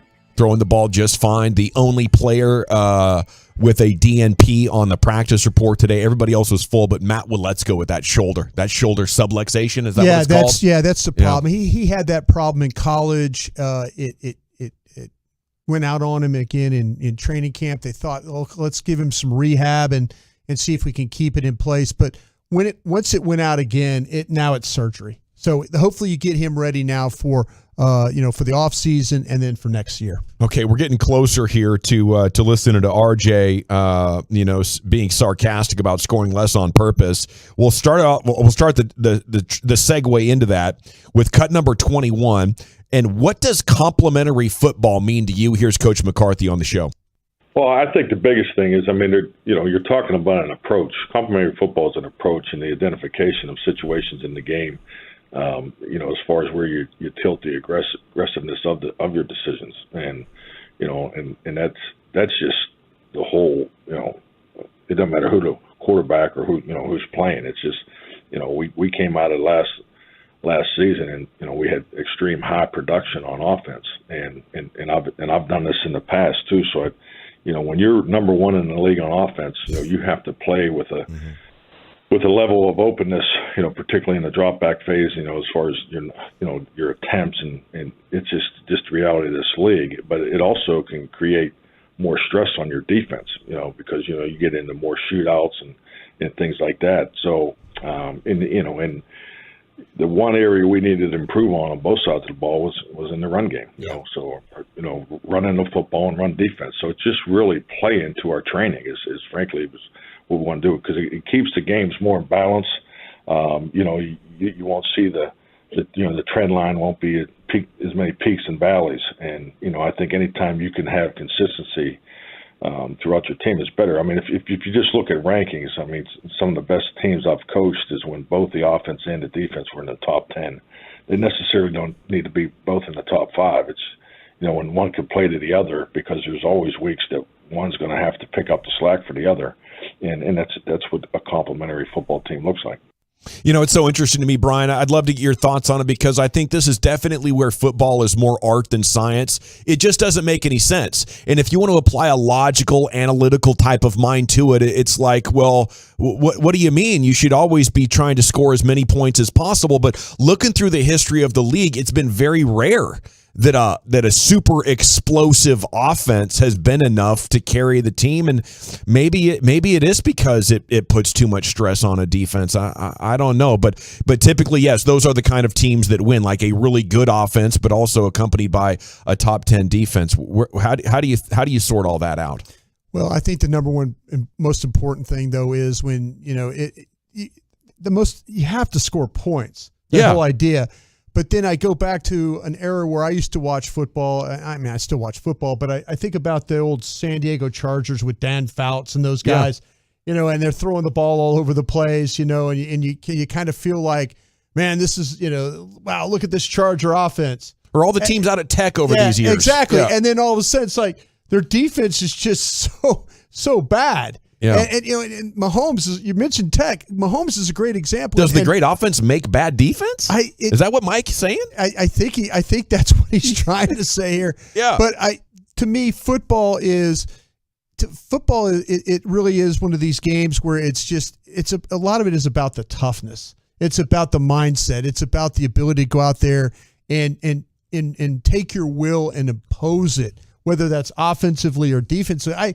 The Cowboy teams way back in the day, the Super Bowl teams were like, they would score a ton of points, but they'd get a lead on you, and then they would just wear you out with the running game, and then they'd wear you out with their defense. And that to me was as complimentary of football as you get. When you knew when this thing when they got a lead, you were not going to come back against this team. And there was something to the ability to run the ball that kept that defense fresh, that helped them significantly. They could throw it, they could run it, they could defend the run, they could put pressure on you with their pass rush, they could create turnovers. It's not a complicated game. It really, really isn't a complicated game. But like I said, there's been a history of teams that have just great offenses.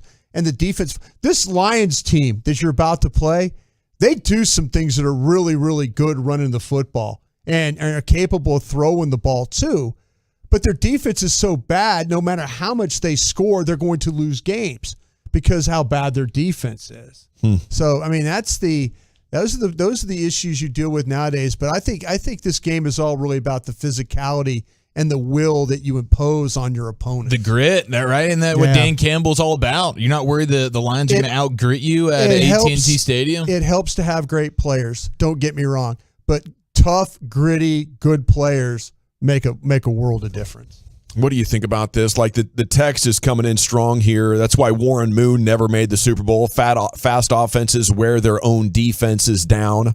I got to get a flag. When are you going to be in Plano? Thanks for the truckwreck.com fan text 877-881-1053. Does it make sense to you, Chiafalo? No, it's just weird. It is. You try to wrap your mind around it. I think there's part of it where it's the team building aspect where, hey, a lot of our money, we have this great offense because we spent money here, and that's where we put our resources. And so inevitably our defense maybe doesn't have the same amount of resources allocated, so like we have worse players. To me, that explains the Chiefs over the last few years more so than anything else. It's not their offense is so high potent that it's hurting their defense. I just think go look at the defensive players they had, and it just they weren't any good. Yeah. And you're paying Mahomes, you're paying Kelsey, you're paying at the time Tyreek Hill, and you're investing high draft picks into the offense, and so the defense inevitably falls over. Otherwise, I don't know. I guess if you're a team that if you play, but no one's asking you to play up tempo. I mean, no one's asking you to like have to play super, super fast. You're just trying to score a bunch of points and I guess throwing the ball if you have 3 incompletions and now you're punting. But I would prefer the offense that's able to just score the most points. Maybe it's factoring in fatigue quite a bit, like because it will make a coward out of you. And most NFL games are going to be within 1 score, no matter how you go. Like if you have a great offense, the other team's going to come back in the fourth quarter. Probably you're going to find yourself in a lot of 1-score games. And the fresh defense is more important than scoring 20 points before halftime. You know, I definitely believe in a football team as like a total like life form instead of being compartmentalized, and they complement each other and they can add and subtract to each other in pretty significant ways. But I was feeling choppy this morning when he had this follow-up and Mike McCarthy responds to RJ being sarcastic, essentially about scoring less on purpose. Here we go. Oh, see, I'll tell you what. Is that what you got out of that? That's 100% what I got out of it. Yeah, you better listen to your doctor. I obviously don't. That's Yeah. why I'm in this situation. I think you're slipping already. You better check in. You better check in. Okay, the number 23 here, more on this topic on scoring and trying to be a balanced team. Here's Coach. Yeah, we love being in the 30s. You know, I think anytime, you know, if the defense holds them less than, 17 and the offense scores more than, 24, there's some common analytical goals that apply over the historical balance of this league. And obviously just the way the scoring, the last 10 years has gone up. I mean, we all know that it's down this year and for other reasons, I think. But so we're in tune with that. I mean, I've done this a long time, and we have goals that are really done off of historical values that both the offense and defense obtain to, whether it's missed assignments, mental errors, ball security. So these are things we really try to stay on top of because it all feeds into being a balanced football team. Yeah, sounds like they want to get to 30, but have it take some time. Double-digit play drives. Make sure you don't turn the ball over. Don't want to put the ball at risk and give the defense a chance to freshen up here over a half quarter. I wasn't doing radio with you guys when Chip Kelly was coach at the Eagles. What do you remember about Chip Kelly, and were you worried about the pace of play with that offense? Were you worried about, like, man, he's going to come in here and wear everybody out? I thought he was going to take the league by storm. I did. That was right around a time where that sort of spread and then run was really in vogue. And you heard about the pro linemen saying, we're too big and strong by the time we get to the pros and old to be able to keep up with this. But I think how it did actually play out, it proved that those players were right and Chip Kelly was wrong, right? Yeah. See, that's what I'm saying, though, because I think we were all super nervous about Chip Kelly coming in and like how many plays they were going to run. Yeah. And then in actuality, though, it did wear his defense down. Yeah. It did. They, guys like Fletcher Cox and those guys are like, man, you can't do this. Yeah. We're on the field. I mean, they were like 3 and out, and then all of a sudden they'd run like 25 seconds off, 30 seconds off the kind of, I'm exaggerating there a little bit, but yeah, we were all worried that like that kind of offense was going to be the norm, and it really wasn't. There's people that play with pace, but they don't play at the pace that we thought that they, like the Chip Kelly old Eagle. You can't just be in that full-on McCarthy turbo mode all game, because inevitably you're gonna have moments where you have these like under 60-second drives and your defense is back on the field, and so you have to know your team that way as well. Like if you're not built for that, if you don't have the offense for it, then it's just going to be a hindrance to you. And so to that extent, I get where McCarthy's at with this team. It's like, hey, our defense is really good, so why would we, I guess, risk it by trying to throw the ball a bunch? Because like the tempo thing, I get. Like I get why you wouldn't want to just be playing fast all the time. But if you have an offense that's efficiently able to throw the ball, and you can have drives where we don't have to score every drive, doesn't have to be a 10-play drive. Because then I just feel like your margin for error is much less when you at least have in your arsenal, hey, we can have drives where they lasted 5 plays because we can actually throw the football, and we don't have to depend on 12, 13-play drives and praying to God we don't get a holding penalty here or a sack there, and then boom, we have nothing left. We can't overcome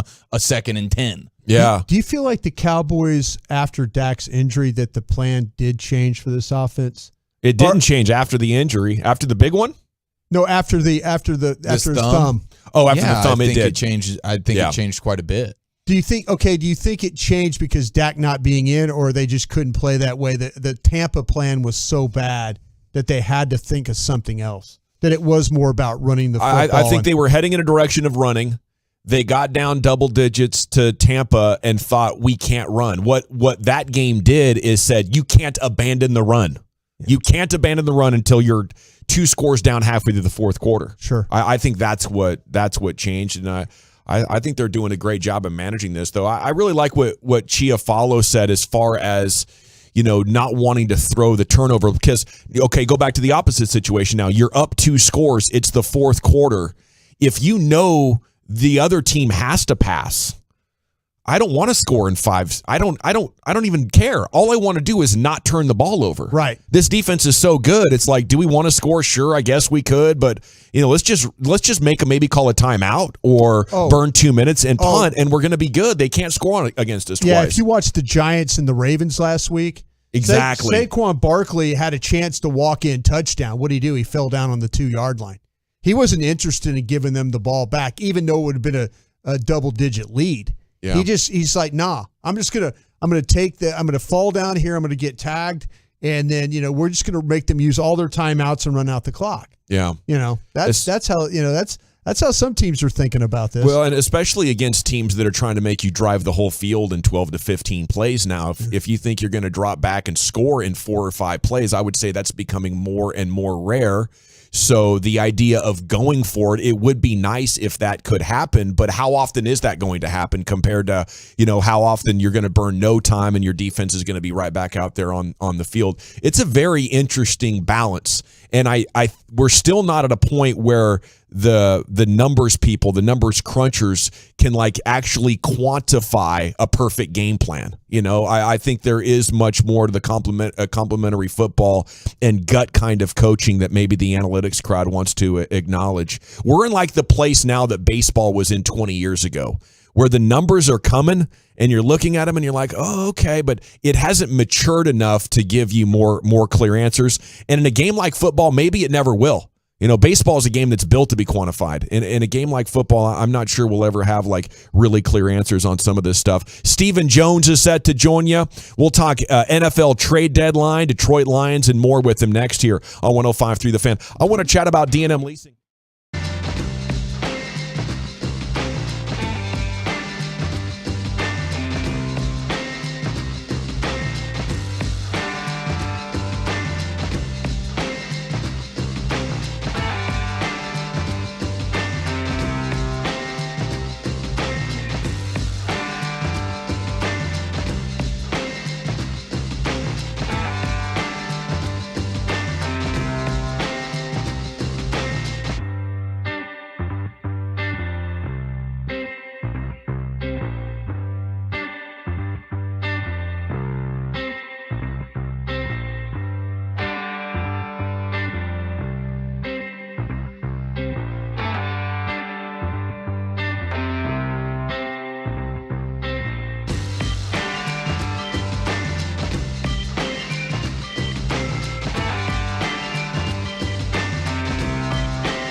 Football Friday on 105.3 The Fan. Sponsored by Blue Nail Roofing.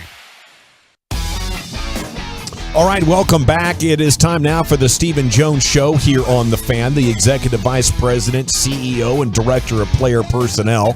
Segments presented by the Frankels. If you are hurt in an accident and it's not your fault, call the Frankels, 214-333-3333. Go online to truckwreck.com.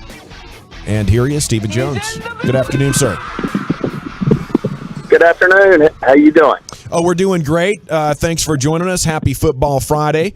And we're looking forward to this game against the Lions. They look a little bit better than they have over the last couple of years. Like, they're running the ball well, and they've played some close games against some good teams. So what kind of a contest are you expecting, sir?